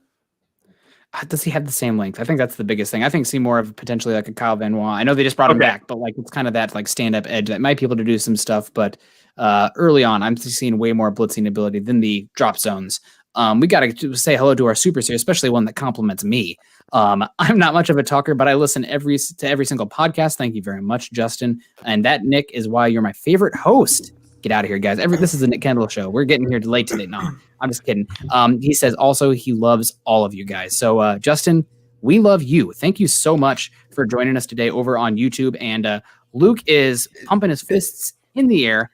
I'm not sure what's going on. Broncos country. I'm so happy. I'm so happy. The bell of the ball, the bell of the Senior Bowl. I'd say let's wait on this one a little bit, though. I don't because the Chargers pick hasn't actually officially come through. Yeah, somebody's going to spoil it in the chat. It's already been spoiled in the chat. Somebody spoiled it in the chat already. Oh, all right. Okay. Broncos with the number 98 pick in the 3rd round select offensive lineman Quinn Miners. This is amazing. I absolutely love it. I can't wait to get on this press conference. This guy is the belle of the ball. The Senior Bowl, Daniel Jeremiah was falling all over himself talking about this cat from Wisconsin Whitewater. I love his upside. Now, what does this mean? I think this means the Broncos have a new starting center. I don't know what Lloyd Cushenberry is going to be doing, but when you talk about strength, Quinn Miners is not lacking strength at all. I'm giddy, boys. I'm so happy. Could be as well that with Graham Glasgow, they could be somebody that could be groomed there. I don't know if he could play tackle. I don't know a whole lot about him, but with that sounds like probably not a tackle, but maybe somebody comes in for Glasgow. Dalton Reisner. It's remains to be seen if he gets extended. So it does give them some options and gives them some more depth, particularly in the interior, because they were kind of lacking that this year. Austin Schlottman was basically the best one they've got, and just wasn't good enough. I mean, he's depth. That's what he is, but just not good enough. You could definitely use an upgraded depth.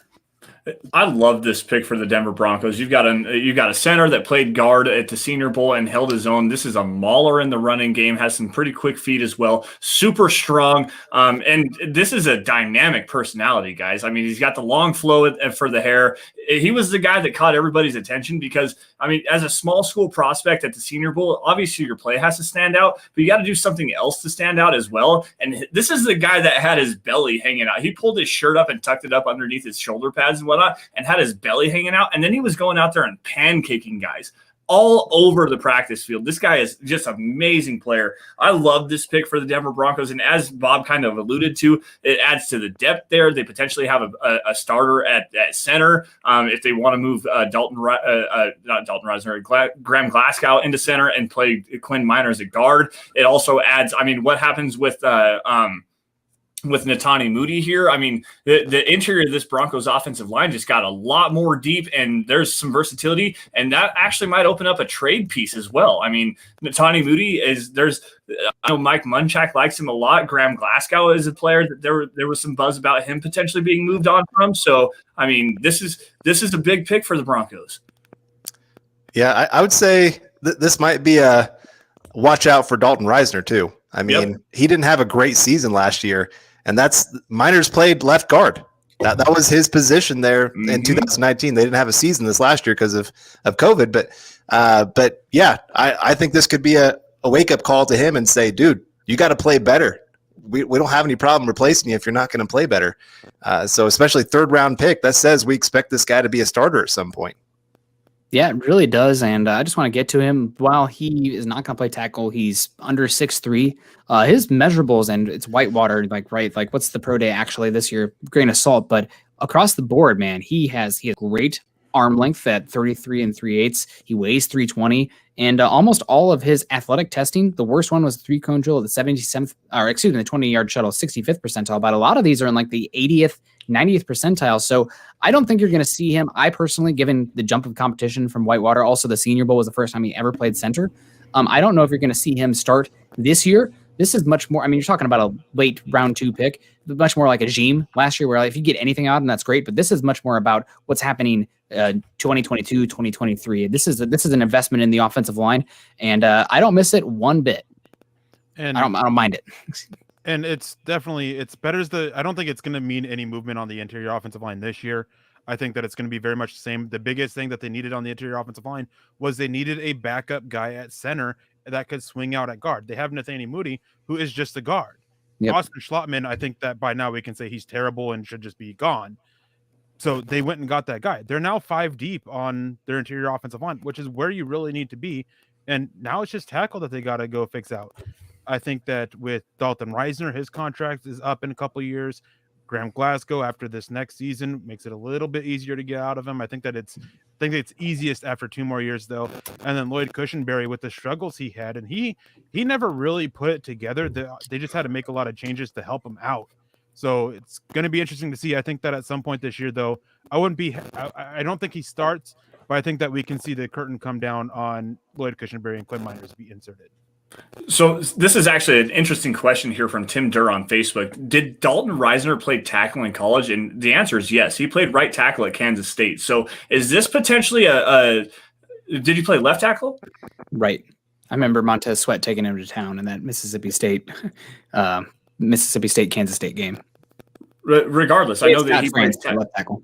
Yeah, that's right. So regardless, Dalton Reisner played tackle. Is this potentially a move to replace Dalton Reisner at left guard, slide him out to the right tackle position, and as like a contingency for the Jawan James experiment that is, by all accounts, a failure at this point? I mean, if you have that versatility, it could go that way. I think the expectation is James plays this year. Now you have a chance to really shuffle that, and said it on here a million times. These streams, it's about getting the best 5 out there. Now you have a guy who can play 2 spots, 3 spots out there. You have a chance to get the best 5, and you have Muti coming in. He has injury concerns, but a big chance to be great. You could do some shuffling there. The tackle position still leaves me a little bit nervous, but also, how much longer does Mike Munchak have left? Let's be honest, right? Like he's getting up there. This is a pick right now. You're investing in Mike Munchak, giving him a guy that, I mean, you don't make this pick without his blessing or saying, I want that guy. So I think it's a good pick. I'm surprised to use the early pick on the interior offensive line this early, but I love this. I love this kid. I love this selection. He's versatile. He's a good athlete. He's big. I think it's going to be a great pick. It's just one that you guys need to put away for now. Kind of like Ajim last year. I'm not expecting him in 2021, 2022 and on. Game on. That's a good theory, but at the same time, injuries happen. You see these makeshift offensive lines and defensive backfield units that are put together for the Broncos, and I'm sick of it. At first, I thought I would just be sickened if this wasn't a linebacker. I'm so tickled. I had him as my number 55 overall player in the draft when I went back and looked at my notes. Quinn Miners is a football playing Jesse, as Mark Schlereth would say. I can't wait to see what Mike Munchak does with this young man. I did hear you guys talking a little bit about Dalton Reisner. Yeah, just because you're a fan favorite, that means nothing to George Payton. Talk to Philip Lindsay about that. Lloyd Cushenberry, I hope you've been in the weight room, son, because Quinn Miners lives there. This is a great pick for the Broncos. It's truly showing that George Payton is going into his scouting roots. Well, I don't know if you could say that he lives in the weight room because he's doing most of his out in the forest. his basement is quite literally a weight room. Like he's got that weight room downstairs. He's got a banner from I believe it was Wisconsin Whitewater. He's got the Reese's Senior Bowl banner down there as well. Like he lives in that basement from what I understand. So Eric, what do you got, buddy? So I just got a question for Zach. Are you looking at that Cowboys pick and asking yourself who? I'm not gonna lie, the first guy, I can't even pronounce his name. I was not, I wasn't too well versed on him. But real quick, though, on Miners, I'll play the contrarian because it's what I do best, apparently, on these shows. I don't know that it's an indictment necessarily on Cushenberry. He played every snap last year. I think he grew into the role as the year went on. I think this says more about Graham Glasgow, the $11 million a year guard who was injured half the year, ineffective half the year last year. The Broncos can get out of his contract after this coming season. And like Nick mentioned, I think he was spot on. This was a pick for the future because we've seen, and Luke mentioned the same thing, the duct tape and the bandages and the Broncos signing the DeMar Dotsons off the streets and starting the Elijah Wilkinsons, they can't do that any longer. So whether it's Muti, who might not be ready yet, he has injury concerns, he needs time in the weight room as well. Glasgow is not long for Denver. I think he's a one-year type holdover, then they can insert the best available guard, whether that's Muti or Miners. So going back real quick for the Cowboys pick, because I'm sure you have to get out of here real soon. Fun fact, he's the first player that I had as an undrafted grade drafted.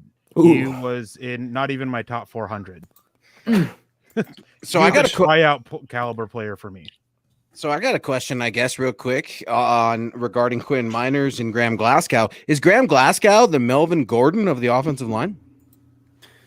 I mean, he's a solid player. He raises the room. He's a good pass blocker. He was dealing with that injury last year. I don't mind this. Last year, Elway did every single thing he could to make sure that Locke had the means to succeed. Paying a running back, paying a guard, using the first 2 picks on wide receiver. Oh man, here we have everything for you, Locke. Maybe the offensive coordinator is an issue, but there's no way to get around it. Like Elway loves Locke. He wanted Locke to succeed. He even influenced the coaches a little bit in some of the practice reps and stuff to get Locke out there, even though the coaches weren't as happy with some of them early on. So I think that's the biggest thing here with this pick. But I don't know. I would not say he's the Melvin Gordon. You have to invest in depth here, especially on the offensive line. It's like the defensive line. It's like cornerbacks. If you are there to a point where the whole unit crumbles, especially in a 17-game season, you're done. You're done. So investing in the depth here, I think it's not a bad idea at all. Bob, you got some information for us really fast. Yes. Well, for anybody who's hoping for Elijah Moulton, the Titans took him, and good pick. And it is a good pick for the Titans. And I can kind of get why some people might have been interested in Moulton, but you do have a cornerback room that is, it's getting pretty crowded. It's getting pretty crowded in there, and just trying to figure out how you're gonna put all these guys in there. I mean, it wouldn't surprise me maybe if a cornerback comes off the board on day 3, because you could probably use a little bit of depth there. Special teams in particular could use that, and it's not unusual to see cornerbacks that are taken on day 3 play some special teams. So it's a possibility. Then again, I know some people like Molden, but I don't know, maybe just a little too early to be taking another cornerback at this point. Eric, about Molden. You had something else before. Sorry. No, I was just going to talk about the Titans taking Elijah Molden. It's a really good pick for them. He fits what they want to do on defense. And, I mean, he'll be able to stay at his natural position of a nickel corner for them. For Denver, it was never about taking him and keeping him at nickel for me. It was for taking him, looking at him as a Kareem Jackson replacement down the road, which safety depth, that's still a big issue for the Broncos. They don't have any. But we'll see what happens. There's still some talent dropping. A couple guys are going off the board a little bit over these last few picks. Ifeatu Melifonwu went to the Lions here. Still, Baron Browning still there. Jabril Cox, and as everybody in the chat knows, that everybody here apparently wants Cox. I do have to say I'm watching some Miners video here, and he's out in the forest just knocking trees down, just charging at him.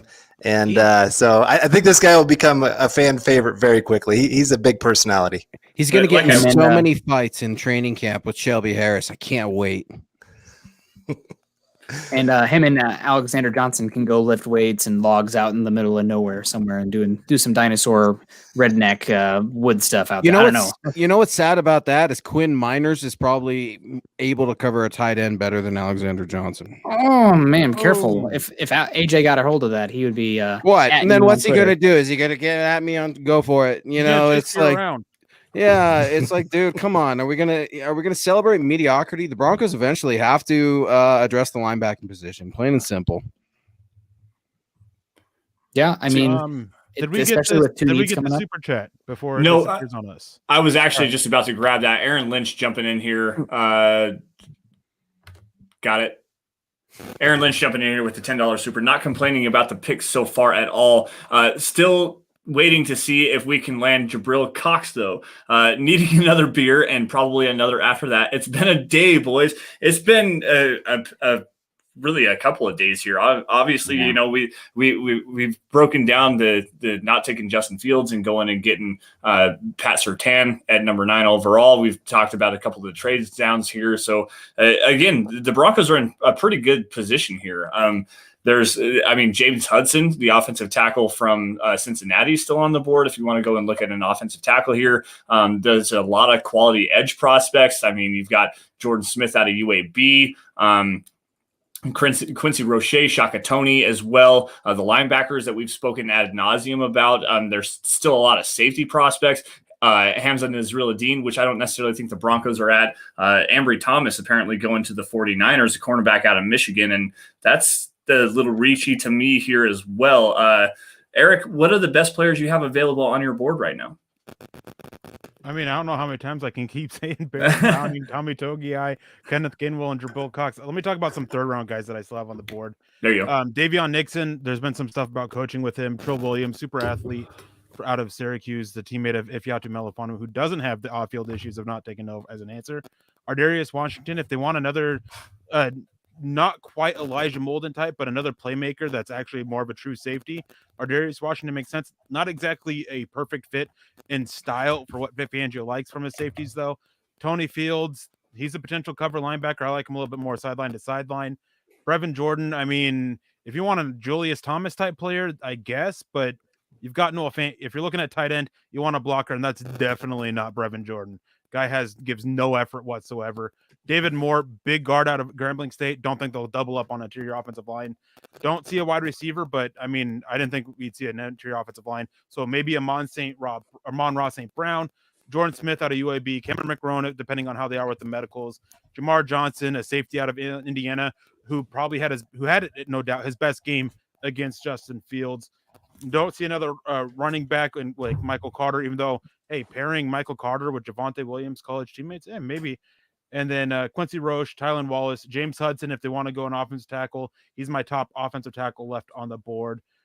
Jay Tufele, Garrett Wallow, Joshua Bledsoe, and then DeMar Hamlin and Marquise Stevenson round out my round 3 guys.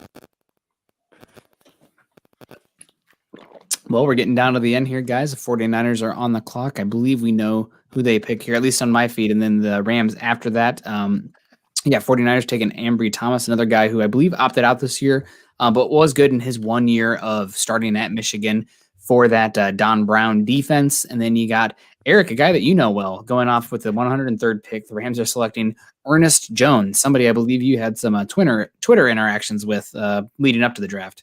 Yeah, I said that I don't see much out of this guy. I don't see much to be anything. I mean, hey, he ended up as a top 105 pick, but he didn't like it. He Twitter searched his name, and I've made it clear how I feel about players who Twitter search their name. Calvin Anderson. That just means he's not going to be successful. And he decided to take to Twitter, hit up my DMs, and call me out on it, which I'm used to, has happened many times over the years, and not a single player has ever turned into something. Who was the one that actually reached out to you earlier this season? The safety prospect, PJ Locke. That's right. Reached out to Eric and said that the scouting report for it was the breaking down the Broncos roster, the videos that Eric was doing, and the things that Eric had said about PJ Locke drove him to being able to stick on the practice squad and then eventually getting the late season call up. And PJ, good for him. But PJ actually hit up Eric and said, the things that you said about me was the driving force of me getting here. And now that I'm here, I just want you to wanted to let you know, or something like that. Like it was pretty fun. I probably am the most hated guy by Broncos players here, because I know DeMarcus Walker can't stand me. Shelby Harris has an issue with me. Like, I don't know what it is, man. I hate you. Everybody hates me, okay? That's why I live in Alaska. There's nobody here to hate me. Even the Bears up there, they're like, Trickle's here again? Oh, man. But we're going to see what happens here. We got George coming in here saying that the Ravens are selecting Brandon Stevens. Guys, I'm not going to lie, Eric is a motivational speaker. Good for you, Eric. God, making a difference out there. Guys, I'm really hoping for Baron Browning here. We'll see what happens. Obviously, maybe there's something going on there. I thought he was pretty good at the Senior Bowl, moving around, but and Eric needs a cut of that contract. Eric would take you up on that. And Christy coming in here saying the truth hurts sometimes. Man, ain't that the truth? But we appreciate that. Christy coming in here. Man, everybody wants Cox. I think I would personally take Baron Browning, but let's give the chat what they want, right? Like, let's end with a little tease here. If they don't take him, I'm going to be a little disappointed because everybody's calling for it. Give me the Cox. I need it. I'm thirsty for it. Never mind, I won't say it. I mean, we technically are a PG channel, so we're not necessarily Not supposed to say things like that. Well, they're all innuendos. It's not necessarily that we're actually saying anything, but I'm pretty sure that Nick would be, covered in salt at least if the Broncos don't take Jabril Cox here. Thank you for saying salt and not something else. Oh man. Honestly, though, I'm hoping for Baron Browning here. The Broncos still could use some edge help. Is Baron Browning and Mike? Is he a Will? Is he a Sam? I think he can do everything. I'm pulling for Baron Browning here. I've heard early on that the Broncos maybe were interested with him, but I don't know, man. This has been a season of deceit, and also that was well before George Payton joined here. So I don't know. It sounds like he's the guy making most of these picks, but we'll see. I'm really pulling for Baron Browning here. I think he's got the chance to be the most special, and I think he could be a damn good edge rusher. I won't disagree with you on that. And like I said earlier, he absolutely destroyed the Senior Bowl. He was all over the field, winning the one-on-ones, doing a really good job as a blitzer. He was the same way at Ohio State. I mean, he's all over the field, rushing off the edge, coming back in coverage and dropping back and doing a really good job covering tight ends and everything. Like, this is a very extremely versatile player that it fits perfectly with what Vic Fangio wants to do. And he would be, honestly, I would put him as a starter over Josie Jewell. I don't think that you're gonna waste his talents as that A gap run stuffer when you still have Alexander Johnson. I think that he can grow into that role, and then maybe Justin Sternad could come into that, but into that coverage linebacker role. But still, I mean, Baron Browning here just makes way too much sense. Yeah, we'll see. And I want to come back here real quick. I know Eric had him as an undrafted free agent, but some other people in the ranks, I want to kind of get back to Miners here. Daniel Jeremiah had Miners ranked as his 45th best prospect, so a mid-second round pick. And Mel Kiper had him as the 78th best prospect, so an early third. And Denver got him at 98. So according to Kiper and Daniel Jeremiah, the Broncos got a steal there. This very much could be a situation where the Broncos traded back and said, this is by far the highest rated guy on our board. We're picking at the end of day 2. He's not a need, but gosh, he's too good to be there. So I think that's probably what the situation is here, because long term for the roster build, it doesn't make as much sense. But in the draft, with something you're so unsure about as draft picks, take the best player. Otherwise, you're doing the process wrong. You know, don't overthink the positional need. Take the best player because it's a crapshoot. Yeah, absolutely, man. Kind of interesting here. Bob just tweeted out or just posted a tweet from Benjamin Albright about how he had heard about Quinn Miners a couple of years ago as a junior left guard at Wisconsin Whitewater. So hat tip to Ben for being one of the first people on Quinn Miners. Just I'm not exactly sure when that screenshot was, but man, I mean that's some high quality information there. Yeah, and so talked about Owen Reese earlier. I think Owen Reese actually on Twitter.com is the offensive line coach for Quinn as Miners. He's a big in draft Twitter, NFL offensive line Twitter, and the offensive line coach at Wisconsin Whitewater. So shout out to him. I'm sure he's doing backflips, and he will be more involved, I'm sure, with Broncos Twitter going forward. So be careful. He can be a little bit spicy, but he's a fun follow. And talking about trends with the Vikings, they've spent a lot of investment, more so earlier on in the draft, on offensive linemen. And they have had issues trying to get it figured out. So it makes some sense there. Yeah, no, absolutely. It does make a lot of sense there. So we're starting to wind down now. I know the Jags have the 106 pick, but the Broncos are going to be on the clock here. I think the chat is probably going to spoil it here any second if it's not a Cox. Although Phoenix is saying Cox is soft, so man, you don't want that. And also, Nick's got the Kramer hair going on. You know what? We're on hour 4.5 of this live stream. It's just going to keep growing. You know, it's just, whatever. What can you do? I need to check out some more Seinfeld. I watched the first few seasons. It was good. If they got Fields, would it still be soft? Oh man, the Rodgers thing was just too much of a tease. I don't know if I'm ever gonna. I got blue balled so hard from that one. Brought to you by Manscaped. But we'll see here. The Broncos are coming down the tracks. The last pick of the day. So far, they've done pretty darn well. I would say it's not exactly what everybody wanted, but Patrick Surtain, very safe pick, a culture guy. Also, all three of these picks so far scream culture. All of these guys are known as like extremely hard workers, extremely intelligent. You don't want to hit every single cliche there, but man, this is a pick where I think Peyton so far is really putting a lot of weight on the personality, culture fit, work ethic of these young guys coming in. They're going to come in and compete. They're going to work hard. And no red flags off the field, like none. Yeah, something that was another noteworthy thing about Quinn Miners at the Senior Bowl was he did a couple of interviews with NFL Network, and this dude is absolutely hilarious. He's going to fit in with pretty much any locker room because, like, his personality, like he likes to crack a whole bunch of jokes. He's out there just bullying people around all over the offensive and defensive line. Like, this is a guy that is bringing his lunch pail to work every single day. Strap your boots up, throw your hard hat on, and go to work. And this is a guy that I think the Broncos fans are really going to like.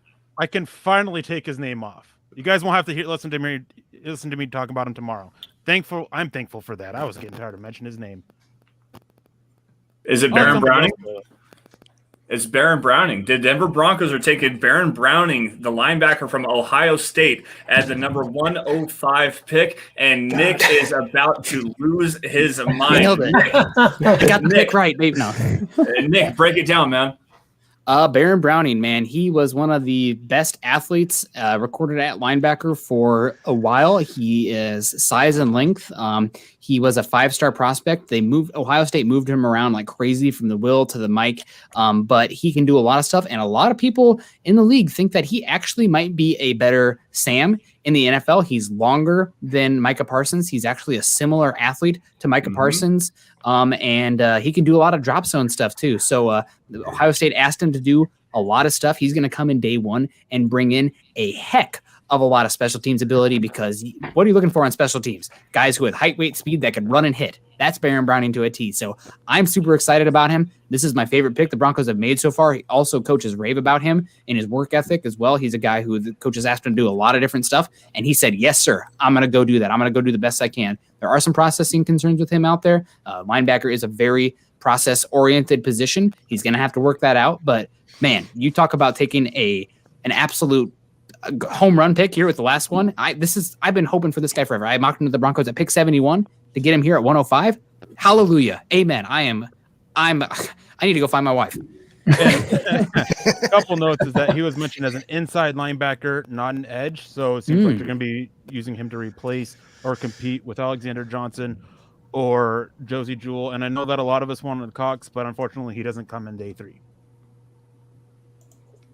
I'm over the moon, guys. I don't know what to say. Somebody talk me down. Why did he fall here? Because I had him going 71. A lot of people, when I put my mock out there saying like, oh, he will never be there at 71. That guy could go in the end of the first round. I'm like, listen, consensus board's talking, but Eric, talk through me. Why did he fall to this spot? His reads, he just struggles with them. He's not quick enough with them. And in college, he had the athleticism to make up for a lot of late reads. And in the NFL, it's a faster game. You need to be the faster processor, and that's just not him. So it's going to be interesting to see if they do keep him as an inside linebacker as they announced him, because you got to be able to make quick reads in Vic Fangio's defense as a linebacker. But I like him. I had him going way early. I mean, he was one of my top second-round guys available. I mean, even entering the draft. So I liked him a lot. I didn't think that the reads would be that big of an issue, but it seemed to be the case. Man, I am so stoked. We were talking about it. It's like, this is the guy we want, right? I don't feel as cool about it as when we called out who was the running back the Broncos took. His name was D'Angelo Henderson. Called that one late 6th round to call that pick. I felt pretty good about that one. But man, how are you feeling, Zach? I feel like you're a little bit. We got the linebacker. You're hoping for a linebacker. Here we are. It's not Cox. We're in the other end with the Brownings, but what are we thinking? I'll ignore that, Nick. I'm just happy we don't have to watch Josie Jewell lumber and coverage any longer. We don't have to see him whiff against a tight end or a running back or receiver. The Broncos needed dynamicism at inside linebacker. They've been waiting way too long to invest premium capital in that position, and Vic Fangio finally gets his guy. I think that was the one weakest link in the middle of that defense, and you pair Brandon Browning in between Chubb and Von Miller, and you have Shelby Harris and Draymond Jones in front of them, and you have behind them, you have all that secondary. I can't even name them all right now. That's a pretty imposing defense, so I'm very happy with this pick. And like you mentioned, the value. We would have all been happy taking him at 40. Let's get him at 105, though. I mean, in George, the Broncos trust. Yeah, great job. And this is why moving back and getting more picks matters. Let's get to some of these supers real quick. Rello Takeover coming in here with the $2 super over on YouTube saying, get some sleep, y'all. Good night. Well, there's work to be done now, Rello. So sorry, man, but you guys get some sleep. We'll see you tomorrow. And Tyler Randall, speaking of no sleep, coming in. Browning, let's go. Denver Broncos for life. Hashtag Mile High Huddle for life. Hashtag Super Chat number 3. Thank you so much, Tyler. We appreciate the heck out of that. And Luke, we got that linebacker for you too. We were saying day 2. Yeah. That's the range, man. Good value. Day 2, linebacker. Not just any linebacker, my guy, Baron Browning. I'm so pumped to have Baron Browning here. George Payton is building an old school football team. The Broncos are going to run the ball, and then that defense, they're going to leave you black and blue. I love it. I would say this was definitely worth the wait for the Broncos to pick up Quinn Miners and now Baron Browning. George Payton, I give these last 2 picks A+. I mean, I'm just through the moon with these 2. I knew I would be pumped about day 2. I just had no idea how it was going to fall. I'm really, really impressed with this rookie GM.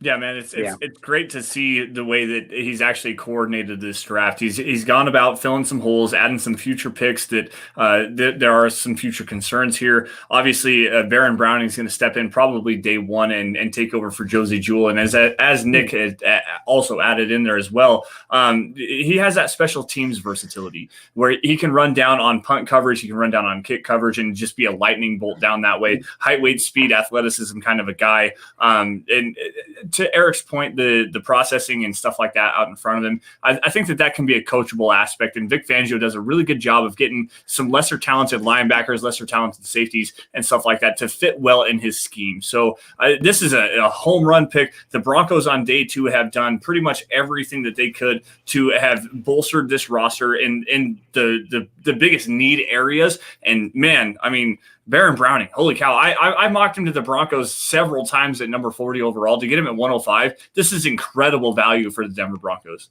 I don't think he replaces Josie Jewell day 1, though. That processing, teams will pick on him big time if he's out there day 1. I fell for it with Stephon Anthony when the Saints took him. I loved him in college because he was a rocket on the field, and that guy never developed because he just didn't have instincts. And so I love the Browning pick, but that is definitely a huge concern. And like I said, I'm not sure I want him starting day 1. I think he can still be an impact player for them in many different ways. Like you said, special teams, and maybe he can come in on some coverage stuff. But I do think that we might want to halt the bus here just a second with this kind of player. But we have Jaden Ruth coming in here with another $10 super chat. Appreciate that. Great draft so far. I think Peyton is fantastic. So excited. Hashtag DB for life. Hashtag MHH for life. Good night, all. See you tomorrow for another exciting day. Glad you're going to join us for day 3. I remember last year, all of us sitting here for day 3, and we love it because, we just love the draft. But, I know not everybody loves day 3, but we appreciate anybody that can come in and join with us because it's going to be a long day, but one, we're going to see some more great Broncos added to the team. Yeah, absolutely. And, I'm sorry. Yeah. And of course, with Browning, I think what others have said, it's probably going to take us some time to get there. But the good thing is you got Alexander Johnson and Josie Jewell, not the perfect duo, but they've got some experience. And, to Jewell's credit, coverage is not his thing, but he did really improve as a run defender last year. Alexander Johnson, he's got some talent, but he's older. I think he's 30 this year, if I'm not mistaken. Yep. So it kind of, if Browning can develop, then it kind of gives the Broncos some options there. Maybe they just let Johnson move on, and then maybe Jewell comes in and basically he takes on the Todd Davis role, being the 2-down thumper, paired up with Browning, who by year 2 is going out there and doing more of the coverage. And then if Justice Strainad can stay healthy, then maybe you're rotating Jewell and Strainad in and out. So they're in a better position, I think, than they were at this time last year with that linebacker room. First And of I all, just- Carl, it's not your birthday anymore. How dare you make fun of Baron Browning or, put Josie Jewell out there. But no, Carl brings up a really good point. What's one thing we know about Jabril Cox? Or not Jabril Cox, excuse me. I got Jabril Cox because of Zack Kelberman. But what's one thing we know about Vic Fangio? He doesn't like to show rookies all kinds of love right away. So I think Vic Fangio probably, as much as I don't want to admit it, Vic Fangio is probably going to lean on the outlaw Josie Jewell a lot more than a rookie coming in from Ohio State, no matter how much I love this guy. That's a good point. As long as the outlaw is eventually outgoing, I really don't care. But we talk about delivering Brandon Browning to Vic Fangio, but what about Reggie Herring? Yeah. One of the What did I say? Brandon. You're right. I said Brandon Browning? Wow, that's a late night. Yeah, but Reggie Herring is one of the best inside linebacker coaches in the NFL and also outside linebacker. So he has the tutelage with Vaughn and Chubb and also with the coaching staff. I understand the worries about his processing and his development, but I think having those booms in year one could speed up his process a little faster. And I think that everybody was talking about him replacing Josie Jewell. That's not who I'd be looking at for him to replace year one. It'd be Alexander Johnson that I'd be looking at to replace year one. His processing ability and upgrading the coverage in that role, and then potentially looking at Justin Strnad, who was looking like he was going to be pushing for a starting job over Josie Jewell next to him. Not saying it's going to happen, but that's not out of the realm of possibility. It's a good hot take. I like it. Well,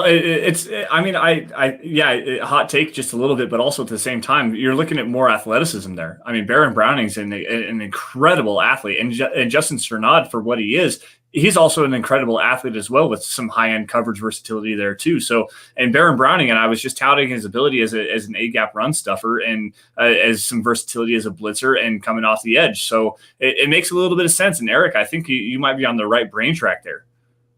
And do you guys know who Baron Browning's, when I parse him down on mockdraftable.com, fun website if you guys haven't checked it out before, put him to off-ball linebacker. Who is Baron Browning's number one athletic profile comparison? Khalil Mack. Khalil Mack. Wow. I don't believe it. I'm looking at it right now. I'm not saying he's going to be Khalil Mack, but his number two is Leighton Vander Esch. So I'm just saying, I know he was listed as an inside linebacker. I think there's versatility here, and especially with how Fangio likes to use his Sam linebacker. Could he be an off ball? Sure, he could be easily a stand up edge and drop into coverage here as the de facto replacement for Von Miller down the line. So there's versatility here. I think they'll try him at off ball first, but we will see. I think there's definitely a pathway here for him to succeed as the eventual Von Miller replacement. So just throwing it out there. He's not Khalil Mack, but I think it's interesting he's that type of athlete. Yeah, that's I wouldn't never have guessed that, but still, you're very right. That's a very interesting comparison here. Our friend, the Dove Valley Deep Divers, Malcolm Brown from Homer, Alaska, jumping in here with the $5 super chat. Medical history seems to be a big factor for George Paton.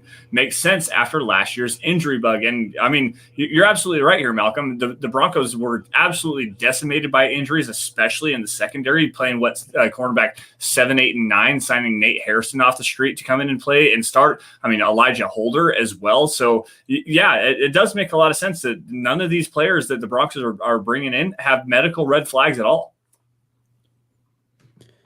I mean, none that I know of.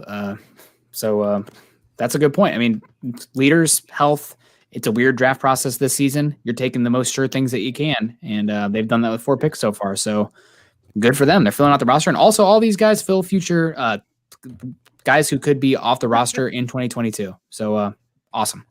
So real quick, with Baron Browning, he says that he'll play wherever the Broncos want him to, even kicker. Good for him. Luke, what were you going to say, buddy? Well, and one thing, too, is we're trying to connect these dots with George Paton and figure out what he's going to do tomorrow. I mean, we know he wasn't at the Senior Bowl where Quinn Miners got all of his run and all of his love. So maybe another one of those distant connections. The Broncos scouts were there. I don't know what the pro day looked like at Wisconsin White River or any of that stuff, but it's bizarre. You're starting to see some commonalities with George Paton. You're seeing his players that did not opt out of that season either. That was very important to him, and he seems to be sticking to his truth, whether or not Broncos country likes it. He's establishing a pattern. Well, honestly, it kind of reminds me a little of John Elway's first draft. He went for a lot of guys that were captains on teams, And he did that the first 2 drafts, and then he got away from it and went all athletes. And now you're kind of seeing George Paton kind of get back to that same idea of just, I'm going to go get those high character players that are going to be, high floor. They're going to work out some way, somehow. They're going to be something for this team. Maybe not stars, but they will work out. And going back to his little, not necessarily press conference, but little interview that's going on right now, he says that he definitely thought he was going to be going higher, definitely have a chip on his shoulder. He's just ready to play some football. Great things to hear. Yeah, I love hearing players that think that expect to go higher. They come out and talk about having a chip on their shoulder. There was a player last year who he fell far, and instead of talking about having a chip on his shoulder, he seemed to be kind of pouty, and wasn't with Denver, was with somebody else. And so definitely a big thing for me that I like to see. I like having chips on shoulders. Yeah. Quick super chat here from 25-year military veteran Chris Hernandez. Zach, why don't you take this one? Happy belated birthday also, Chris. Yes, happy birthday, Chris. Chris jumping in 1999 super. Thank you so much, Chris, and thank you again for your service. We can all echo that. You've been a great, loyal supporter of all our shows. He says, great coverage team, and it's been a lot of fun, guys. I mean, we still have another day of coverage left to go, and it's going to be a long show tomorrow, but like Lance has been saying, we love doing this. It's not work for us. We love hanging on here, and like Eric's eating while we're, while we're podcasting. I'm writing while we're podcasting. It's what we do. It's what we love. On that note, guys, I do have to dip to handle some Cowboys things. Great job tonight, guys. I will see you all tomorrow. Take care, and as always, go Broncos. Thanks, Zach. Good night. See you, Zach. Broncos country, you need to be excited right now, and I want to hear from you guys as we start to close out our show tonight. Let's just open this up. You've heard it from us, all of us. We've been flapping our gums for almost 5 hours now. Let's open up the last bit of the show to the Broncos country right now. Let me know how the Broncos have done. It looks like we've got Richard coming in with a $5 super chat. Very generous. Thank you very much. It looks like he's saying, and I'm having trouble pulling it up, Browning doesn't seem to follow the textbook tackler mold Fangio likes. Am I wrong?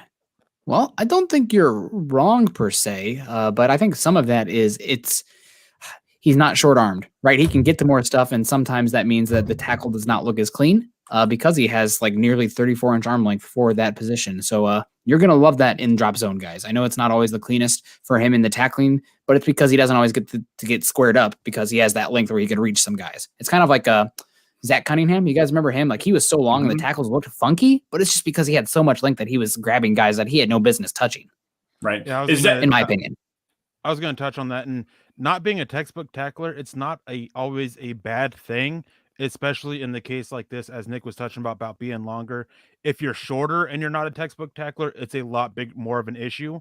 So I never noted it as a major concern. They just look wonky because of his length. Well, and they're teaching players to tackle a little bit different just because of the head injuries and the penalties that come with that. So they are asking them to kind of go to the side a little bit more. And so that works better with those long arm guys. Like you said, it doesn't look great, but it is kind of almost what they're teaching more and more these days. Is that kind of an added byproduct of him not being the best processor and being a little bit late in rotation and taking some bad angles on ball carriers? It could be, but from my study of him, it didn't really seem to be the case. Okay. Got another super chat here from Tyler Randall. He says, with the $5 super, appreciate that, buddy. Last one is Jamar Johnson, a trade target at the start of day 3. Hashtag Denver Broncos for life. Hashtag Mile High Huddle for life. Let's throw this one to Luke. Oh man, that's a tough one. Day 3, to be completely honest with you, I'm still trying to calm down. My palms are all sweaty. I'm so happy. I'm trying to figure out and just process round 2. What are we predicting for round 4 tomorrow? Well, the Broncos got themselves one corner, right? They've got themselves an offensive guard / center, a running back in no particular order, and now a linebacker. Edge rusher that has yet to be addressed. We could finally stop complaining about Cox. I don't think that's going to happen. But I don't know. What say you guys? I'd like to open this up a little bit as I'm still kind of trying to process the information we just got hit with. Well, talking about this is with the Broncos, they don't have a 4th round pick after their trade up in the 2nd round for Javonte Williams. But with Jamar Johnson specifically, I like his scheme fit, but my thing is he's not a style fit. He's not the best of tacklers. He's not the most reliable of tacklers. And that's something that Vic Fangio, we all know that he values. We've all touched on it a lot. I love Jamar Johnson's play and coverage, what he did to Justin Fields was outstanding, but just coming downhill, coming up against the run, it's rough. I mean, Trey Marshall, he had a similar kind of issue, and he fell out of favor real quick, it seemed, with the Broncos. So I don't think that if they do move up into the 4th round, I don't think it'd be for Jamar Johnson. No. Love the safety talent. And you're right, Eric. He's not the best tackler. He doesn't do very well moving up into run fits. Take over here for just a second. Get through some of these super chats. Cody Potter jumping in here with the $5 super chat. Throw this one over to Nick, and thank you, Cody, for your generosity, man. We appreciate you guys for joining the show. Would anyone else think of that old commercial with a man that fights the bear over salmon when watching miners videos? Haha, hashtag classic. I mean, I'm really interested to see what this interior offensive line battle is going to be. And that's a position where, reality check, Dalton Reisner, right? You were up and down last year. I know you were a 2nd-round pick, but you're coming for your job. Hello, Graham Glasgow. I know we paid you, but somebody's coming for your job. Wade Cushenberry. Okay, rookie season's over. You got somebody coming for your job. So I absolutely love that we're going to have that competition on the interior. Obviously, I would still have loved a offensive tackle, but last year, the interior offensive line, like I said earlier in the show, they struggled in run blocking. They were not able to open up holes. Granted, all these new starters, that's an issue, and you saw them get better as the season went on. But, man, I know it's a cliche, but iron sharpens iron. These guys are going to have to bring it, or they're going to lose their job. They seriously are. Moody, Miners, the 3rd-round pick. I mean, we saw that last year around the same spot with Cushenberry. Bring your game, because you might not be playing if you don't. Yeah, it's nice that instead of arguing over are any of these guys even quality starters, now we're sitting here going, man, we might have guys that are we might have more than enough guys to start. And so it's nice to see the offensive line really grow in this way. And I mean, that's a testament to Munchak as well, that he's really helped to grow this group, and that the Broncos have really dedicated themselves to really building up the trenches. And so I'm excited about it. And Miners, like I said, he's going to be a fan favorite real quick. I think he had a shirt on for his press conference that said "Belly of the Beast." Yeah, he brings a lot of energy. And one thing, this is kind of just Broncos centric, but ever since the days dating back to the 90s, the offensive line has been pretty quiet with the media, and you kind of saw that trickle down, even with Ron Leary, right? They're saying, don't talk to him. I think that's not going to be the case with Miners, man. He is a ball of fun. He is going to have a good time. Maybe somebody like Chris Cooper is going to show him the way, saying, hey, man, that's not how we do it here. But I'm hoping Miners is going to kind of open it up to the media, because he's a lovable guy, man. Let that show. People want to love these players. Don't hide the offensive line. Show that. I hear what you're saying. He's popular and everything, but he's mean as hell, Nick. I mean, that's something I want out of my offensive linemen too. Yeah. I mean, who doesn't love Dalton Reisner? He's the best guy ever. Can we be mean? Can you be a jerk? Because I want all my offensive linemen to be awful. And speaking of never awful and always supporting Mile High Huddle, thank you very much, DJ Mims, coming in with a generous super chat. I heard some teams liked Browning off the edge, as well as Vic just said he's a versatile player. Can we possibly double up and grab Jabril Cox tomorrow as the pure coverage linebacker? Bob, let's kick it off to you. Do you think Jabril Cox can be obtained? Well, that's going to depend primarily if the Broncos can't get back into the 4th round. I guess George Payton, during his presser, he said that he is a little disappointed they don't have a 4th-round pick. I don't know if he tried to get one back and some of the moves down just didn't happen.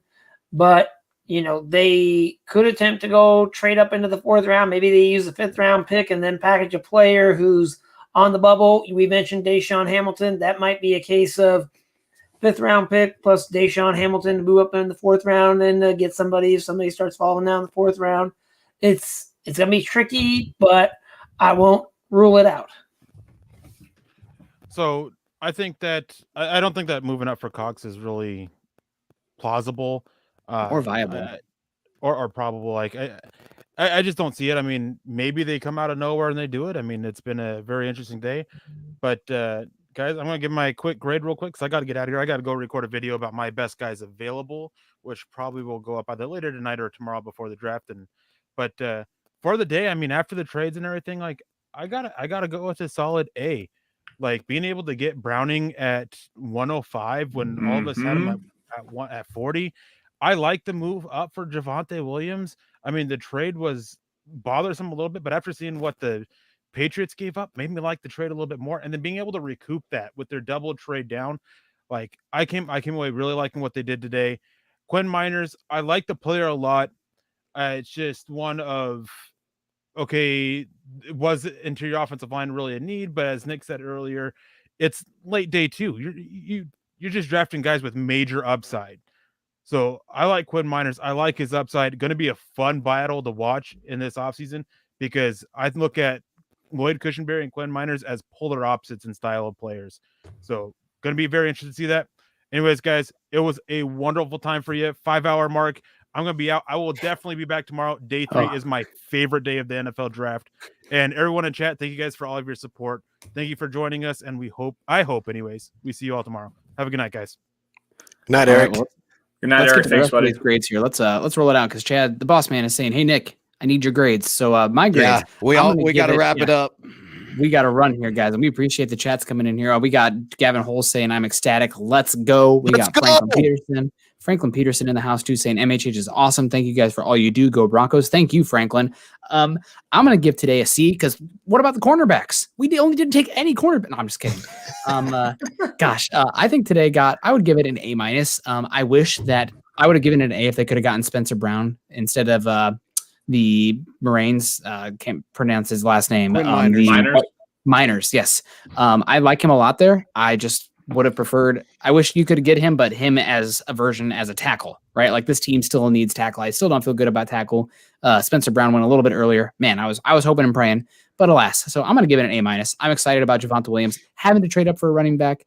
Don't love it, but also he wasn't going to get there. The Dolphins were going to take him. So you got your guy. You got the last running back on tier 1 in this draft cycle. Love that. And then Baron Browning, he's going to play off ball. He's going to play edge.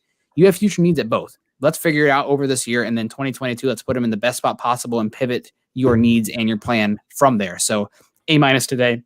Good job. Great job day, round 3, trading back twice to get those picks. Broncos wanted a 4th round pick. Well, you got the last pick in the 3rd round. That's essentially a 4th round pick. Good job. A-. This has been a good day.